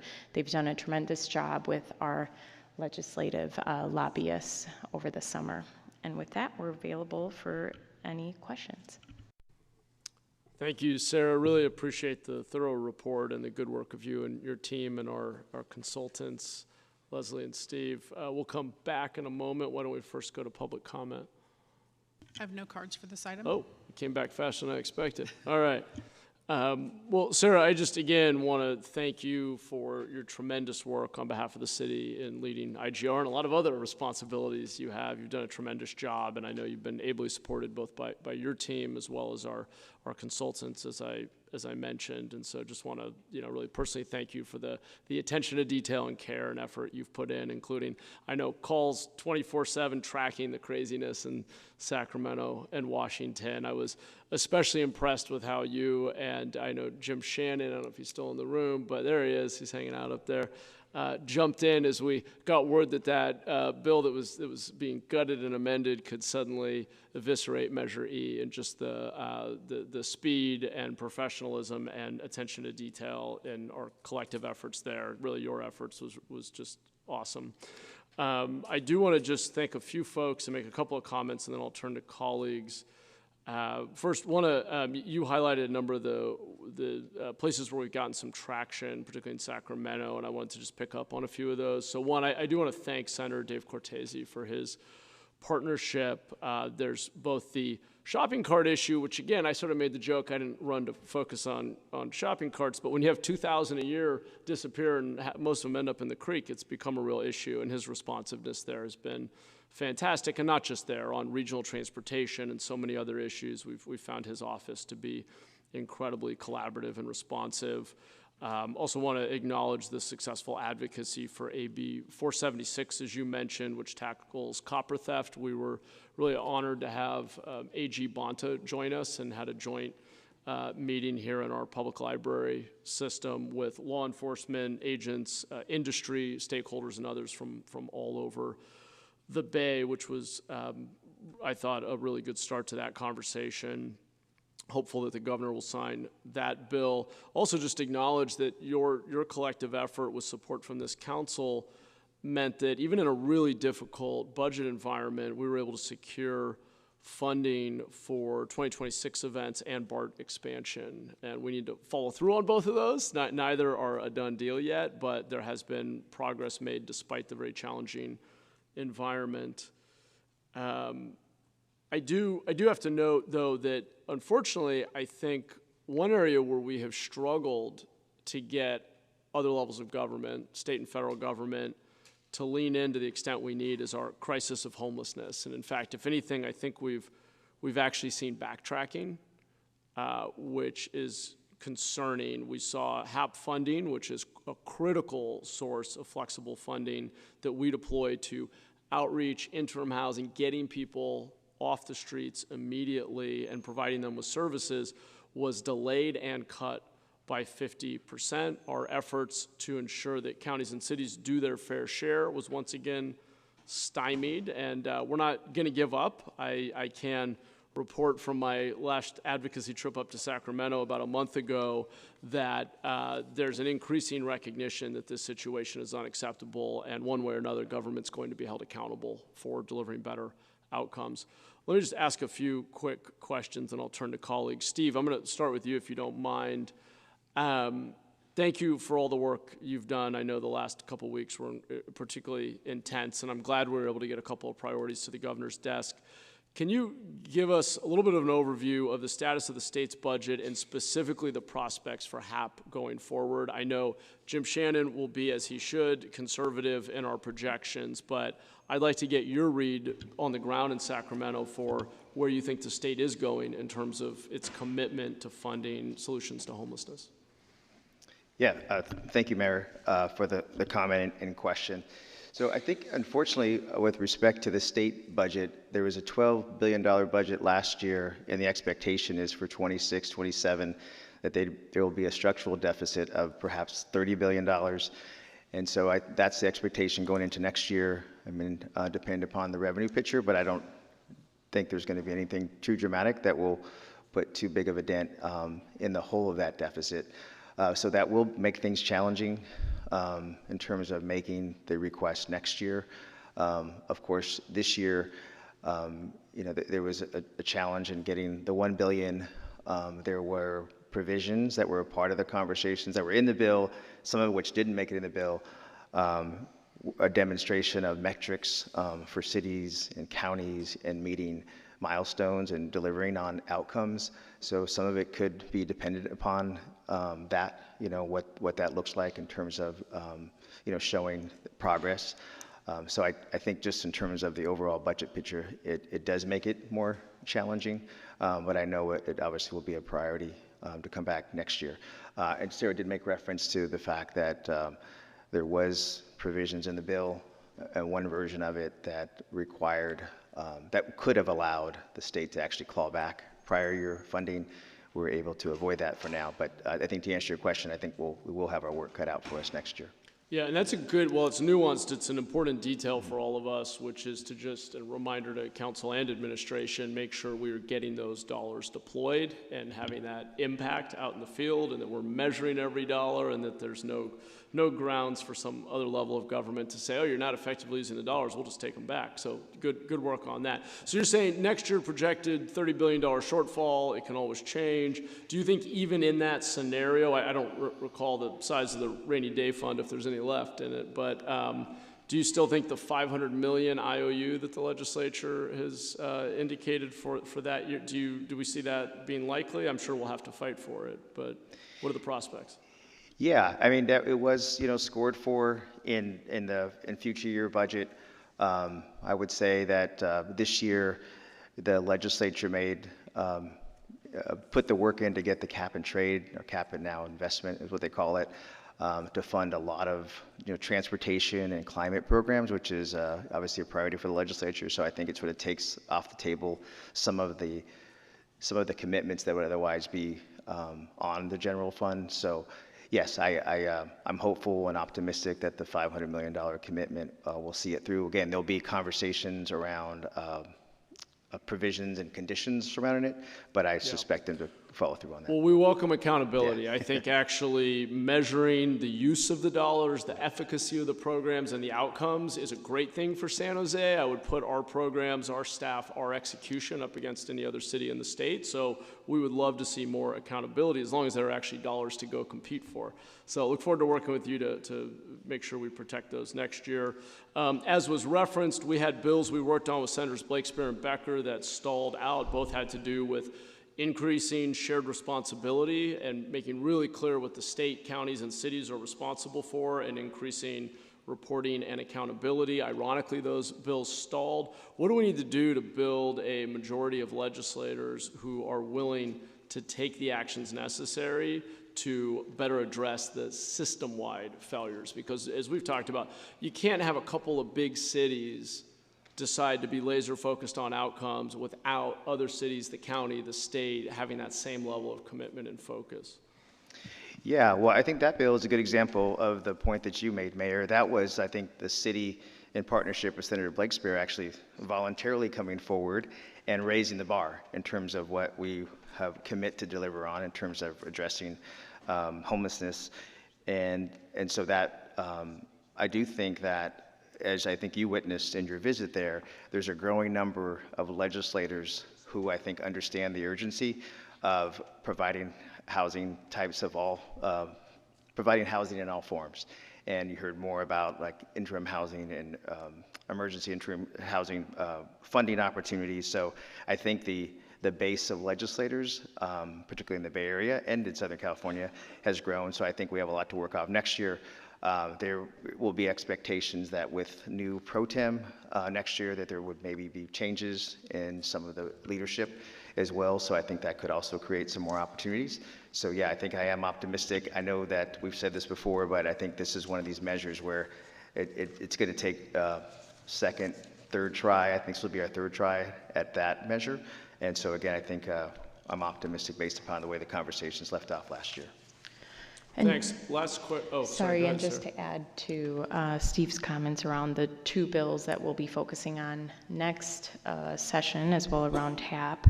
We'll be working with Emily and the IGR team to also broaden the coalitions that we have, so it's not just big cities, big city mayors, but also smaller cities that have shared interest in that funding. That's great. Sounds like a smart strategy. Last question for you, Steve, at the state level, which is I think AI has tremendous potential to increase efficiency and productivity in the public sector and drive the next big phase of economic growth and innovation in the state of California. It can be a twofer, both public and private sector benefit, keeping our state in a leadership position, not just nationally, but globally. And yet, we've seen dozens of bills in this last session, specifically on AI, and then on components, foundational pieces like energy supply and ability to site and build data centers at scale, virtually all of which saw AI specifically and kind of the infrastructure and energy needs more broadly as threats, as things that need to be constrained or killed or effectively, well, nobody said it, pushed out of state. What are we going to do as the capital of Silicon Valley, the city that has the most to gain, I think, both in public sector productivity and private sector economic opportunity and development for our residents? What are we going to do to build a broader coalition to change the tenor of the conversation in Sacramento on these issues? Yeah, I may also let my colleague Nick Romo jump in here as well. But yeah, you're right. I mean, we've seen a number of bills. I would say about half of those bills that did represent I would just, if I can categorize it this way, a threat in some way to the development and evolution of the industry, that they did fail. They became two-year bills, including the bill that you referenced, AB 222. And so I think there is a recognition, like by the legislature, at least some, that we need to sort of take it slow. Certainly need to put in place standards and regulations, but I think about half of the bills have not moved forward to allow for further conversation. I know that it's become clear, and like your visits to Sacramento and by the city, just there is an appreciation for the growth and development of those companies. I think we've seen recently other states actually draw these companies to their backyards, and I think I've heard it sort of related to the kin of the film industry and the efforts that they've made last year and again this year to make sure that there are incentives, because it is a real threat. Companies will locate elsewhere, so I think that has actually I think legislators in the governor's office is well aware of that. I'm going to just turn to my colleague Nick in case he had more to add there. Thank you, Mayor. I'll just add that it's becoming recognized that the growth of these companies are going to be also key to our budget situation. And as Steve mentioned, we're looking at a $25 to $30 billion structural deficit going outward. As you saw, some restraint, although there's dozens of measures introduced, they did show some restraint in the last week to slow down and to let these technologies flourish and kind of mature a bit. Yeah. Well, I think a homework assignment for all of us is to think about what we can be for, what we can advance as our agenda, what other cities and states around the country, if not the world, are doing. The nature of the beast in Sacramento is they've got to discuss, debate, and vote on something. So let's give them something that makes sense and actually is an enhancement, again, I think we should think about both sides of the coin. Public sector efficiency and productivity, how do we bring the best of AI into government on a statewide level to do more with less for our residents, and then also the economic development and competitiveness side of it. So you look like you want to. Well, yeah, and I don't want to be remiss. I mean, there were efforts, at least through the budget, to provide some streamlining for these type of facilities, and so I don't want to not note that there have been efforts by the administration and legislature, at least in the permitting side. A lot more to do, but there was a gesture made this year through the budget. That's good. Well, I hope we can elevate those next year and build a broader coalition. Okay, and then Leslie, just one question for you, because I've taken a lot of time here. I want to get to colleagues, but thank you for making the trip all the way out from Washington and for being our eyes and ears and advocate out there. As you know, 2026 is going to be a huge year for us in the South Bay, the region, really the whole state, as we host global events. So thank you for working with us and helping us to obtain funding for security. We're going to need a lot of cooperation from the federal government on visas, security, and other support to make sure that we can successfully host these events and showcase California and have a good showing for our country. I'm curious what you're hearing from the administration about where this is on their radar, their commitment level, what we can expect. It's so much of what's happening in Washington right now is a little obscure to me. So I'm curious on this issue. Maybe this is one where we can get some commitments and really work together to put our best foot forward. No, thank you for the question. I do think that this administration is very focused actually on FIFA and of course relatedly the 2028 Olympics. And so there is actually, there are point people at the White House who are very focused, who are regularly meeting with the host committees and, have been very committed to, making sure that the visas are there, making sure that the host committees have what they need from a security standpoint. DOT has also been especially focused in this space in addition to Homeland Security. And so I do think you're seeing cross-agency collaboration, which is going to be really important here as well. But so this is very high on the radar. And of course, FIFA is right around the corner. Absolutely. Okay, well, thanks for that update. I'm sure we'll be talking a lot more about that in the coming months. All right, let's turn to Councilmember Ortiz next. Thank you so much, staff. I want to thank you for your excellent work on this, representing our city and advocating on behalf of our residents, and really thankful to you, Sarah, for your leadership. I just have I guess a few things that I want to point out in regards to your strong advocacy regarding key pieces of legislation that I've definitely appreciated your advocacy on. I want to thank you for supporting AB 1025, which helps keep families together by allowing parents facing immigration enforcement to designate a caretaker for their children. This is unfortunately something that nobody ever wants to think about. Nobody wants to think about them not being able to pick up their child from school, but it is the reality that many of our families face here in the city of San Jose, and it's important that we are advocating for them. So thank you for doing that. I also deeply appreciate your support for AB 49, which strengthens protections at our schools by requiring valid judicial warrants before immigration officers can enter. And for AB 421, which prevents law enforcement from sharing information with immigration authorities near sensitive community locations like child care centers, religious sites, or hospitals. I know that here in the city of San Jose, our law enforcement does not share information with ICE or other immigration enforcement, but not everywhere is the city of San Jose. And so we need to make sure that we're advocating for those populations who may not have, I guess, leadership like our city has.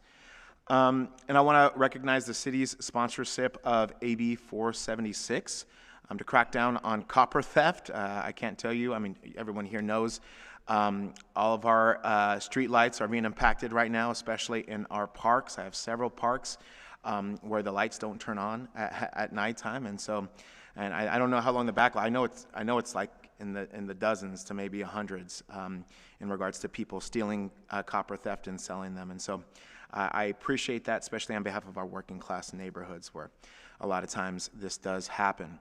In addition, I want to elevate your support for AB 382, which would lower school zone speed limits to 20 miles per hour. That is amazing. Maybe interesting to see how much it may cost DOT to change all those signs. I'm sure we may have to worry about that later. But you know, in my district, I'm sure like all of our districts, and I know that DOT has done a great job building infrastructure around schools, but still people, you know, are on their phones speeding and not paying attention. And so I'm hoping this goes a long way in advocating for our most prized residents, which is our youth, our kids, of course. Finally, I want to thank you for your continued advocacy for WIOA, Workforce Innovation and Opportunities Act, which funds our Work to Future program, serves over 2,000 people annually. I think these programs are vital, especially if we're thinking about, you know, breaking the school to prison pipeline, giving youth the skills they need to actually work here in Silicon Valley. Those things don't happen without being intentional, and it definitely wouldn't happen if we stopped receiving WIOA funds. So I really appreciate that, and as a Work to Future board member, just wanted to elevate that. But thank you, and in my opinion, I think these policies center family unity, community safety, and economic opportunity. And so I just want to let you know that these values are important to me, important to the city, and I thank you. Thanks, Councilmember. I appreciate you highlighting all those important legislative priorities. And last time I checked, I think it's significantly lower, but we were at 800 streetlights that had been knocked out, which is kind of shocking. So hopefully there's some help on the way. Let me turn now to Councilmember Cohen. Thank you, and thank you for all the work that you do. As somebody who follows a lot of what's going on in the legislature, I know how much time it takes to track all the bills, figure out what's important to us, and advocate for them. I'm going to ask just about two things. Can you let me know, I know there was some potential discussion about changes on SB 79 or not. Can you tell me where it landed, and in particular, how bad it still is for North San Jose and other parts of our city? Yes, thank you, Councilmember, for the question. So we did request amendments to the bill that we got, I think, in the last week of session that allowed us to move to neutral. And it was around protection of industrial sites in the city. So it was a specific language that we've actually been able to, like a template language that you put in similar legislation for ministerial and streamlining of commercial or industrial sites. And so that was the amendment that allowed us to go neutral. I don't know if Sarah. Martina, do you want to add?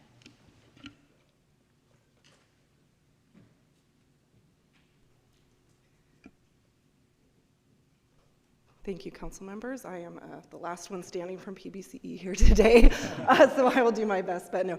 We were able to negotiate an amendment that would allow us by ordinance to exclude the use of the bill in large employment areas.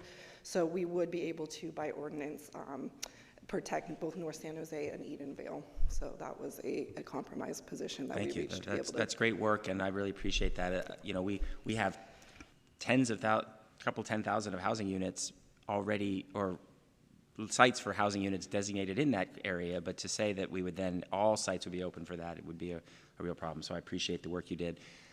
Thank you on that.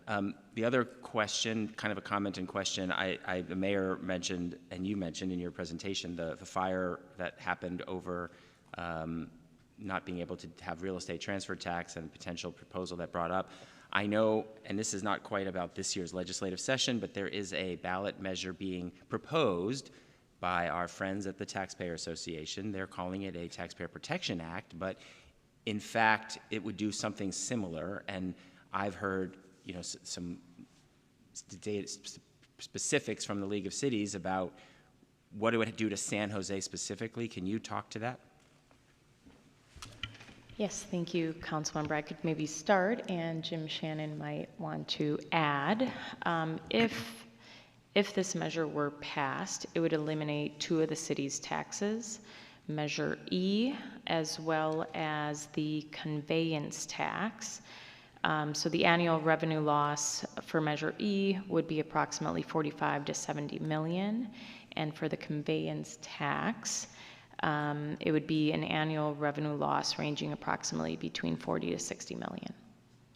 Right, so the number I had heard was 90 million, but it sounds like 90 million is the floor. So it's just important for us to be aware that there's a potential ballot measure being circulated that could cost our city $90 million a year in revenue. We're one of the cities most affected by this. There's others, obviously, that would be affected as well, but these measures are not often what they seem, and we should be going in with eyes wide open. Next year, there could be a significant battle on our hands that could cripple our city finances for a long time. So I want to thank you in advance for any advocacy that you may end up doing around that issue, and make sure that we're all aware. And I will move acceptance of the report. Thank you. And Councilor, thanks for your advocacy on SB 79.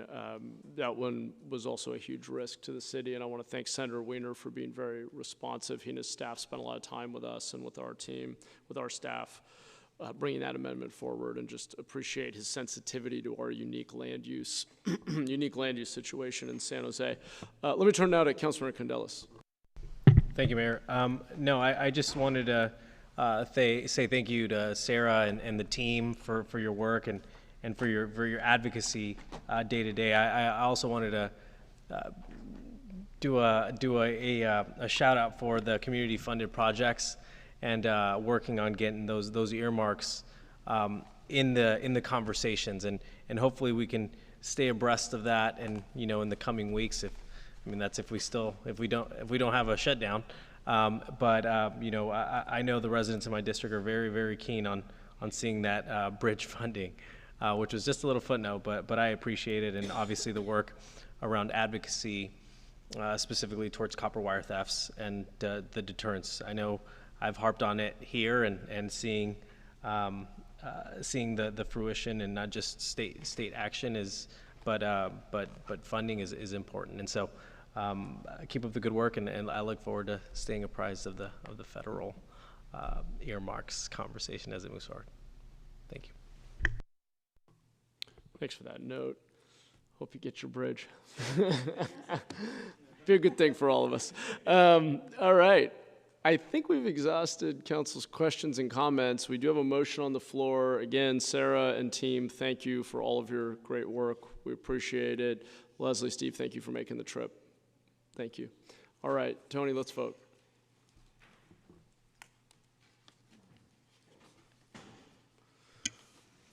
All right. Motion passes unanimously. Thank you, Tony. All right, we are moving on. Item 4.1, reinstatement of the San Jose Police Department Horse-Mounted Unit. We have a brief staff presentation.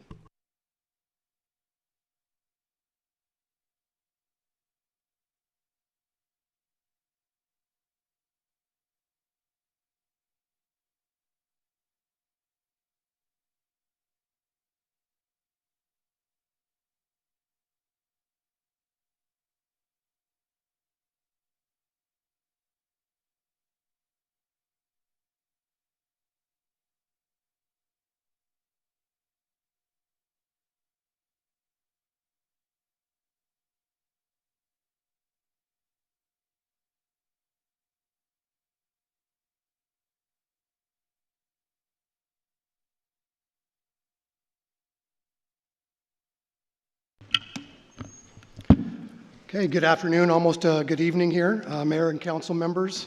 Thank you for this opportunity to present today on the reinstatement of the San Jose Police Department's Horse-Mounted Unit. I'm Brian Schaab, Assistant Chief of Police, and with me today in this presentation is Chief Paul Joseph. I'd like to first start off by acknowledging the proud history the Horse-Mounted Unit has within our department. And today's proposal brings it back in a fiscally responsible way that addresses both our downtown public safety needs as well as our broader budget realities. So let's begin with a look at the history.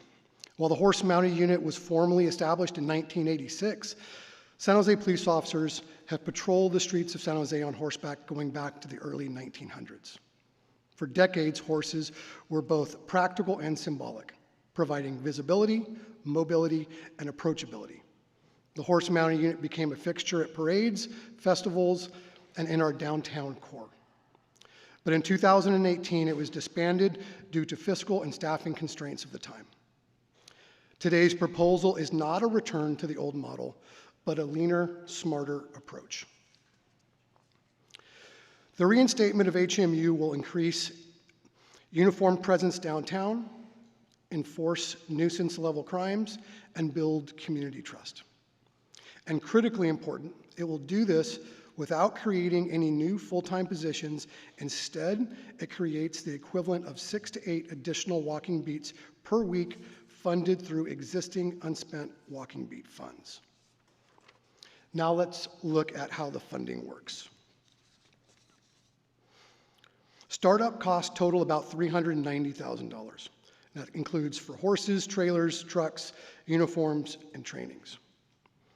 But here I'd like to take just a second to pause and really acknowledge the amazing generosity of the San Jose Police Foundation.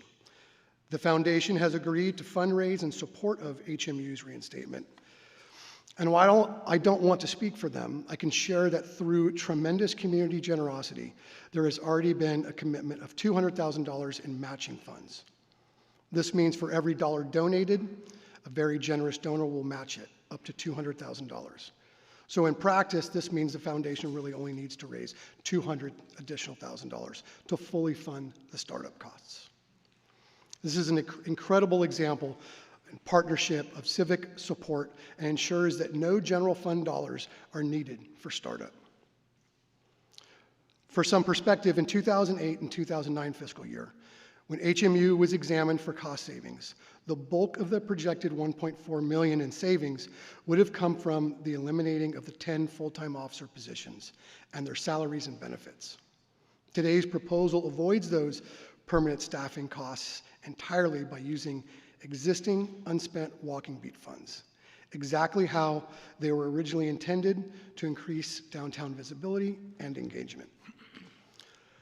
So let's talk about how these funds align with council direction. Last year, the Downtown Central Division had $615,000 in walking beat funds left unspent.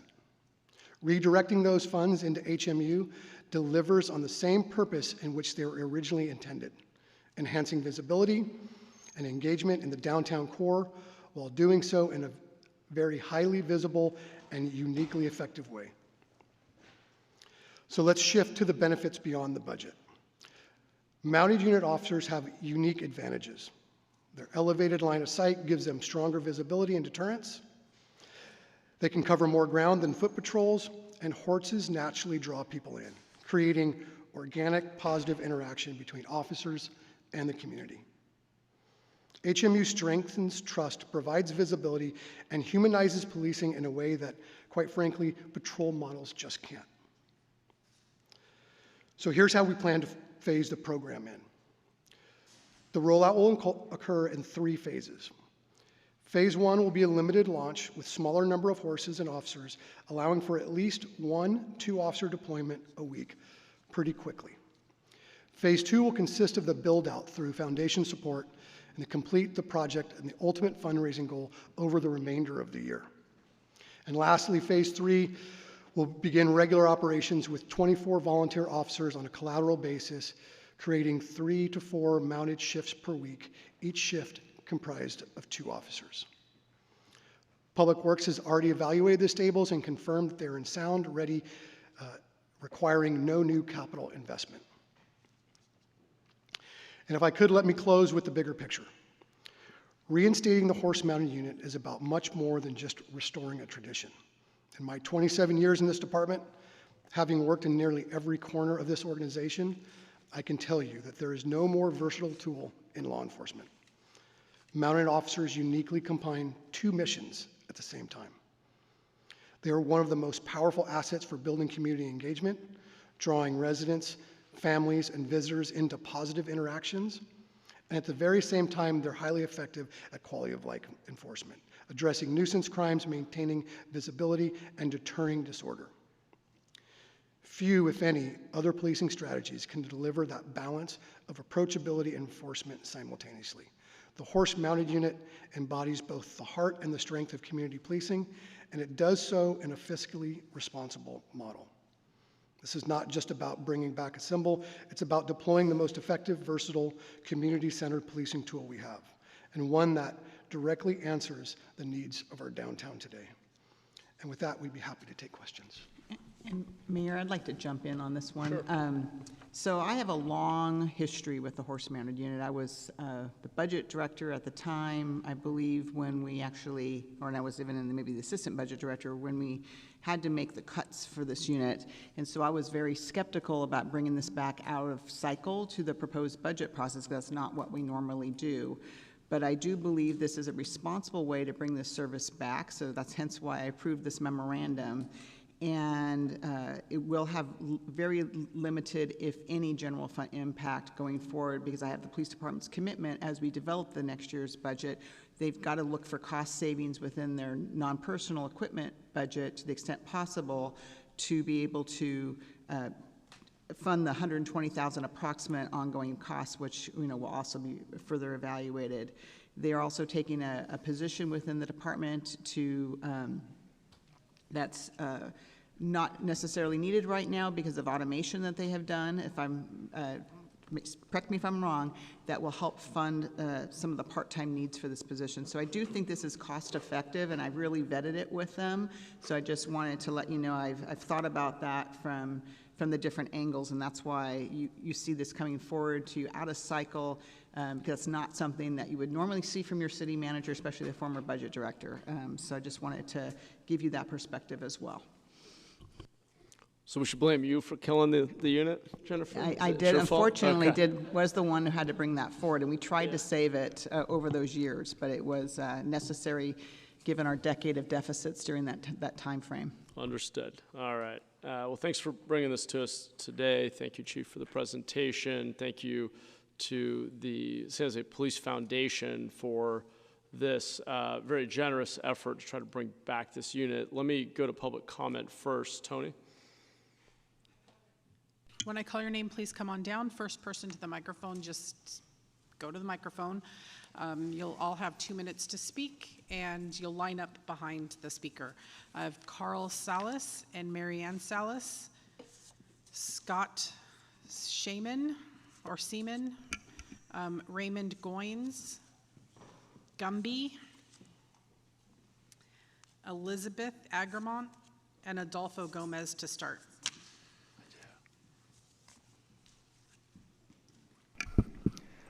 I read the letter from the public, and I decided I better come, but also it's so nice to be able to see some old friends here. It feels like old friends, even though I only knew you or know you for 6 months. I have one new friend too, I think. So the letter to the public suggests that horses for officers are an expensive toy. That's what I read when I saw it. That's how I felt. But horses are not a toy. They are a tool. They make our officers visible, mobile, and engaging, and not threatening. And yeah, horses have officers way up high, so they might seem threatening. But the irony is that they pull people in. Kids come closer, tourists take pictures, conversations start. Mounted officers aren't just a deterrent, they're a bridge, and they'd be a great bridge for San Jose. But most important in that letter to the public is the cost. And I will tell you also, Councilmember Ortiz and Councilmember Kamei, I read the memo and it says postpone and study. And that sounds prudent, but we're investing millions to get ready for 2026. And with the Police Foundation underwriting this program, who knows, the city may be replacing existing patrol time with highly visible mounted officers. So who knows, maybe even save a little bit of money. And the program could be functioning before Super Bowl. Postpone and study it. We'll be reading a report probably next summer. This is an opportunity to enhance safety, improve our city's image, and officer morale and recruitment could go up, all the while signaling to residents and the region that downtown San Jose is open, welcoming, and safe. And that's with the same or even fewer officers than we have now. So please don't postpone this greatness. It's a huge opportunity. The timing is right, and I just beseech, please consider and vote yes on this. Thank you so much, and it's great to see you.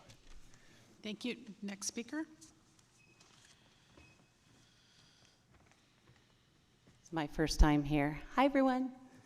Thank you for your service, you guys too. I'm Marianne Salas, horse lover. I lived downtown for over 40 years, and I well remember the mounted police unit. I miss them terribly. Optics are powerful and have an economic impact. As a self-appointed ambassador to San Jose, I regularly talk to strangers, be they conventioneers, furries, sports fans, jazz lovers, or other. People so often share their surprise at how lovely our city is. Where their preconception maybe is unsafe, they find a clean and friendly city with wonderful weather. Playing to our strength by adding horse-mounted units will encourage the one-time visitor to return, and at the same time benefit the overall operation of downtown. These components not only contribute to our quality of life, but to our financial health as well. So please say yes to horse-mounted units for 2026. Thank you. Thank you. Next speaker.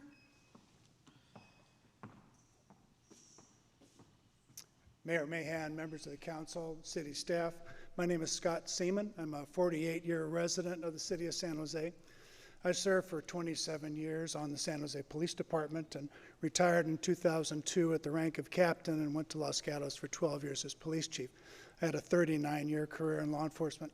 When I was at San Jose, I commanded the Special Operations Division for a year, and that included the horse-mounted unit. I also ran the street crimes unit downtown, and so I well understand and personally embrace and appreciate the importance of that unique presence that a horse brings to the community, to downtown safety, to the appearance of cleanliness and accessibility by people who want to come down and enjoy our downtown. But I'm really here in my role as president of the San Jose Police Foundation. And so I just want to tell you all personally, when I took this request to our board for consideration, it was the most enthusiastic, it was a full unanimous decision to support this proposal, to go out to the community and use our own personal capital to raise $400,000. And it was buttressed by an incredible matching gift of $200,000. We've had other gifts and pledges come in. We now have a $180,000 gap. I give you every confidence that we can do this. I am so excited to be here with you to explore restoring this program and being able to celebrate a new moment in the downtown, particularly with the major events that are coming here. And we look very much forward to being partners with you. Thank you very much. Thank you. Next speaker. Wendy, come on down, and Alina Yin. Good evening, Raymond Goins. I'm a Silicon Valley debug and a bunch of other things. However, I stand here as a black man from East San Jose. The San Jose Police Department described his presentation as restoring a century-old tradition. Well, this is AI. Mayor, you like using AI.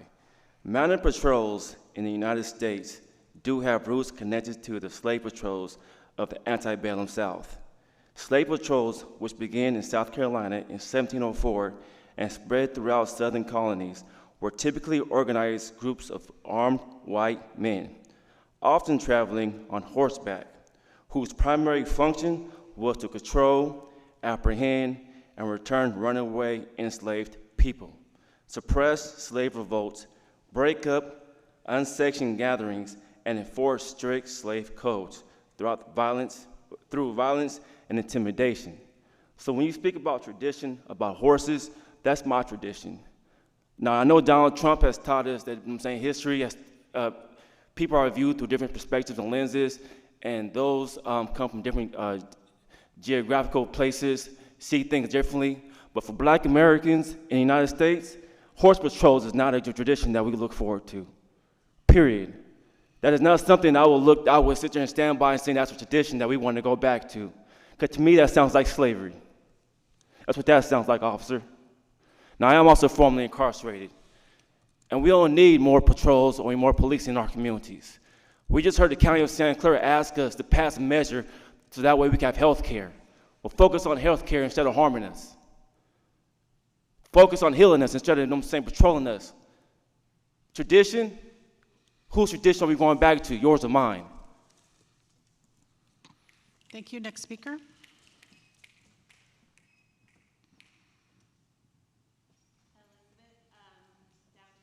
Of San Jose, and yeah, I second everything that Raymond just said. Yeah, it's a horrible, horrible history, and yeah, when I see those images, I don't have the same type of interest in it, and I also don't think it's the most practical thing. And on the one hand side, I could see, the police wanting something to connect with the community more and wanting to make trust and a stronger relationship with the community. But there's several other ways you can do that. I mean, for one, you could fund trust 24/7, have more trust teams. So when I heard about the police being interested in doing that, I was like, okay, that's something that would help build trust. Other things is for the city council to vote to give the independent police auditor the ability to do his job effectively and look into police brutality that's happened within our city. That's another thing that would help give me trust more so of the police. So there's things that can be done to definitely build trust, especially after the murder of George Floyd and when members of the community came together through the reimagining of public safety and RIPS proposals. There's 100 proposals that you have, and you haven't dropped a dent in the bucket of the work that you can do to repair and restore and actually create trust with us as residents of the community, specifically those who are Black, Latinx, and Indigenous that have been most criminalized and brutalized by the police department. So this is a waste of money. Yeah, we've already given you $1.485 billion to the police budget. You don't need a cent more. Thank you. Next speaker. I'd also like to call down Joey and Sean. Hi, Gumby from the San Jose Downtown Association. I'm coming out in support of the mounted units. As somebody who's been very vocal about the public safety, particularly in downtown San Jose, I think the reinstatement of the mounted patrol is a great and innovative step towards this. The increase of a visible police presence would have a direct effect on both the realities and perceptions of safety in downtown San Jose. On a personal note, I've been a downtown business owner long enough to remember when we had the mounted patrols. And somehow seeing them ride by and clip-clopping down the street by me always gave me a little sense of pride in my city, a little sense of comfort, and it was a very visible presence from an era, in very recent era, whereas I felt that downtown was a safe, comfortable thing. It certainly made me feel good about my decision to open up in downtown San Jose.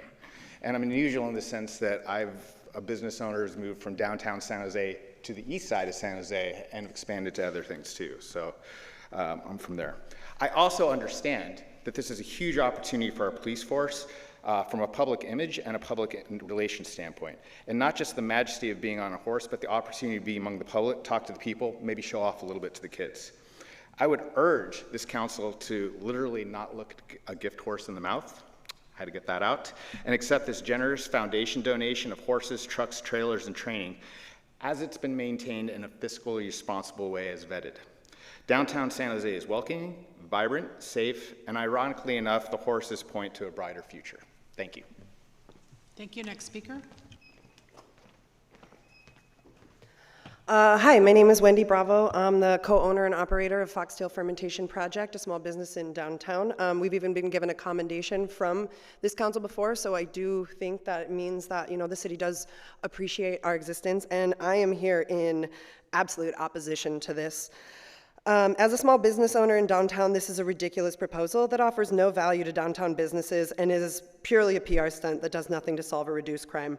Break-ins for small businesses happen during early hours before opening. There's no crowds. The horses now will be on patrol. We don't need horses to patrol our streets, our urban parks, or be at our protests. We need people trained in care, de-escalation, and human dignity. We need the city to allocate funds toward helping its people, not harming, disappearing, and scaring them. This does not bring the vibrancy, which is the language that for some reason is being used. Cutting to the nitty-gritty of this, horse-mounted police is not only a relic of the past, but it perpetuates harm and trauma in our communities. Mounted units are not just outdated, they're ineffective and traumatic, especially in Black, immigrant, and Indigenous communities. The sight of a horse-mounted police officer can evoke feelings of fear, anxiety, and intimidation rather than safety and security. Their presence is rooted in slave-era practices. That's their history. In this current political climate in which mass deportations are sweeping and devastating our communities and immigration enforcement agencies have been permitted to use racial profiling, I'm deeply concerned that this program would further marginalize and oppress our immigrant population and minority communities. I do hope that this is not the intention of our city's leaders. We must prioritize policies and practices that promote trust, accountability, and social justice, rather than perpetuating systemic racism and oppression. We just spent like 3 hours hearing about how our hospitals need help, our schools need help. We are absolutely in need of things. Horses are not what we need. Cops don't need horses. They just don't need them. Thank you. Thank you. Next speaker. Hello, members of the council, Mayor. Earlier this month, Mayor Mahan shared that San Jose is one of the safest big cities in America, which makes one question the true alignment of priorities that this moment is calling for. If I were to also take a cue from Councilmember Casey to not trust in government math, there are also 17 letters opposing the questioning of that same math. We had spent, as Wendy had said, 3 hours listening to the state of our healthcare system. And this horse-mounted unit was disbanded in 2018 for valid reasons of cost and persistent problems of sufficient officers for the unit. I do not see also any evaluations or measures of success in the current proposal. How will you ensure that this money is well spent? As Mayor Mahan also eloquently said earlier, I am interested in the long-term fiscal sustainability of my city, the use of our dollars, the efficacy of this program, and during such trying times. As for a purely public relations standpoint, I think, to me, the more common sense approach is to have our hardworking officers focus on the jobs they already have, solving the break-in crimes for small businesses that also happen during early morning hours where there are no crowds, and also that would be very invaluable to small businesses. Now is not the time to be spending recklessly just because the Super Bowl is coming. We need to be thinking long-term, because long-term there's a lot of things happening in the next fiscal year, that there is a lot of unpredictability that we're facing, as we've heard the last 3 hours. And so what about programs like Downtown Streets, which was just ended? Who is going to keep our streets clean? That was also a pipeline for affordable housing and assisted living. What about the wraparound services? At the time of this meeting, there was 1 letter in support, 1 meme, and there were 17 letters opposing. I really encourage the council to support the will of the people and not act from a place, get off the high horse, and really support the fiscally responsible memo of Councilmember Kamei and Ortiz to direct the city manager to go back. Thank you. Next speaker. I've also called every card, so if you did not hear your name and you submitted a card, come on down. Hello. If this is purely a PR use, then we should only see them as such, and as such at public police events for kids, and not as patrol, and definitely not as crowd control. I find the estimated budget of $390K feels a bit underestimated. As someone who was a stable boy in farm country, I know firsthand how expensive they are, and to maintain, especially here in the city. Can we expect the officer to clean up after the horse when they defecate themselves on the streets, and the amount of piss that they'll have to clean up? It already smells pretty bad. The amount for farriers, tack, hay, grain, stables cost close to what low-income housing should cost. Why not take these excessive funds already allocated and donate to Measure A or to local hospitals they help fill up instead of PR stunts? Mounted police have only shown to go on many power trips and have seen on social media to use these animals and abuse public in other creative ways, and above all, have lost the trust in the people. We have seen many examples across NYPD, LAPD, and many other trampling protesters, harassing people of the public at night, and time again, mounted police will only prove that their heritage as slave catchers is important to them, as continue to abuse to this day as they did in ye olden days. Please say no for horse-mounted units, or else they will likely see San Jose mounted units on social media next. Thank you. Thank you. Next speaker. The one time I'll agree with Carl. It is true, horses are a tool we've seen used by multiple agencies to put down dissent. This unit will surely be used for the same. We've all seen the footage in LA and other cities where they brought out the mounted units to put down protesters who were fighting over trans rights, immigration, and everything that's going wrong in the country right now. Those horses will be used against us. And some of us, you already shot a few years ago during George Floyd. So we're taking this a little personally. If we're going to add something between budgets, add food programs for all the people who are and are expected to fall into homelessness before March Madness. Add eviction protections for people who will lose their homes before World Cup. These are where our priorities need to be. We sat here listening to everything about Measure A. We know where we're at. We know that we are at the cliff and we are falling down it. There are so many priorities that we're going to need more and more of as the budgets get cut and we see the austerity measures. If kids want to go pet a horse and see a horse, go to a petting zoo. I need cops that are going to be in cars. I don't need them chasing after me and coming after me because I'm a protester, because shooting me with rubber bullets does just great. And if you really want to make a difference and you really want to please the people here, the Carls of the world, then just keep doing what you're doing. Get rid of all the homeless people from Columbus Park. Great job. But the protesters will remain. and we will not be taken out by horses. And do not bow to these white folks who are saying, we need the horses back for the kids. The people who are part of San Jose, Black, brown, indigenous, they need to feel safe, and they don't feel safe with horses here. Back to council. All right, going back to the council. Thank you to everybody who spoke today. We're going to go to Councilmember Dewan. Thank you, Mayor. Thank you to the police department for the incredible jobs you're doing with the amount of resource that you have. And thank you to San Jose Police Foundation and all the donors. Not too often that you get this type of support, and you heard it straight from the city manager office. It's a zero cost to our general fund. And one of our business owner and constituent stated best, don't look at the gift horse in the mouth. These are donors. They have a right to put the money where they want to give. Safety have always been the #1 pillar of life. Even the beginning of mankind. And I'll repeat this, is that at the beginning of mankind, we were protecting ourselves against other clans or even the dinosaur. And now we're protecting ourselves against people who are using every possible way to harm other people. And we need more patrol, we need more tools. I believe that any addition to our police department in order to keep our community safe is a plus.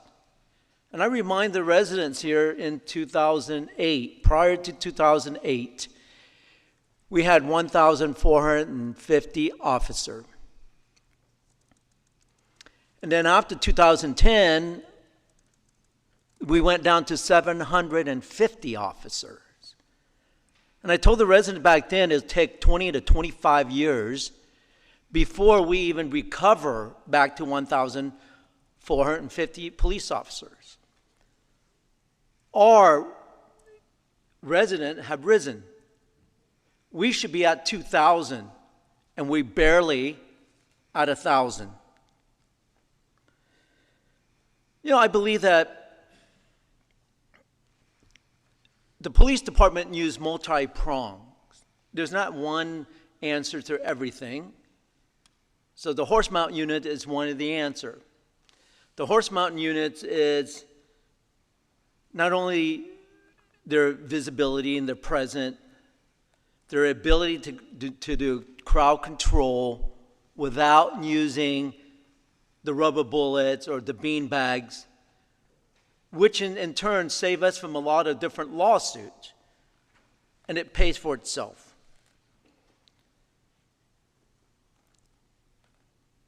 You know, horse mount unit can access areas where the patrol cars cannot access. It's got a high visibility to oversee a large area, to deter and point and see where the crime is. You know, I don't know, a lot of you haven't been around horses, but I rode horses, both English and Western, and I work in the barns and so on. Horses create, just like animals create this calmness that you can't get anywhere else. Horses have been used for therapy for many other people who have deficit. And I think we shouldn't say no because of this, because of that. We're just looking for a better solution to support our community, to make it safer. We are rated #1 in the nation as the safest large metropolitan city by adding on the horse-mounted unit, albeit an extra plus to make sure we secure that security. And any of you don't think security is important, well, go out there and ask every single citizen, including our unsheltered resident down the creek. And I think that it's important that we as a council member look at how do we continue to keep our communities safe. And again, that is the number one pillar of life. Without safety, we won't have anything else. So with that, I move to approve the reinstatement of the San Jose PD Horse Mount Unit. Second. All right. Thank you, council member. Appreciate your comments. Let me go now to Councilmember Mulcahy. Thank you, Mayor. Thank you, Chief and Assistant Chief, for the presentation. I think the one thing that I was surprised you didn't talk about in terms of why this is a good move, this weekend I was at an event and saw one of your special units and sort of just asked the question if they had heard about the horse-mounted unit, being considered. And, just really bright eyes and very excited sort of response to the question, and talked about all the things that you spoke about in terms of crowd control and other pieces. But what they really talked about was how good it will be for recruitment as another unit, another asset that police officers have the ability to experience, to matriculate to from one unit to another to get that experience. So can you talk about that relative to this as a recruitment tool? We all were just at Friday's graduation. We had 15 officers. We have to have bigger classes. Does this have an opportunity to help us with recruitment? Thank you, Councilmember. Paul Joseph, Chief of Police. So you're right, there is a nationwide staffing crisis in law enforcement, and we've been experiencing this ourselves for quite some time, and our recruiting efforts are robust, and yet we're still competing with other agencies for the same ever-dwindling pool of applicants. One of the things that San Jose has to offer, San Jose Police, as opposed to some of the other departments around here, are the opportunities for specialized assignments, the opportunities to do things in this career that you simply couldn't do at a smaller department. So I completely agree with you. While the primary function of this is not as a recruiting tool, I can just tell you anecdotally that a number of young officers have come up to me and very excitedly asked if we're going to really reinstate the unit and how soon and how can they become a part of it. So there is a lot of excitement in our department for this unit, and I agree with you. I think when someone's considering whether or not to work for one of our neighboring agencies or the San Jose Police Department, this is one more reason why they might want to come here. Thanks. The other thing is, this is, I think, the first time the Police Foundation has been before us while I've been a council member, but this is not the first time the Police Foundation has done something in partnership with San Jose Police Department. Can you talk about some of the other, partnerships, benefits that have come from the relationship, the independent fundraisers that they're doing that have benefited the department over the years? Yeah, so the Police Foundation is an amazing organization that provides tools to the police department that, limited city budgets don't cover everything that we might need and everything that might make us a more effective agency and better able to serve our community. So the Police Foundation has funded things like breaching tools for our patrol vehicles so that in an emergency we're able to access through a locked door. They have purchased canines for our department, both for drug detection as well as therapy dogs. There's a whole myriad of things they have funded, just extras that help us to serve our community better, help improve the wellness of our officers, help improve our ability to deliver police services. What they're doing right now is above and beyond anything that we've ever seen, and frankly, this wouldn't be possible without the generosity of these donors, so we're incredibly grateful for this opportunity.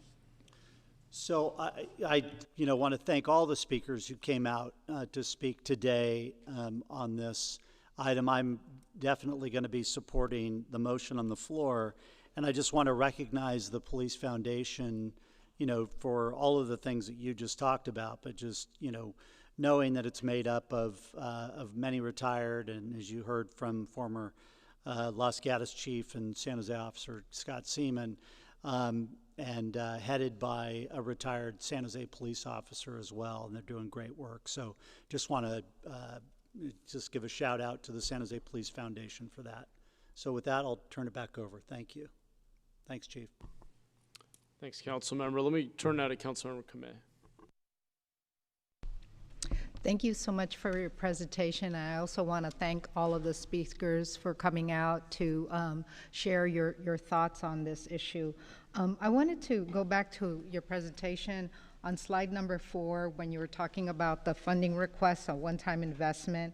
And it's clear in terms of the donation that the foundation is going to give, which is extremely generous, the $390,000. It says first-year care of $31,000, but in the write-up it says that annual cost would be $120,000. So I was just wondering, is that like for one horse, or is like like the distinction between the two? Sure, great question, Councilmember. Thank you for that. The distinction is between fiscal year 25-26 and then 26-27.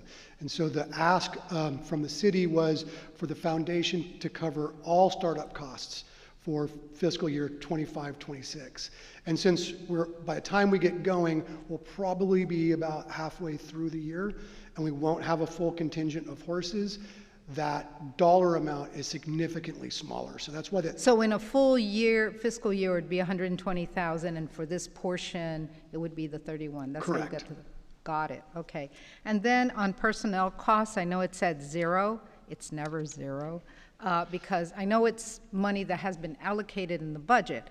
But give us an idea of how much money that would be in terms of how much it would take away from your existing police department overtime budget. So it doesn't actually take away, excuse me, it doesn't actually take away from our existing overtime budget.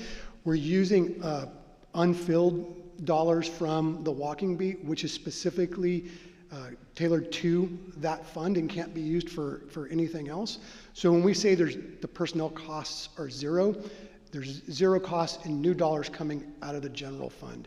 And all we're trying to do is fill the mandate that council gave when they allocated and directed the walking beats. For the downtown area, and only for the downtown area. For right now, what we're talking about is just the downtown area, and that dollar amount was that $615,000 that I mentioned that went unspent last year.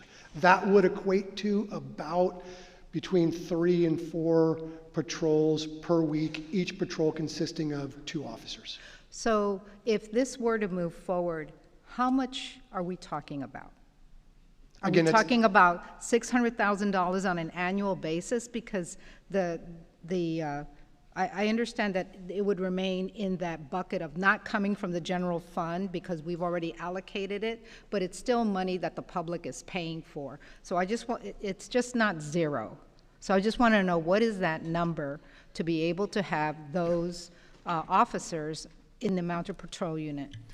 So there's a set amount of money that the council provides each year for walking beats in each of the 4 patrol divisions. And that's the money that would be spent. So whether an officer is walking or riding a horse, it's not going to cost any more money because How much?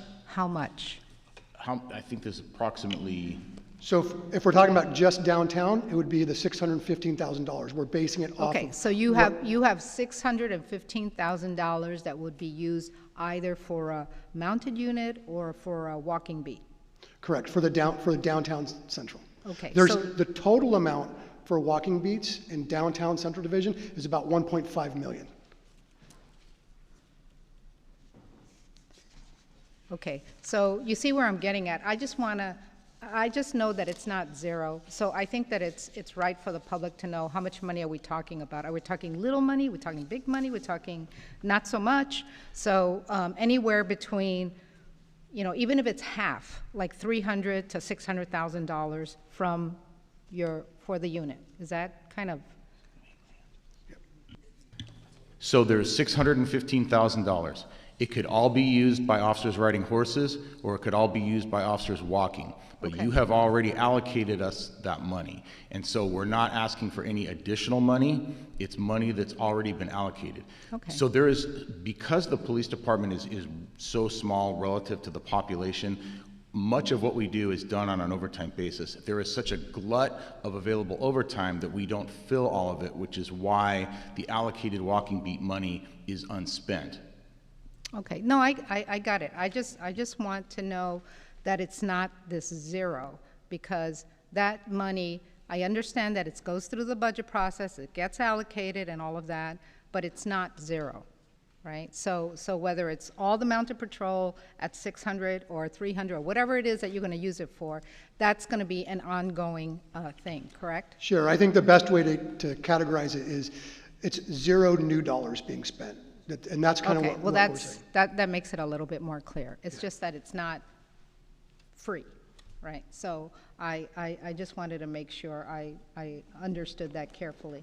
You know, I don't have anything against having a mounted patrol. And in my memo with Councilmember Ortiz, I think that having more tools in the toolbox are great. But I will say, I also have experience with horses in my past, and they're not cheap. They're really, really expensive. And once you get them on, you know, it's very, very difficult to just make them go away.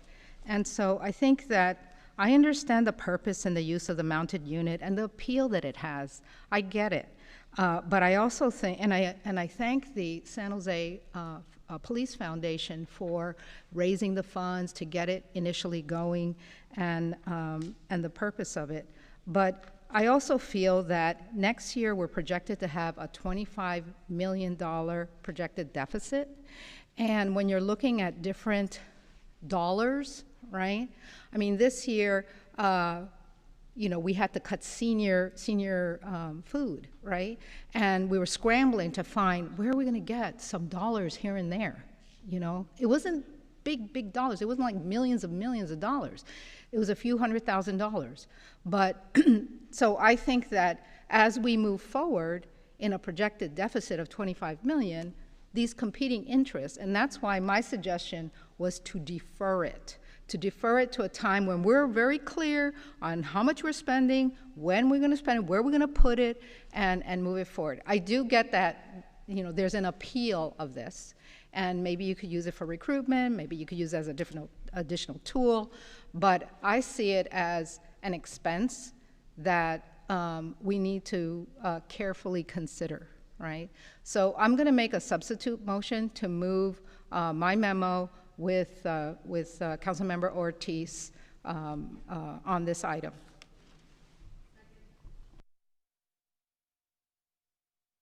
Sorry, thank you. We have a substitute motion. We will continue with discussion, and then that'll be the first motion we vote on, maybe the last, depending on how it goes. Appreciate the drill down into the dollars just for everybody watching. So my takeaway was existing allocated dollars, therefore not asking for a new allocation, actual expenditures generated by this unit would be within that foot patrol budget and would actually be based on number of shifts filled at the end of the day. It's variable. We don't actually know until we get through a year of data how many hours are actually, this unit's actually out patrolling and therefore billing those dollars, if you will. Is that fair to say? That's correct. Okay. All right. Thanks for the clarification. Okay. Let me go now to Councilmember Ortiz. Thank you, Mayor. I want to thank San Jose Police Department, Chief, Administration for your work and dedication to the city. I also want to thank our community members who have provided public comment, both in support and in opposition to the new horse-mounted unit. I think public safety is one of our primary responsibilities as a city, and I've made it definitely a guiding principle for the decisions I make in my district. I think it's also important to understand that these topics are complex, and we must prioritize the importance of public safety for our downtown area while also prioritizing input from our most marginalized communities, especially our African American community. I want to acknowledge that this is not my district, and we're downtown, and that I believe that usually council members should, within reason, support the local council members' wishes. So I'm definitely going to be listening to when Councilmember Tordillos talks, but I know that this also affects Councilmember Mulcahy's district, and I respect that as well. And I hope when things come to my district, they respect my wishes as well, not to bring up old wounds I won't mention here. But that being said, we need to measure that support against fiscal responsibility and ensure that we have the necessary funding to afford this unit in the long run. And yes, I know that you guys responded to council members' questions earlier. I want to thank the San Jose Police Foundation. Anytime any foundation wants to give us money, I think that is great. We are, you know, an organization that in many ways is in a deficit, and you know, especially as we look to the future years with this federal administration, we're not going to be getting as much money as we've had in previous years. And so I think that's very important, and I want to thank those board members for offering that. But we have the initial funding for the unit, but we should also be concerned about how we keep this funding long-term, not just this year. I am interested in seeing if we could have somewhat of a compromise. I mean, I think that there is overwhelming support on this council for that mounted unit, which is fine. But I wanted to see if this compromise could be that we allow the unit to begin, the mounted unit to begin, while also requesting that the program be reviewed in the future for both fiscal viability and the effectiveness of the unit as a crime deterrent. I wanted to ask the police chief if this in any way would be a hindrance to starting the program. No, it wouldn't be a hindrance to starting the program, and I understand your reasons for wanting to make sure that something that we venture into maintains viability. You know, I think that my understanding is there's a commitment from the foundation for ongoing fundraising for this. I expect that there would be ongoing interest from the council in the foot patrols in all 4 of the patrol divisions. That's something that's been requested of me and of this police department for quite some time. You know, it's really hard for officers in patrol cars zipping from call to service to call to service to really engage with our community. So whether officers are on foot or on horseback, they're more likely to provide that personal service that I think everybody's looking for from us. And so, you know, we believe that that sort of review would show that this is a viable program into the future. As well as the effectiveness as a crime deterrent as well. Indeed, and the horses were incredibly effective when we used them downtown before. You know, we can't make more officers as quickly as we would like or hire more officers as quickly as we would like, so we have to find ways to be as effective as we can possibly be with various tools, and we know that horses are a tool that many cities around the country use for this very purpose, and I think Assistant Chief Schaub wanted to add something here. And if I could just add, council member, that the original memo does call for an evaluation and a follow-up to be looked at quarterly, to look at the metrics, and then to use community feedback and to make adjustments as needed. And thank you, Assistant Chief Schaub, because I asked for that to be in this memo as part of my condition from approving it, so I totally agree with you, Council Member. We need to look at this as we look towards trade-offs as we go through the budget process. And again, thank goodness that we made a big chunk of progress towards reducing next year's deficit, but we still have a deficit that will always be challenging. And so I don't think we don't want to do a start-stop with the community on services, and also just the time and effort it takes to start up services. So that's one of the ongoing thing I expect is the ongoing performance of the efficiency and effectiveness of how we operate this as we go forward. So I totally agree with that, and I appreciate those comments. Okay. I do have a follow-up question. So, and I think maybe someone may have mentioned it. I think one of the public commenters mentioned it, but who is going to clean up their waste? Groundworks is a fantastic resource, but they're also impacted by work in addressing blight. The riders do keep equipment with them to clean up. Okay, well then they already got that ahead of the horse riders in my parade then, so that's good. Okay, all right. Well, I look forward to the comments of my colleagues. Thanks, Councilmember. Let me turn now to Councilmember Campos. Thank you, Mayor, and thank you for the presentation, and thank you to everyone who came in and spoke on this item. I do want to acknowledge my appreciation for the San Jose Police Foundation's generosity in providing one-time funding for startup and equipment costs that would help reinstate the horse-mounted unit. That said, as my colleagues have also said, I share in the concern about our city committing to ongoing funding for the upkeep and maintenance costs associated with the program, given that we're facing significant uncertainty in both our federal and state funding over the next few years with some very important citywide priorities, and with the budget deficit that I know we all should be concerned with. It's in this spirit that I support the motion on the floor and reconsidering this item in the context and development of the budget for the next fiscal year, when we can better understand what our financial health as a city is going to be, as well as the difficult trade-offs that we're going to have to make to maintain essential services for our residents. So thank you for hearing my comments. Thanks, Councilmember. Let me go now to Councilmember Cohen. Thank you. I'm going to start by just saying ever since I've heard about this proposal, I've been torn on this issue. I'm falling in the middle. I don't feel strongly one way or the other, but I have some strong concerns that I'm going to just talk about. I love horses. I grew up right next to a farm with horses. We have horses in Berryessa, by the way. My neighbors right in my neighborhood ride their horses to Starbucks on the weekend and back.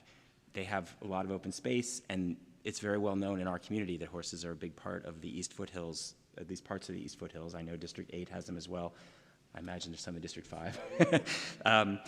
And I certainly understand the appeal, and I understand the, how kids love it. I mean, I've seen it. I know how it works in other cities. I understand the appeal. I also understand that not everyone looks at the history of horses in policing in a nostalgic way, and we have to acknowledge that. I feel like we're kind of brushing over some of those things that I think are important to understand. That this isn't nostalgic and great for everybody. So, I want to thank the people who came out and expressed that. I love the Police Foundation and everything they do to support our city, to support the police department, and their support for this and other projects, and look forward to many ongoing engagements over the years. I also want to sort of go back to the opportunity here. We're a city of innovation, and I feel that there are other ways that the city may be able to distinguish itself and do something more uniquely San Jose to promote our city with our police department in the downtown core and other places. I'm not convinced that, we've seen it, other cities do it, and to be a great city, we have to do it too. That's kind of how I often feel about some of these things. I'm skeptical of what I've heard about costs. I heard the word startup cost being used, but I get nervous when we talk about startup cost and a large ongoing cost. But I'm not going to focus on cost. I'm going to focus on something completely different. So my brother lived in New York for 20 years. He was part of a group of folks who are animal rights activists who worked for a long time to try to get rid of horses used in urban environments in New York City. There's an animal welfare aspect to this, and I heard the word tool many times, that this is a tool. These are animals, and it's important to acknowledge that. These are animals, and it's important that we understand animal welfare going into this. They were focused more so on carriage horses, which are very, very bad for the horses, but also feel badly about police horses and the effect of being in urban environments with animals like horses. And I was just looking up the report from the American Veterinary Medical Association about urban workhorses and the issues that have to be addressed, that have to be considered. Now, they don't say it's bad or good, they just give information about what we have to make sure we do to take care of horses. And I will say one thing that's a big thing in their reports and the studies is the effect of keeping horses in stables all the time. Storing horses in stables is bad for their mental health, and they have to have space to be out and on their own and out to keep them healthy. And a lot of people do keep them in stables, but it's not necessarily the best for them. But in urban environments, and their headline is, they can face unique conditions that impact their safety, health, and well-being. Precautions should be taken to address hazards such as pollution, climatic extremes, and physical stresses, including ground surface hardness and load factors. And they talk about mounted patrol horses and the benefits. The higher visibility was talked about, increased mobility, strength multiplier effect. They have calming effect on people in tense situations. They say that in their report. So I want to say that there's a lot in this report that's positive and negative. But they also talk about the challenges. Urban workhorses spend a lot of time on paved streets, which means hoof care is even more critical. There's a more expensive hoof care than it is taking care of a horse in a field and in a rural environment. They should be shod specifically for work on paved surfaces. They should have periodic times on soft surfaces such as sand or pasture, helping to maintain hoof health, avoiding atrophy of the sponge. Anyway, there's details about the medical issues on horses. There's an air quality issue in stables and how they're stored for good respiratory health for horses. Due to dense traffic, horses have trouble getting reached during an emergency by veterinary care, who veterinary make trips, have to, and I know equine vets, my daughter who's in vet school has shadowed equine vets, they make house calls to take care of the horses. Horses aren't brought into the vet's office, but there's issues that they're saying about access, about what happens if a horse gets injured in the line of duty. And so there are some things we have to consider, and I'm not convinced that we have enough information yet to say that we have the plans in place to take care of our horses adequately. And so those are the two sides. I just wanted to focus on that one because it hasn't been talked about before. I'm torn about the value, the net value based on the things that I'm concerned about, but I certainly understand the appeal and why many people like the idea. So I'll just leave it at that. I don't know if you want to make any comments about. Sure, I appreciate the comments, Council Member, and I agree with you wholeheartedly that the horses are, their welfare and their care is something that we need to take very seriously. I grew up around horses my entire life. I actually adopted one of the last horse-mounted units from when the unit was disbanded, and he lived with me and my family for the last 10 years of his life.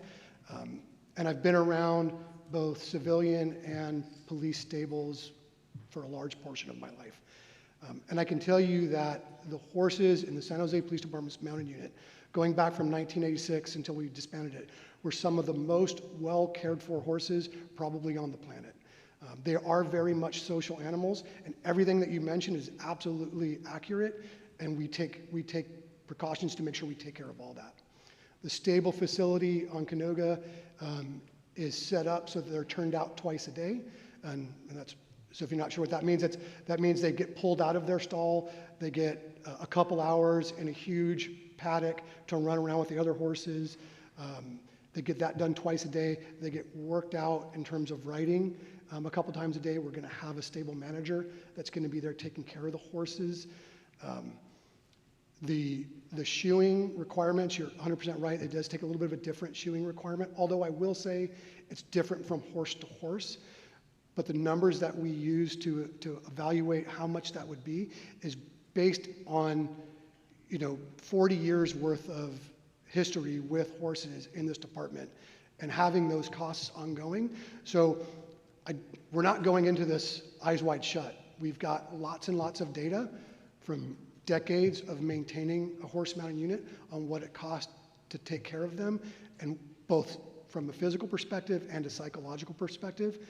And I can assure you, they are the most well-cared for horses around. I would put our stable facility and our care procedures up against any civilian or private stable facility anywhere in the city. Okay, thank you for the clarification. That's very helpful. I appreciate it. Thanks, Councilmember. Appreciate comments and the response. Let me turn now to Councilmember Tordillos. Thank you, Mayor, and thank you, staff, and also the Police Foundation for being willing to step up, lead such a comprehensive fundraising effort to invest in our city, and also to all of the members of the public who came out to provide comments today and letters online.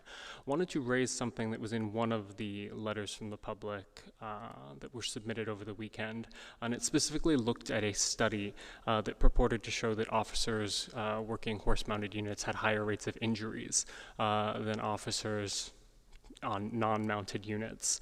So I was curious, given the city's existing history operating a horse-mounted unit, if we have any data. Not sure if this is a question for the chief or potentially for the city attorney, as to whether we have any data on officer injuries, workers' compensation claims related to the horse-mounted unit, or any potential injuries to residents from the horse-mounted unit in its previous iteration. So that was not an issue previously in the earlier times when we had a full-fledged unit with far more officers in it. Obviously police work is dangerous, it's physically taxing, and officers do get injured, but we didn't see a higher rate, at least here, with our program. Thank you. And any injuries that we know of from the horse-mounted unit to residents, bystanders? Not that we're familiar with. Okay, thank you. And then one of the other major concerns that I had was around the use, it's been mentioned a couple times today, around the horse-mounted unit for crowd control purposes. Obviously, members of the public spoke to some of the pretty horrific videos that we've seen coming out of LA with the protests there.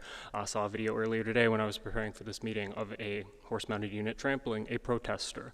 And kind of regardless of the circumstances that lead to those situations, I think that instating this unit will open San Jose up to similar concerns. Also saw a report from a horse-mounted unit that was working at the Texas State Fair, where a horse was startled. There was some sort of loud noise.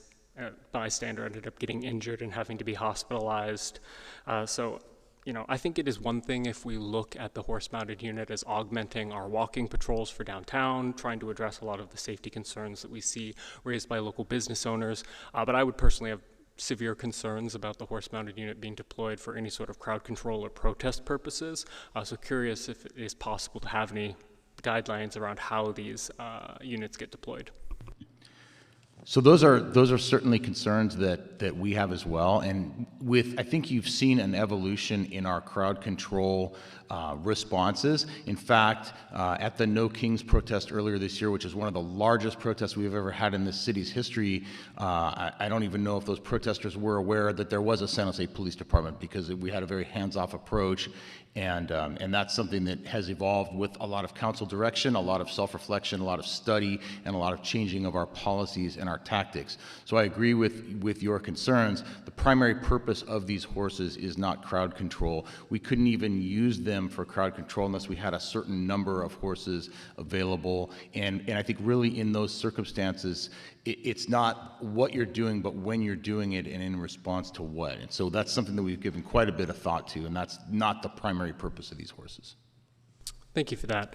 I think I'm coming at this kind of mixed mind, similar to Councilmember Cohen and his comments. I came in with some questions, with some severe concerns around the crowd control question in particular, but also just kind of wondering, is this the right approach? I think some very admirable goals here, again, trying to address patrol coverage downtown, trying to increase perceptions of public safety to help support our business community by making sure that people feel safe coming out downtown and patronizing all of our businesses, and also addressing some of the long-standing issues that we've seen with recruitment and staffing beat patrols. I basically come down to this question of, is this the right way to address those very real challenges? And I appreciate the generosity of the foundation, but I don't think that just because there's a pool of money on offer means that we should jump to a pre-prescribed solution here. And I also echo some of the concerns raised by Councilmember Cohen just as to whether we have enough information today to address all of the questions and concerns that have been raised. So for that reason, I am leaning towards supporting the memo from Councilmember Kamei and Ortiz. Thank you. Councilmember, let me just add two things.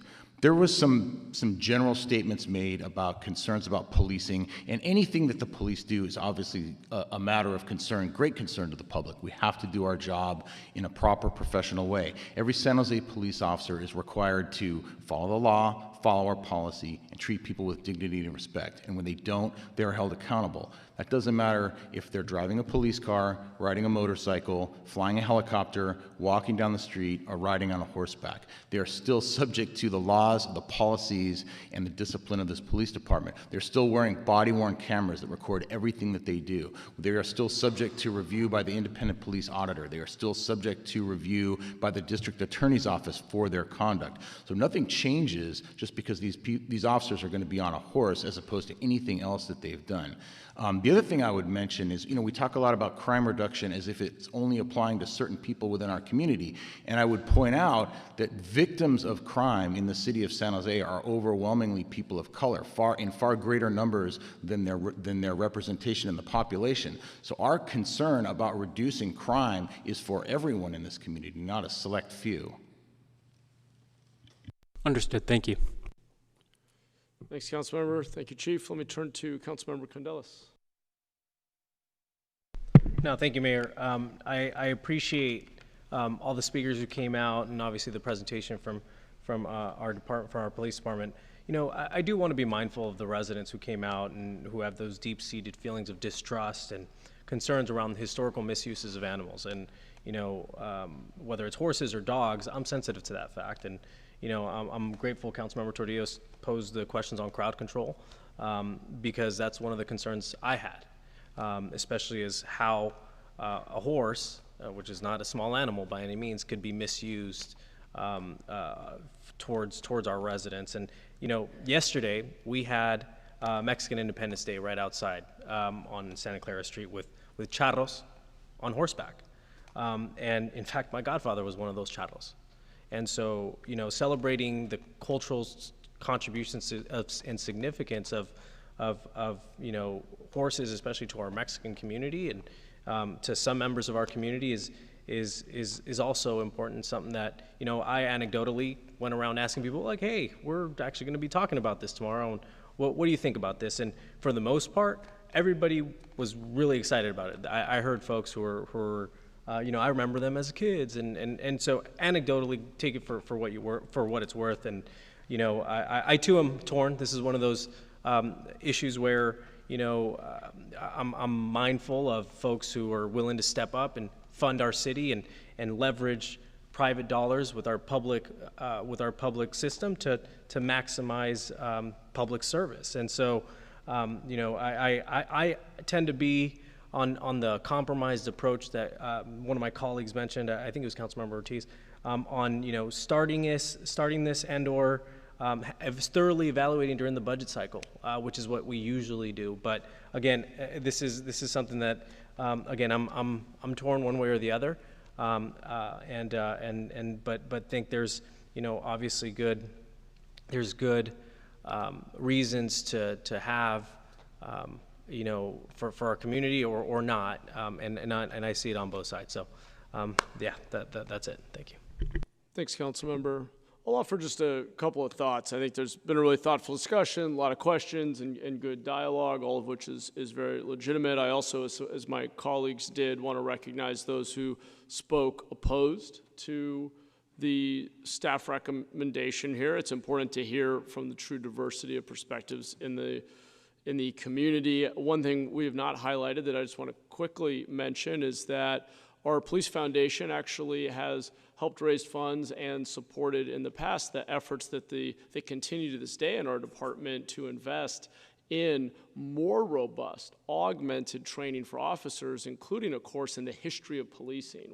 I will say, I want to give a lot of credit to the chief, to the culture of the department, a very self-reflective department that recognizes the historical realities and is very open about those and talks about ways in which policing has been misused and abused at times, and is open about the ways that different members of the community may interpret or experience policing differently than others. I think that's a very valid, important conversation for us to have, and I think we have a brave department in that they take those questions head on. I would hope that the reality of some of the history of policing or patrols on horseback would not be an immutable situation in our community, would be something that we could redefine. I like Councilmember Condellis' reference to last night, to the charros, and to what that means to a particular community. And I think we do have the agency and opportunity with a department that's very open about the history and imperfections and warts and outright abuses of policing historically, a department that has disciplined and even fired members of its own department for serious transgressions when appropriate, a city that strives to be very open, that if any city is going to figure out how to use tools, new or old, and update the definitions of them, update the way that people relate to those tools, and the level at which the community is bought in, as we've done with automatic license plate readers, a very new tool where I have residents in our some of our most impacted neighborhoods begging for more license plate readers or more foot patrols.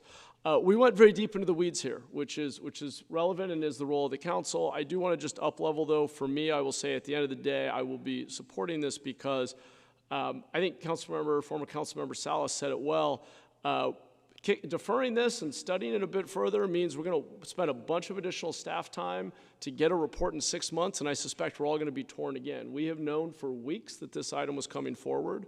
I want to encourage colleagues to use the time with your staff, with our professional staff in the administration and the department, to ask questions and do research for the weeks ahead of these items coming. I generally, sometimes it's appropriate, but I will just say for myself, have a pretty strong allergic reaction to something coming all the way to an agendized item with weeks of advance notice with the recommendation of our city manager, and then the suggestion that maybe we need to study it further. Sometimes it's warranted, I don't deny that, but I have seen too many times where we've spent a lot of staff time doing more analysis, getting more reports in writing. I just want to encourage folks, when they know things are coming on the horizon report, because we explicitly deferred this already once, to take the time to do the research, because at the end of the day, even if we're uncomfortable, we ultimately are asked to make a binary decision. Either we will support it or we won't. On the budget issues, which are valid, I love, in a way, love the questions about budget. That being said, the community has consistently put public safety as a top priority. The council's consistently ranked it as a top priority. And I strongly suspect that next year and the year after that, no matter what our budget situation is, we're going to continue to allocate funds to downtown foot patrols. And if our department and city manager come to us and say, here is a low-cost way to add another tool as part of downtown foot patrols, or in this case, horse patrols, that don't require new incremental budget, but offer another way of doing a downtown foot patrol, my general view is we're not going to be cutting that, and we may be grateful to have that opportunity. And I acknowledge Councilmember Cohen's point that we shouldn't just talk about animals as tools. They are much more than that and need to be treated with respect. I have a sister who feels very strongly about this and nearly became a veterinarian. I also have some insight into it, so I appreciate that. I was going to make one final point. Councilmember Condellis mentioned the anecdotal comments. Obviously, we have to be a little careful about anecdotal feedback, but I have been surprised at how many people randomly over the years, people of very diverse backgrounds, different parts of the city, have mentioned their memory of the mounted unit when they came downtown, and that meant something to them. And I just offer that as a data point. To me, that's not the decisive point, but it is one more piece of what informs my decision to support this. I want to again thank the Police Foundation and the generous donors who are bringing this to us as an opportunity that would have minimal budget impact, and thank my colleagues for the robust discussion. So I do plan to vote against the substitute motion, support the underlying motion, but I see I've inspired a couple of other hands to come back up, so we'll do a quick lightning round, and then hopefully we can get to a vote. Let me turn to Councilmember Dewan. Thank you, Mayor. I have a question for Jennifer. And I believe you mentioned it, I believe it's on page 5, evaluation, follow-up. It stated the department staff will assess operational performance and community impact quarterly with metric, including patrol hours, incident response effectiveness, and public feedback. Adjustment to staffing or deployment strategy will be made as needed. I think that, doesn't that address the substitution that we're...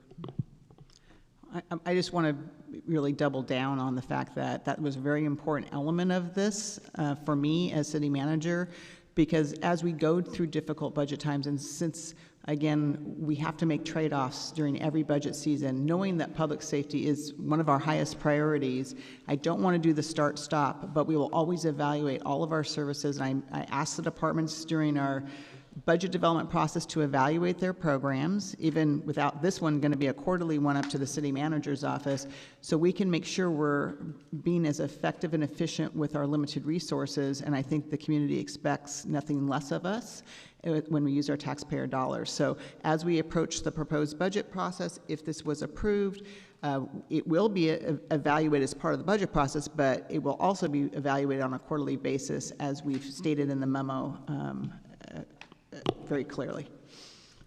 Thank you, and I yield my time. Okay, thanks, Councilmember. Let me go back to Councilmember Tordios. Thank you, Mayor. And yes, my comment was also inspired by your points there. I 100% agree that we should not get in the practice of deferring things simply for the sake of deferring things. The element of my colleague's memo that I wanted to elevate here was the second point around directing the city manager to explore alternative strategies that align with the specific priorities of enhancing SJPD visibility and strengthening community engagement in the downtown core. So from that angle, I don't think it's just about punting a decision down the road. It's, I think, about presenting a fuller menu of options, and that was one of the components of the memo that I was personally interested in. Thank you. Got it. Thanks for that comment. Is there, obviously this would be tacked onto downtown foot patrols. Is there another approach to that you're thinking of as an alternative?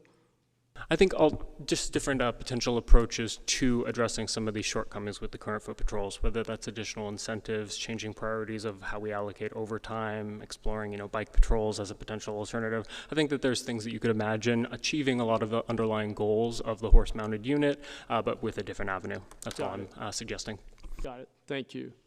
All right. Let me go to Councilmember Kamei again.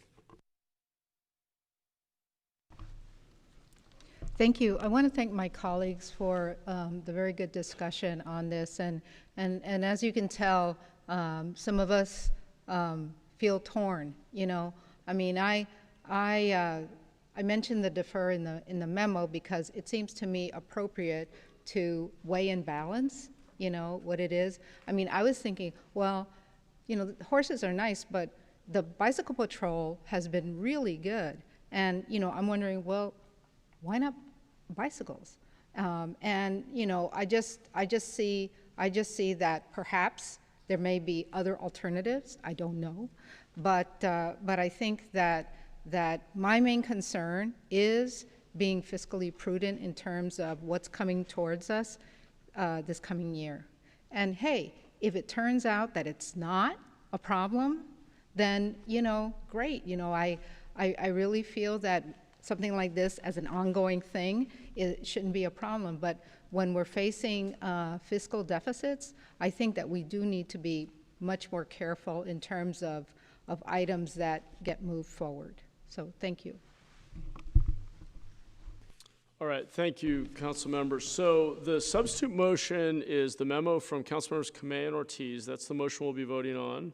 It is to defer consideration, so basically defer this item to the next fiscal year budget process, which we would initiate, I guess, technically priority setting in February, and then the March message, and then and all that to the final June vote. And then recommendation 2 directs the manager to explore alternative strategies that align with the specific priorities of enhancing SJPD visibility and strengthening community engagement in the downtown core, and again, return during the budget process.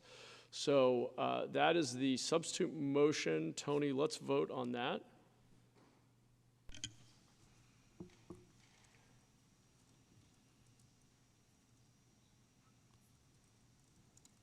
That looks like that'll pass 6-4. Yes, 6-4, and the no votes are Mahan, Dwan, Mulcahy, and Casey.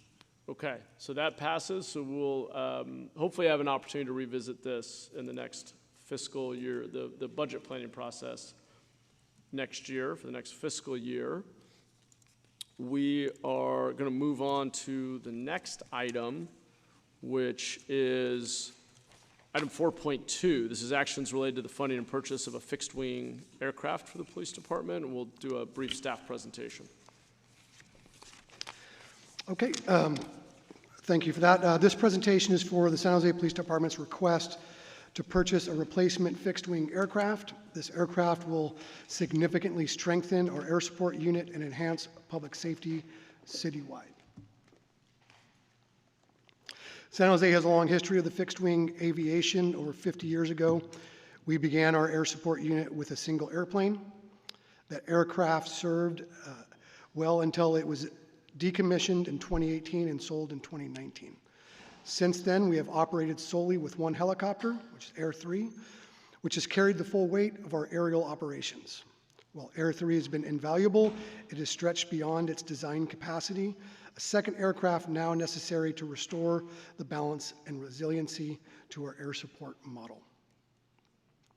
The replacement fixed-wing aircraft will dramatically increase our air support's availability from the current 37% to over 90%, provide extended flight times, 6 to 8 hours. It's essential for major events and sustained operations, allowing quicker response times, often enabling suspect apprehensions without lengthy investigations. Reduce liability by supporting pursuits, crowd management, tactical operations from above. And simply put, the aircraft supplements Air 3 and drones, ensuring we have the right tool for each mission. Total acquisition for the configuration will come at the cost of $5.1 million. We are not asking for general fund dollars. Instead, this purchase is funded entirely by a mix of supplemental law enforcement services, i.e. SLES grants, state drug forfeiture, and federal drug forfeiture and foundation support. The approach leverages restricted funding sources that cannot be used for patrol staffing or other general operations, ensuring fiscal responsibility. Adding a fixed-wing aircraft reduces the strain on Air 3, lowering helicopter maintenance costs by an estimated $1.4 million over the next decade. In other words, this is not just an operational upgrade, but a cost-saving strategy for the city. The fixed wing is capable of extended flight times well beyond those of the helicopter and will be able to fully integrate with the real-time intelligence center and field command centers. The fixed wing will serve as San Jose for approximately 20 years, making it a long-term investment in officer safety and community protection. Timing is critical here. New builds take between 18 to 24 months. However, a Daher Kodiak 100, the model we are pursuing, is currently available due to a prior contract cancellation from another agency. If we act now, we can acquire and outfit that plane in time for the major 2026 events. Delaying risks losing this opportunity and being unprepared for these historic events. In summary, the fixed-wing aircraft is a proven force multiplier, fully funded without general fund impact, essential to bridging a critical gap in our public safety response, and we respectfully request council approval to move forward. Happy to answer any questions.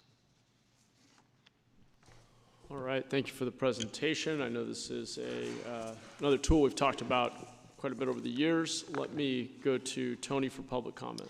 I have Raymond, Wendy, Sean, and 2 anonymous. So that's a total of 5 cards: Wendy, Sean, Raymond, and 2 anonymous. And come on down, and you don't have to speak in any particular order. Hi again, my name again is Wendy Bravo, business owner in downtown San Jose, and to be completely honest, I actually didn't even prepare anything for this because I was too hung up on the fact that the cops wanted horses to walk around downtown. And I think I thought it was $4 million, $5 million for an airplane, to me seems absolutely, I actually can't believe it's up for discussion. Again, you know everything that our city needs. Our people are suffering. Possibly put forth the energy from our police department to protect our people in different ways. I do not think a surveillance aircraft for $5 million is something that our people need. That's all I have to say. Thank you so much. Next speaker. Thank you. I believe I forgot to write my name because I was just so stressed out about this. But yeah, to echo what the other speaker had said, definitely not in support of the police getting a plane, and also the exorbitant costs that are associated with this, especially since we, are experiencing a budget deficit, HR1, like there's just, I don't see the city being able to get all of this money for this one thing, because when I was reading the memo, which first I saw on the online, the memo, the line item was there, but then there was no information about it. So then I came in here and saw the physical copy of the memo, and then I saw all the millions of dollars and hundreds of thousands of dollars that are associated with it. And so definitely don't feel like, you know, if we're able to become the safest big city, you know, is in the state or in the country, without a plane, then we can kind of keep on keeping on just how we are, and I think we'll do just fine. So definitely opposed to giving any more money, and I don't see the purpose of a plane in terms of keeping people safe in our city. Thank you. Thank you. Next speaker. So I had just also found out about this morning because we were so focused on the horses, and it really felt like a Trojan horse moment because this is also such a big ticket item.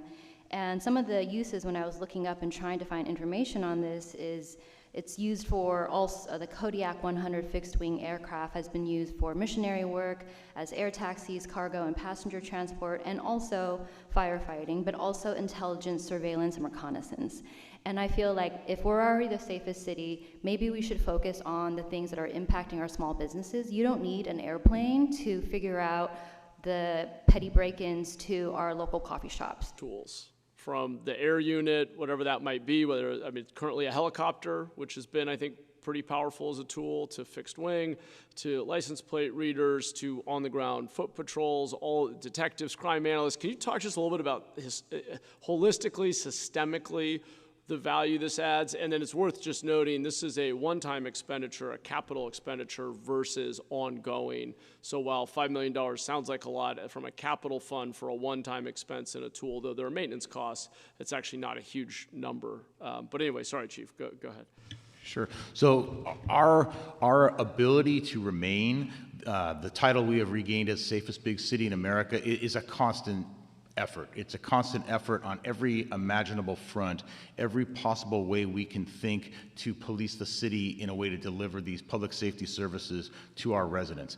And air support has been a staple in this department continuously for my entire career and before that. We've had and I've been here, it'll be 31 years in December. We have, during most of that time, had both a helicopter and a plane.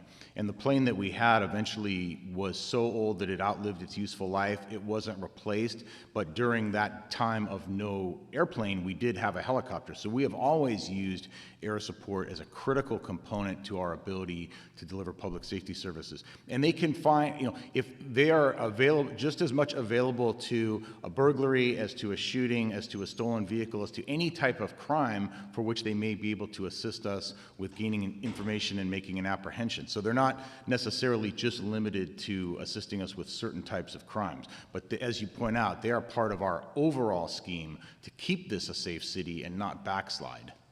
Yeah, and I recall just last year we had seen rising, it's been over multiple years now, rising car thefts, and the combination of license plate readers with Air 3 up with the air support unit in the air led to, I think, an all-time high of the department recovering $3 million worth of stolen vehicles. So those were last year. So those were very discrete, on-the-ground, neighborhood-level impacts. Residents telling us, our cars are being stolen. I can't get to work. I can't afford this. What is going on?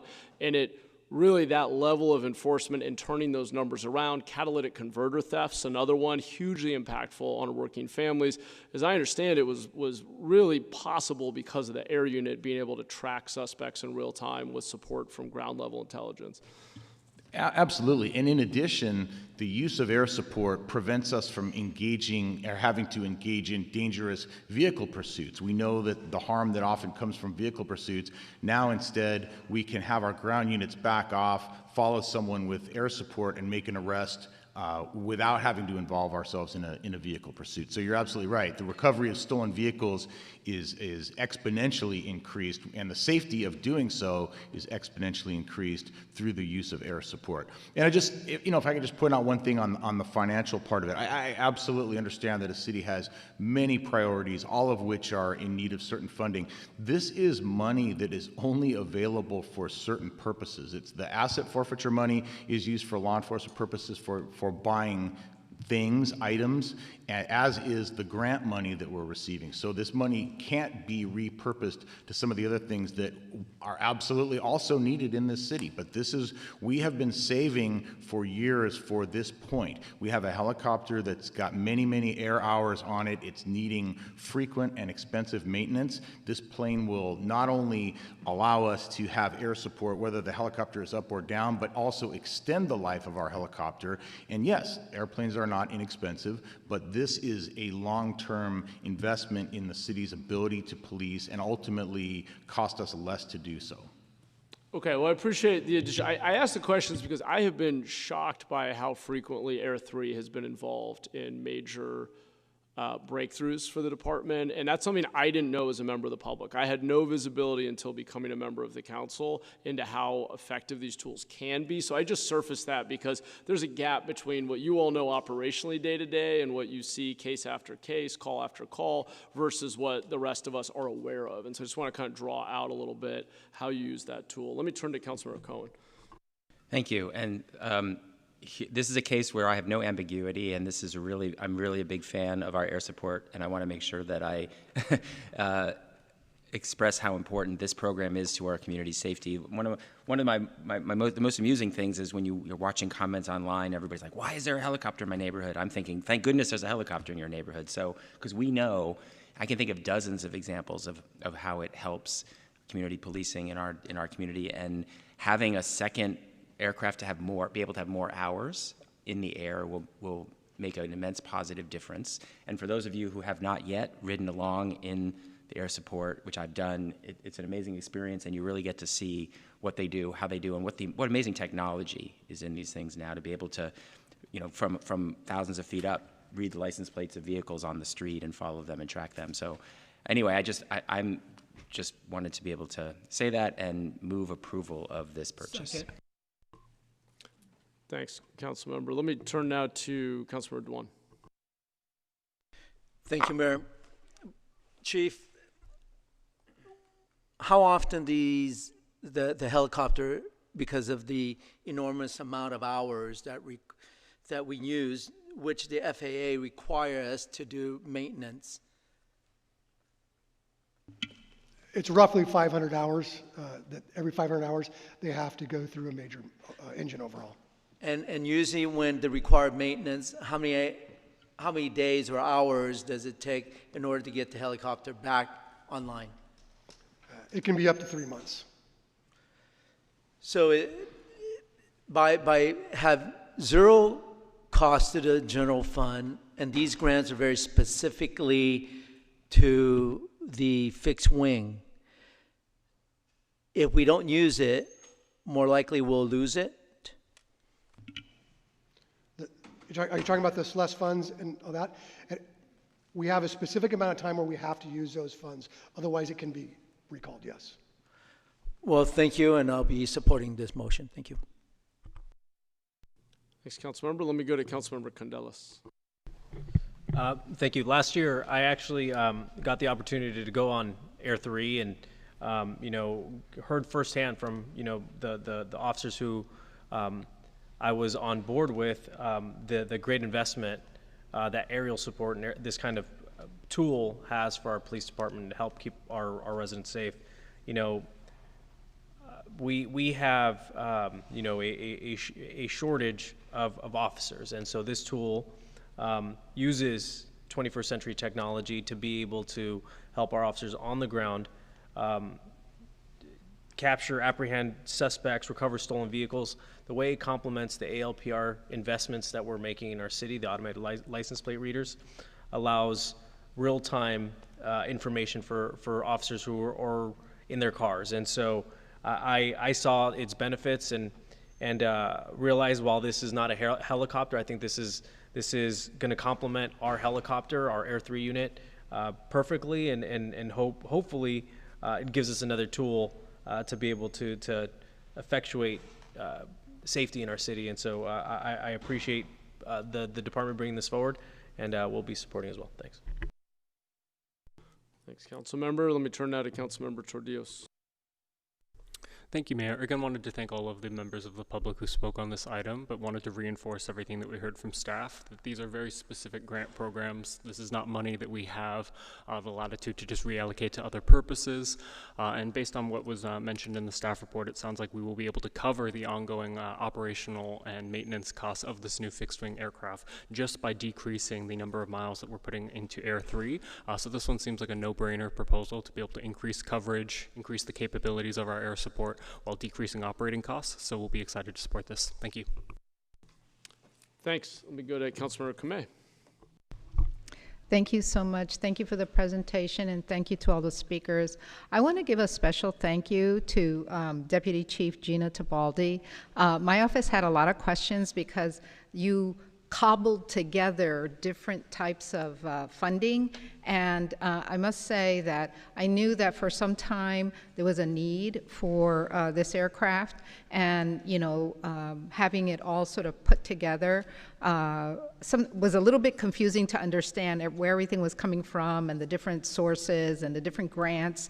But I do want to say thank you so much to Deputy Chief Tibaldi, because she answered a lot of questions and was very forthcoming with the information right away. So I know how important this air support is. I haven't gone up to, like some of my colleagues have, to experience being in the helicopter, but I did see them at the airport, and I know that the value of having them is quite large. It is expensive. I know that the helicopter itself is, somewhat old, so that may be coming in the future, and I know that is going to be super expensive.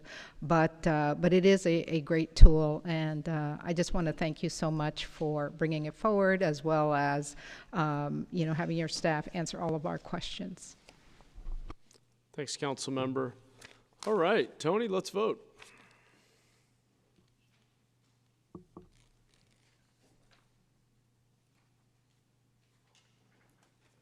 Motion passes unanimously. All right, that was a unanimous vote. Thank you. We are on to item 10.2. This is the renaming of a street segment of North Almaden Boulevard to Little Italy Way. We have a brief staff presentation.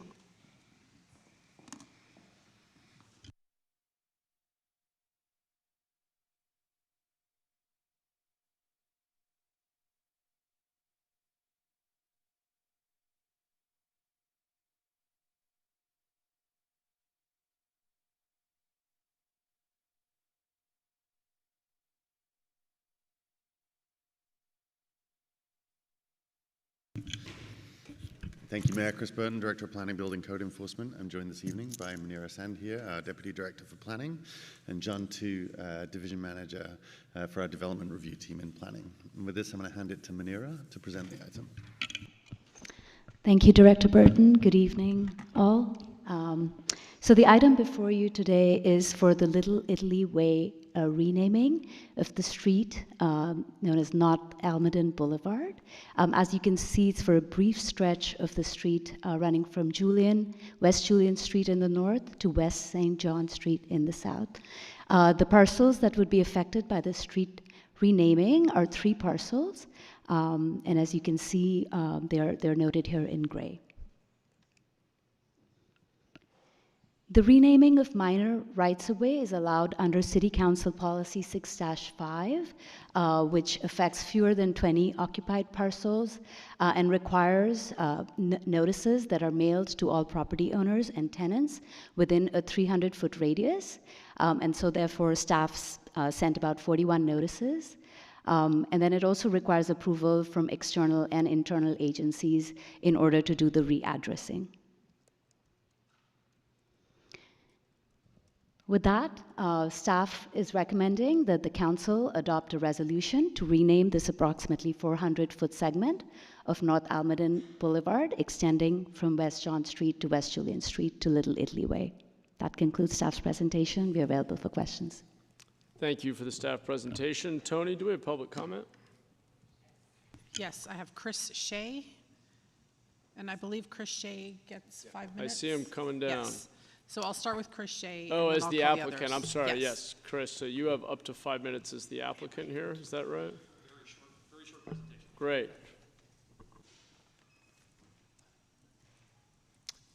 Good evening. My name is Chris Shea. I'm the Senior Vice President for Government Affairs at Shark Sports and Entertainment, and I'm here in support of Agenda Item 10.2, renaming North Almaden Boulevard to Little Italy Way. This change builds on the success of the Little Italy Way Gateway Arch and celebrates the revitalization of a historic neighborhood. It also strengthens wayfinding by connecting Little Italy Way with San Pedro Square, Arena Green East, West, the Guadalupe River, and the SAP Center. Coordinating this with the renaming of the Sharks Way creates a unified corridor that highlights two strong San Jose brands, our Italian cultural heritage and our sports pedigree. Together, they stitch districts and create a stronger sense of arrival into our downtown. With major events ahead with the Super Bowl, March Madness, and the FIFA World Cup, this alignment will enhance the visitor experience and encourage exploration of our restaurants, parks, and entertainment venues. Much like Greektown in Detroit, the Deer District in Milwaukee, or the Battery Atlanta, strengthening Little Italy helps us extend visits beyond the 2.5 hours of most games and concerts into a full day of exploration in our downtown. We would like to thank City Council members Mulcahy, Tordillos, and former member Salas, the PBID, SJDA, Guadalupe River Park Conservancy, and all the private philanthropy focused on our Riverfront Arena District. Our important current residents and the expected 20,000 future residents will benefit from these impressive investments. This is more than a name change, it's an investment in downtown's future. I urge your support. Thank you for your time. Thank you. I'm going to call the public speakers. I have Joshua, Alex, Jerry, and Wayne. Come on down.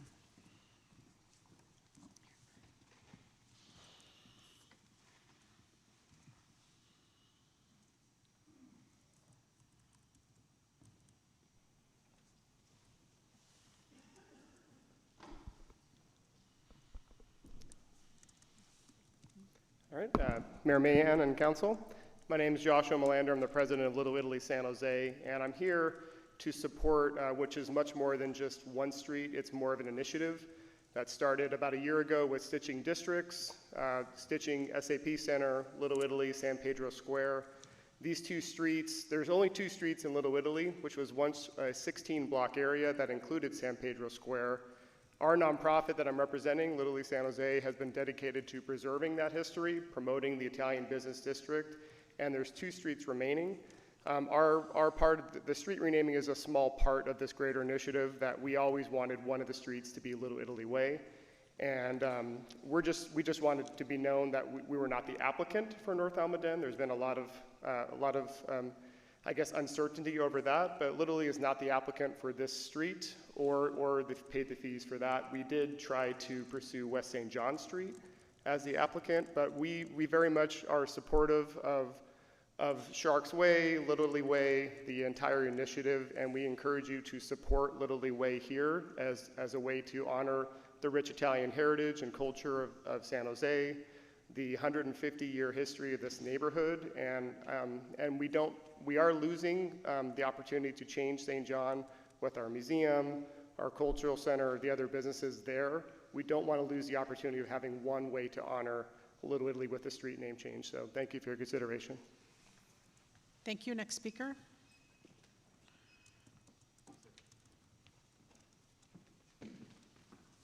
Hi, my name is Jerry Greer, owner of 150 North Almaden LLC, which is the largest property owner on the affected street. I'm in opposition of this permit. I trust you've all read my previously submitted opposition letter. Since 5 of the councilpersons are fellow Rotarians, I ask you to apply the Rotary four-way test to this proposed application. Is it the truth? Is it fair to all concerned? Will it build goodwill? Will it be beneficial to all concerned? I think you've all seen the previously submitted photos of the area and the vacant lots at the time that I purchased North Almaden land in 2005. As you'll see from those photos, or have seen, which are the buildings in North Almaden and West St. John's, you'll find nothing but blight throughout the neighborhood, buildings that were abandoned and boarded up. When I first looked at purchasing the land in 2005, my wife thought I was crazy to see a future here. But with a vision and a lot of hard work, we created the reality you enjoy today. The transformation of this neighborhood was not the result of others' efforts. It was the result of a long-term commitment from a local business owner, me. A council member would have you believe that Little Italy San Jose Foundation revitalized this neighborhood. To the contrary, you'll find that since the closure of Hotel Torino prior to 1960, this neighborhood lacked any Italian businesses for decades, until Paisano's Italian restaurant opened in 2011. There were 0 Italian businesses or buildings in this neighborhood for the next 50-plus years, over 2 generations of abandonment. It was 150 North Almaden LLC that is solely responsible for this revitalization and transformation of the neighborhood. I would ask you to consider the facts. Why is a non-occupant applicant allowed to rename our street? Why were we not properly notified? Why is our unanimous 100% owner and tenant occupant opposition being ignored? I urge the City Council to reject this application in favor of the affected North Almaden, local small businesses, property owners, and occupant tenants. Is it the truth? Is it fair to all concerned? Will it build goodwill? Will it be beneficial to all concerned? Thank you. Thank you. Next speaker. I'm a current tenant at 200 North Almaden, and we just moved to San Jose, so we've gone through the cost of a name change. We're an engineering firm, FDA regulations, stuff like that. There's a real cost to the name change that's not seen by everybody. There's regulatory filings, there's updating a lot of your insurances and everything else. There's a lot of time, energy, and effort that goes into this process that isn't seen on the outside. The impact to the business, it takes months to go through, and even just a few days ago we found out that from our move from Santa Clara to San Jose that we had missed some information, and there's a penalty associated with it and everything else. So there's hidden costs that, as an occupant of the building, that we're going to bear. And they're substantial, in the $20,000 to $30,000 range, which for a company of our size is a substantial amount of income. And it's really a token name change.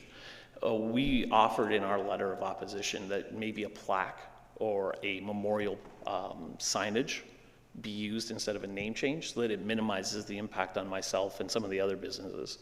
I don't want to speak for the insurance company YA Tittle, but they have a substantial impact as well from talking to them. And there's costs that you're imposing on us businesses that in this time makes it quite difficult. So please consider those costs to us as the tenants of the building, not just to the applicant and the other people involved. That's all I ask. Thank you. Thank you. Next speaker. Hello, my name is Alex Greer. I'm the owner of a small business and an office building located on the affected portion of North Almaden Boulevard. I am also the recipient of the Junior League of San Jose Crystal Bowl Award, a California State Assembly Certificate of Recognition, a California State Senate Certificate of Recognition, a U.S. House of Representatives Certificate of Special Congressional Recognition, and a commendation from the State Bar of California Office of Chief Trial Counsel. I stand before you in strong opposition to this permit. This vote is not about the troubling irregularities that have already occurred, such as city staff leaving our APN and address off of the public permit website to prevent us from discovering the application, public hearing notices sent with the wrong date, and even now incorrect dates still posted on the public permit website.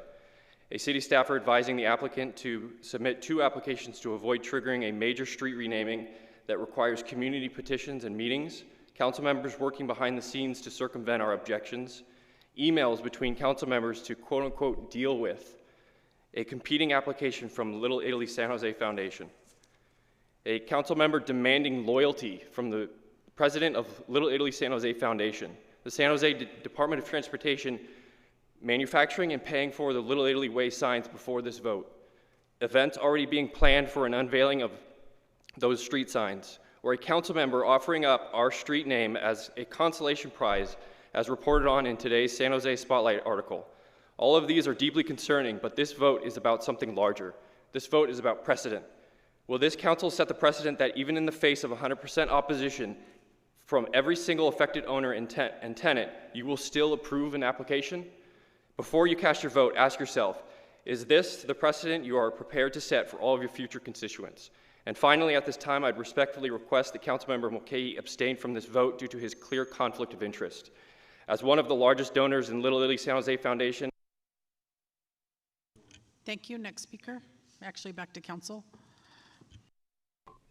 All right, coming back to council. Thank you to staff for the presentation and those who commented, members of the public. Let me turn to Councilmember Mulcahy. Thank you, Mayor. And just for the record, I do not plan to recuse myself. I have no ownership interest, as was stated by one of our speakers. You know, I think it's really an opportunity to recognize what Little Italy is.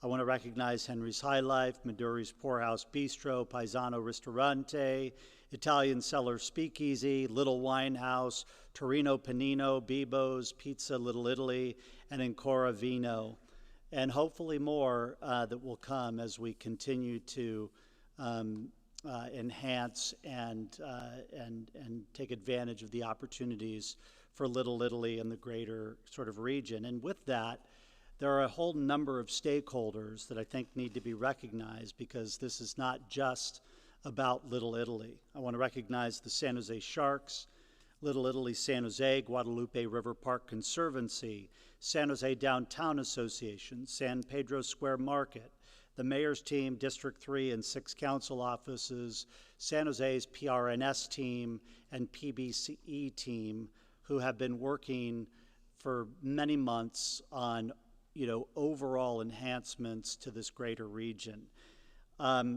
Look, with this item, a short segment of North Almaden Boulevard will be officially become Little Italy Way.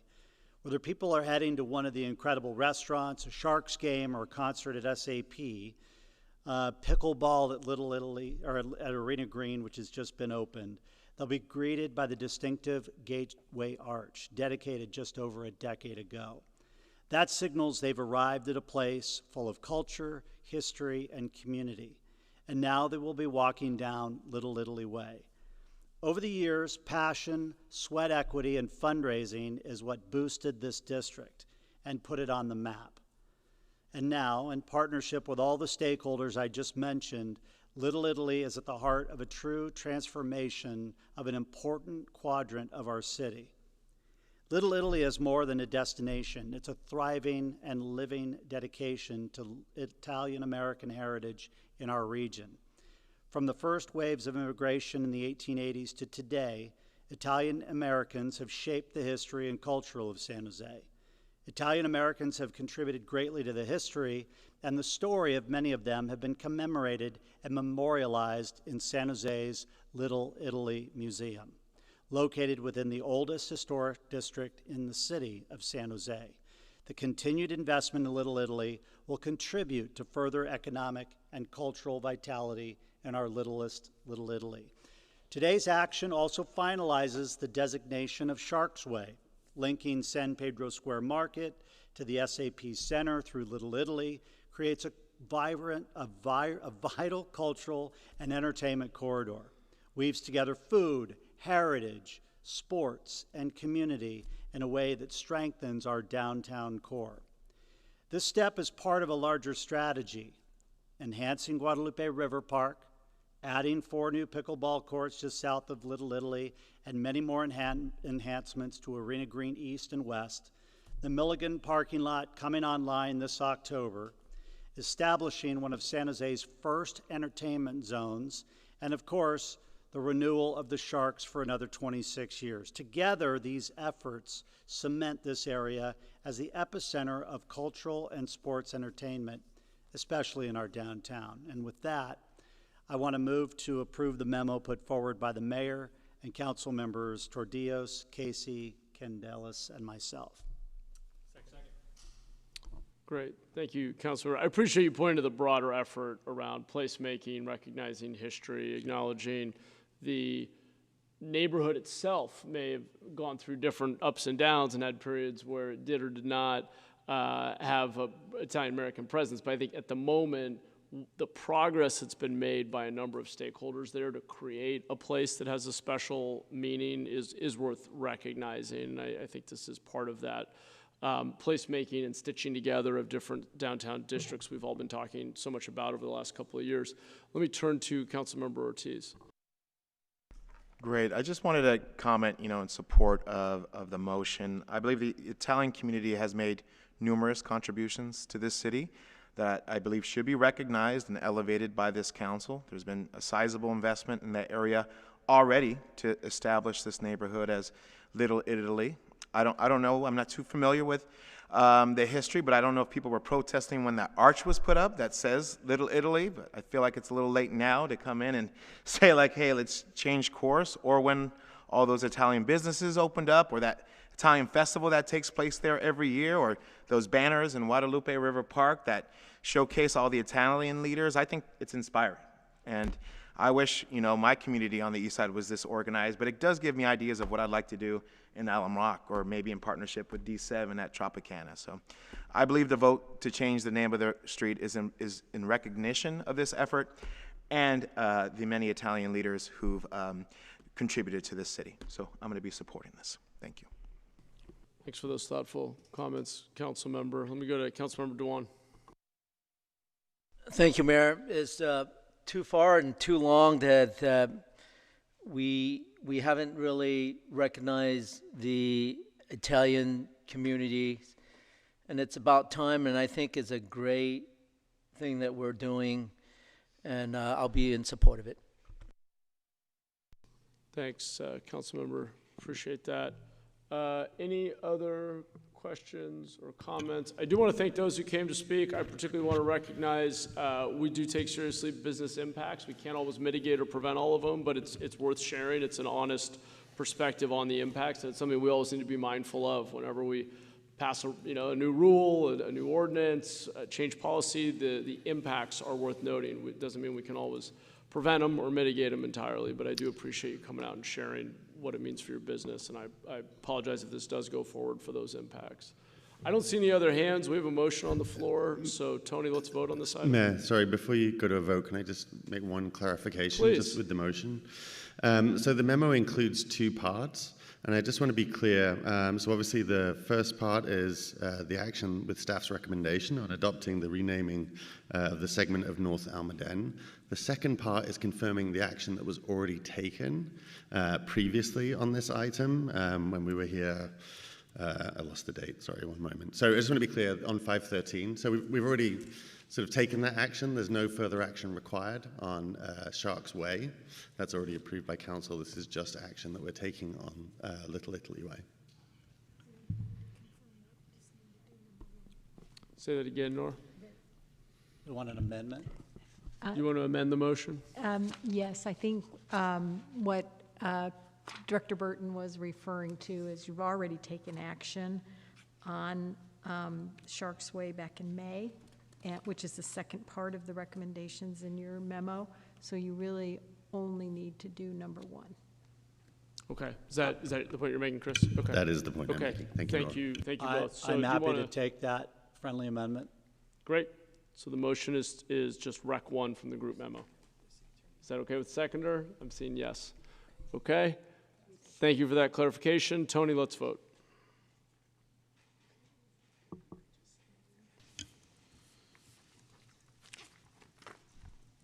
Motion passes unanimously. Okay. All right, let's move on to the next item. We're on to item 10.3. This is an administrative hearing on the appeal of the planning director's approval of a site development permit located at 1301 West San Carlos Street. Chris, I'll turn it back over to you. Thank you, Mayor.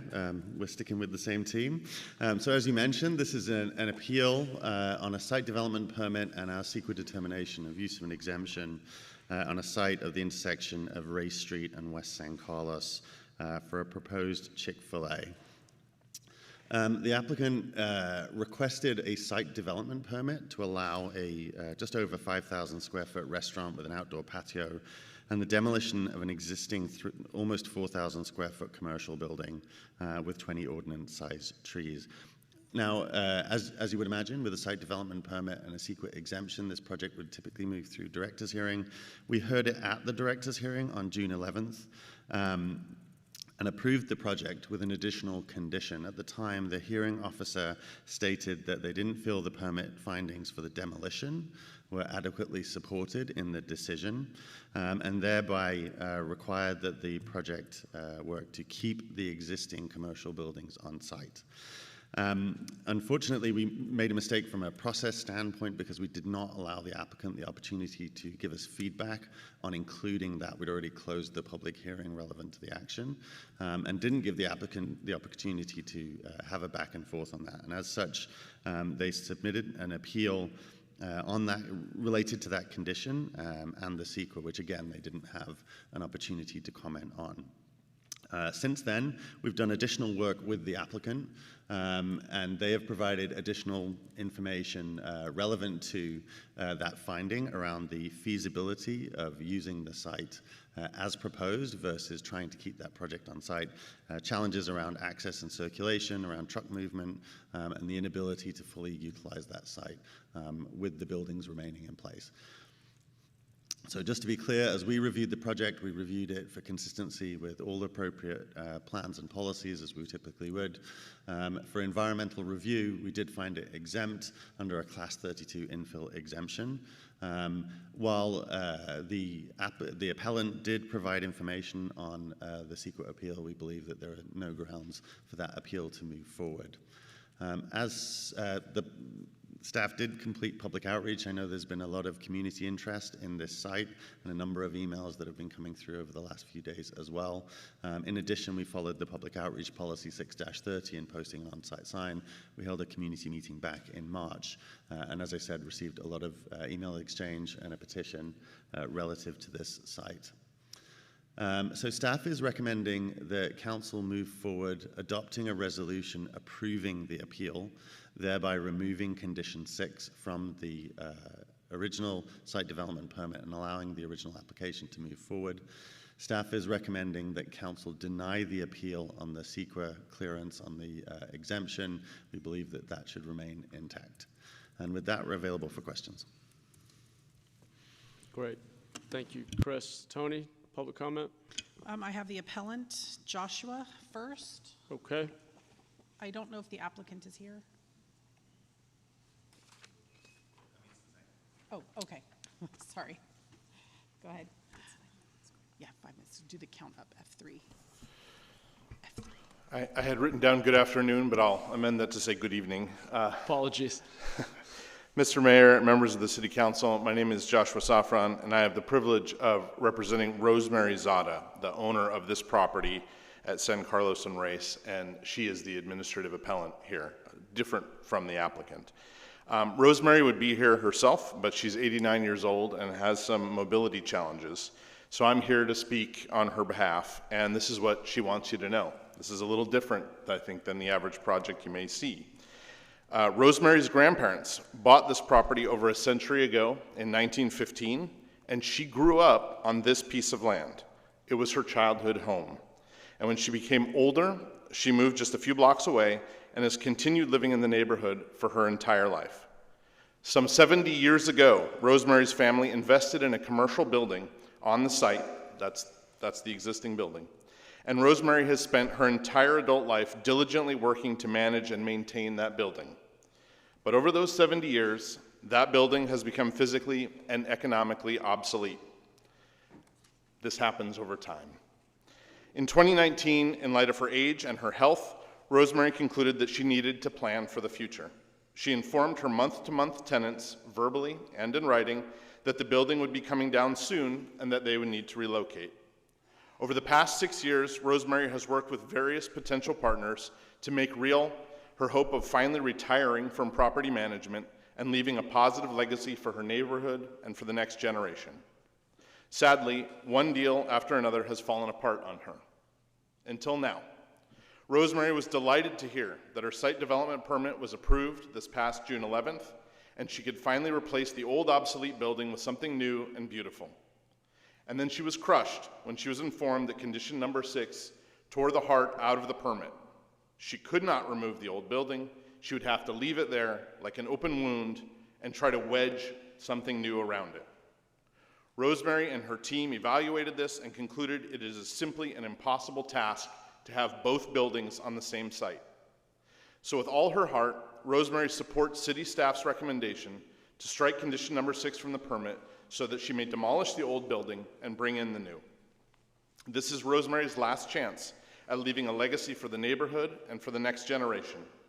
She asks that you grant her the dignity of knowing that what her family began in 1915 will carry forward for centuries to come. If Rosemary is denied the right to move forward now, the old building will be shut down and shuttered. The neighborhood will suffer, and Rosemary will have been dealt a grave injustice. Please, adopt city staff's recommendation to strike condition number 6 from this permit. Thank you. And I'm available for any questions. Thank you. Tony, do I understand we also have the applicant desiring to speak? I have a card for Greg and Alex. Okay. I don't know. Okay. That's right. So you're the applicant. All right. We'll go ahead and give you up to 5 minutes as well. And then we'll have public comment for everyone else. All right, testing. Sorry about any confusion there. Hello, Mayor and City Council members. My name is Hudson Brooks, and I'm a senior project engineer at 4G Development. We're the applicant on file for the recently approved Chick-fil-A project on Race and West San Carlos. I'm here today to echo our support of the appeal filed by the Zada Family Trust. Additionally, we too are in complete alignment with the staff recommendation you see before you today, which recommends approving the permit appeal, which will remove permit condition number 6, and denying the environmental appeal. Our respective teams have worked diligently with city staff and appreciate their guidance and support over the past year and a half. The appeal filed by the landowner aims to remove a condition that was added at the last minute of the June director's hearing and meaningfully deters development at the site. The impact of the condition will be felt for many years and renders an already difficult parcel almost impossible to navigate. As it relates to the approved restaurant, should there be any operational or design questions, our group of subject matter experts is standing by. Thank you for your service to the City of San Jose. Thank you. All right, Tony, any remaining public comment? Greg and Alex. Greg Ripa and Alex Shore.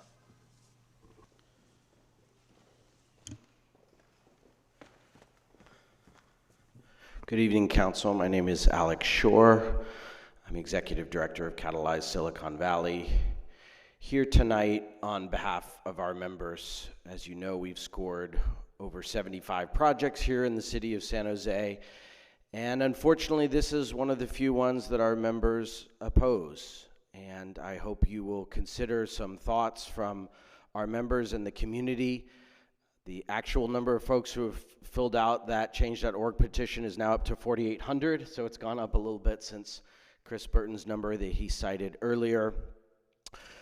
I think most of us, except perhaps Rosemary and Chick-fil-A, I think most of us in this room would agree that a single-story fast food restaurant along a commercial and transit corridor that is car-centric and does not include housing in an area of the city where we want multi-story housing buildings, I think most of us would agree that that is not an outcome we want to see in our city. And despite staff's continued arguments, there are really good counter-arguments for how this proposal actually violates city plans of this urban village that literally states that the city wants multi-story housing and mixed-use development in this neighborhood. So I would say that there is very good cause for the council to vote against this item and uphold the decision at the planning director's hearing. And I would advise you that these decisions that you make can be up to 50 to 100-year decisions, and making them based on the threat or fear of litigation is no way to plan the long-term future for this neighborhood and our city. Thank you. Thank you. Next speaker. Good evening, Mayor and City Council. My name is Greg and I live about 2 blocks from this development. I ask you to please deny the planning appeal and retain Condition 6. Denying the appeal and retaining Condition 6 would best align with the policies of the San Jose General Plan and West San Carlos Urban Village Plan. The appellant has not provided substantial evidence to justify the removal of Condition 6. For example, I didn't see any cost estimates about the cost to rehabilitate the building. As another example, the memo from Kimley Horn assumes 2 independent driveways, which would conflict with the circulation, which is, of course, if it had independent driveways, it would. Except today on site, those 2 areas are interconnected. So that assumption of 2 independent driveways shouldn't be there to begin with. To me, the real reason seems to be this, and I quote from the appeal. The owner is an octogenarian who no longer has the desire or ability to continue to expend her time, energy, and resources to continue to maintain and operate the existing building. And I do sympathize with that fact, that we don't have the energy. However, this lack of desire or ability is not justification to remove Condition 6 and demolish the Eduardo's building. Upholding the planning director's decision does not preclude the applicant and the appellant from building the new retail building, but only denies the demolition of the existing Eduardo's building. More details can be found in my public comment letter to you. So again, please deny the planning appeal and retain Condition 6. Thank you. Back to council. Thank you, Tony. Thank you to our public speakers. Let me turn to Councilmember Mulcahy first. Thank you, Mayor. Thanks for those of you who presented and spoke. Chris, I have just a few questions for you that I wanted to start with. I mean, we're really sort of down to a very straightforward discussion this evening. This isn't about the urban village or anything else. This is the project in hand and the issue in front of us. And really what I think it's coming down to is the conversation centered around Condition 6. Can you just make sure we're all clear on that and kind of what happened and why we're here relative to this particular condition? And you've talked about it being a mistake in that evening for that planning meeting. Yeah, thank you, Councilmember. So planning staff who are sitting as the hearing officer take the information at sort of face value through the director's hearing and sort of listen to a lot of the public comment and sort of based on the staff presentation. Didn't feel that there's a specific set of findings in the municipal code that are associated with demolition of existing buildings and didn't feel like they could make those findings based on the information presented. So what Condition 6 was, it was added to say preserve the 2 buildings at the rear of the site and then sort of and it was a little unclear in the action, but essentially it would have to come back and redesign the project to accommodate it on roughly 2/3 of the project site, right? Which creates difficulty in the way that you're designing that overall project. And it's, I think what the appellant has stated is it just makes it difficult for them to operate that site on an ongoing basis. So that condition was added through the process. Now, typically, as council knows, when we go through these types of projects and council is considering imposing additional conditions on a project, there's typically that opportunity to discuss that through the hearing with the applicant so they can provide feedback on the feasibility or the challenges related to what that condition may be. Our misstep in that process was to not allow them that opportunity to respond. We closed the public hearing, we added the condition and moved forward with the action. And thereby we didn't have the full set of information as to what challenges are presented by adding that condition last minute to the permit. So that's why we're agreeing with the appellant on this to move forward and remove that condition post-approval. So this is an outlier situation, right? It's not standard practice for a hearing officer to impose a last-minute condition and changes that fundamentally are, affect the feasibility of a project, right? This Correct. is an outlier moment. Yeah, absolutely. And it's something that, obviously we've looked at internally. Yeah. Typically as projects move towards director's hearing, it's a staff level hearing, so almost all of the issues have been addressed prior to reaching that point with staff on an ongoing basis. I think this is an outlier. It's something that we've taken on internally to sort of think about how we address this situation in the future and how we approach it, so we don't run into this issue on an ongoing basis. I think that's part that troubles me the most is the way that Condition 6 was imposed. In my 25 years of direct experience with hearings and planning commissions, it was a first. In fact, I was, auditing the meeting online, and things were wrapping up, and then that comes up. It was a big surprise, and so I was sort of isolated, thinking, did I hear what I just heard? So I appreciate the responsibility your team is taking on that. But the reality is, if staff had sort of asked the applicant about that concept of saving one of the existing buildings that we're talking around, Condition 6 ahead of time, simply paused during the hearing, there may have been that opportunity to understand whether that was even feasible. But because you'd closed the hearing, they couldn't respond. So That's here correct. we are. You're saying yes? Yes, that's correct. So I just want to make sure for my colleagues, just so you know, what we're looking at is that Condition 6 makes the project infeasible. Basically, there's a building out in the corner. These are two buildings deeper within the site that at the last minute, whoever was managing the director's hearing conditioned them to keep these two other buildings that had never been contemplated, never been considered. And so now that's what Condition 6 is. So they can't realistically retain the building and still move forward. And yet this applicant, who's done what we've asked, they followed our code, met our standards, went through the process, and then we tossed in a condition that ensures our project cannot be built.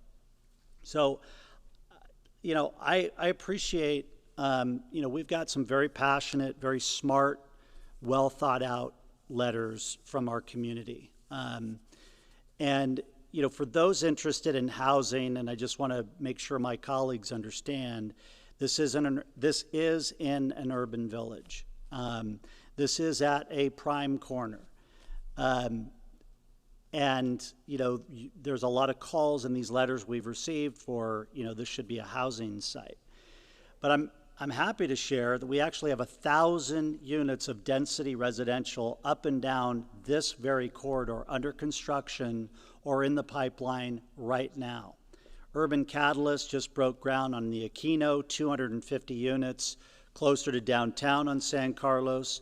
Path, they've been before us a couple of times. They've got 94 units on the other end of San Carlos down near Bascom.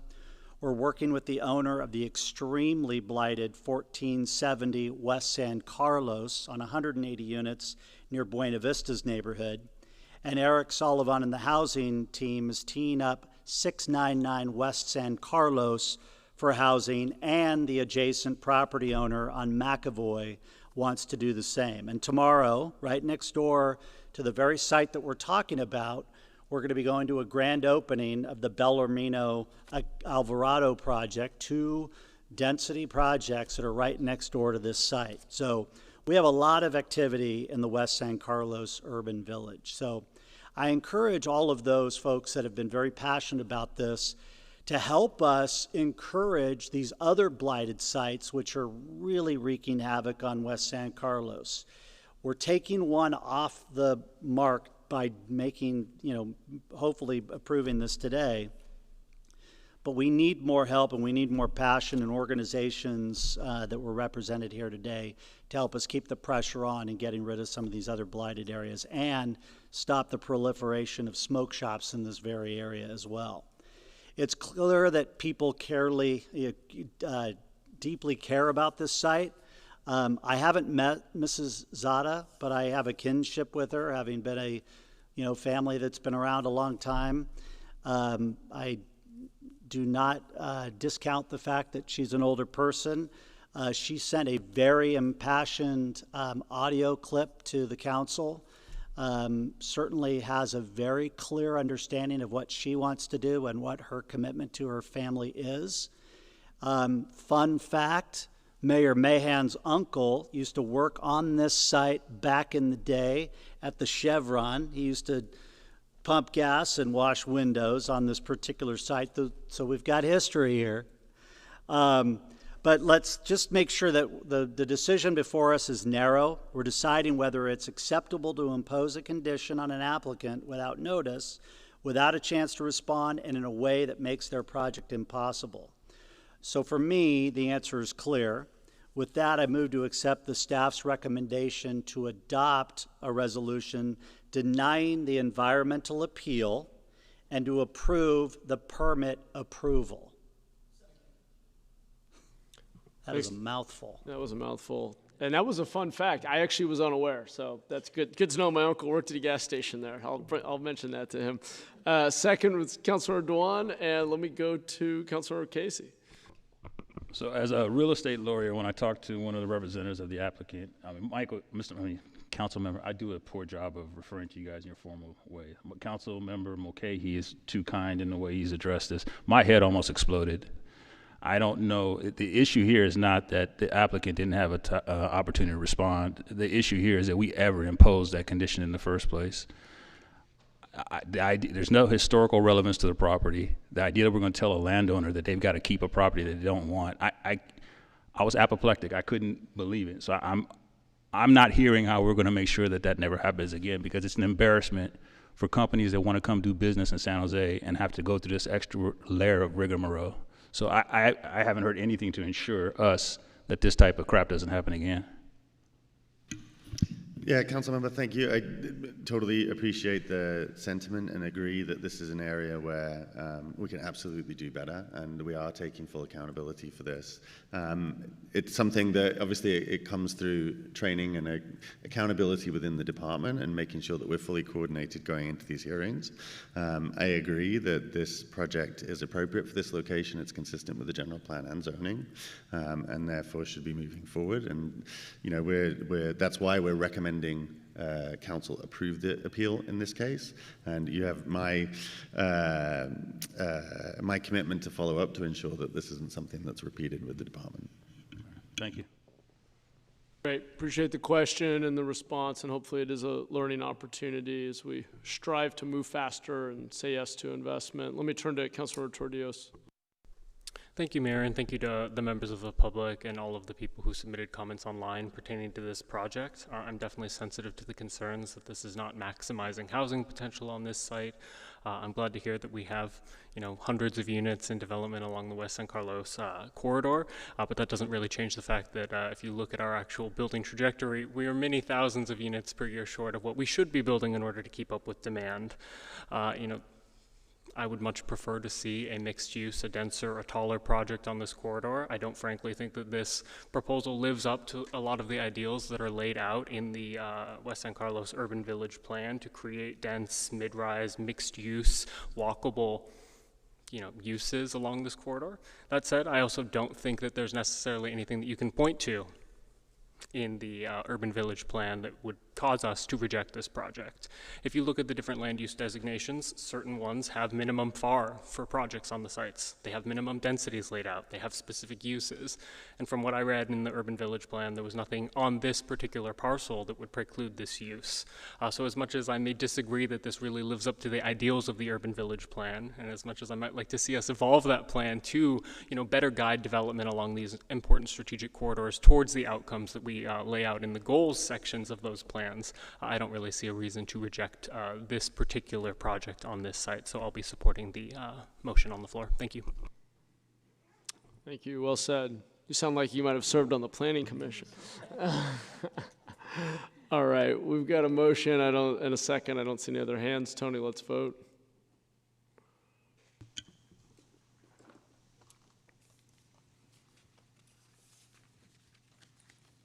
Motion passes unanimously. Great, thank you. All right, we're on to open forum. which is an opportunity for members of the public to comment on any city business that was not on today's agenda. Tony, do we have open forum? Yeah, I have Elizabeth, and I think Jeff left. But I'm calling Jeff in case he's hiding somewhere and I don't see him up there. All right. Thank you.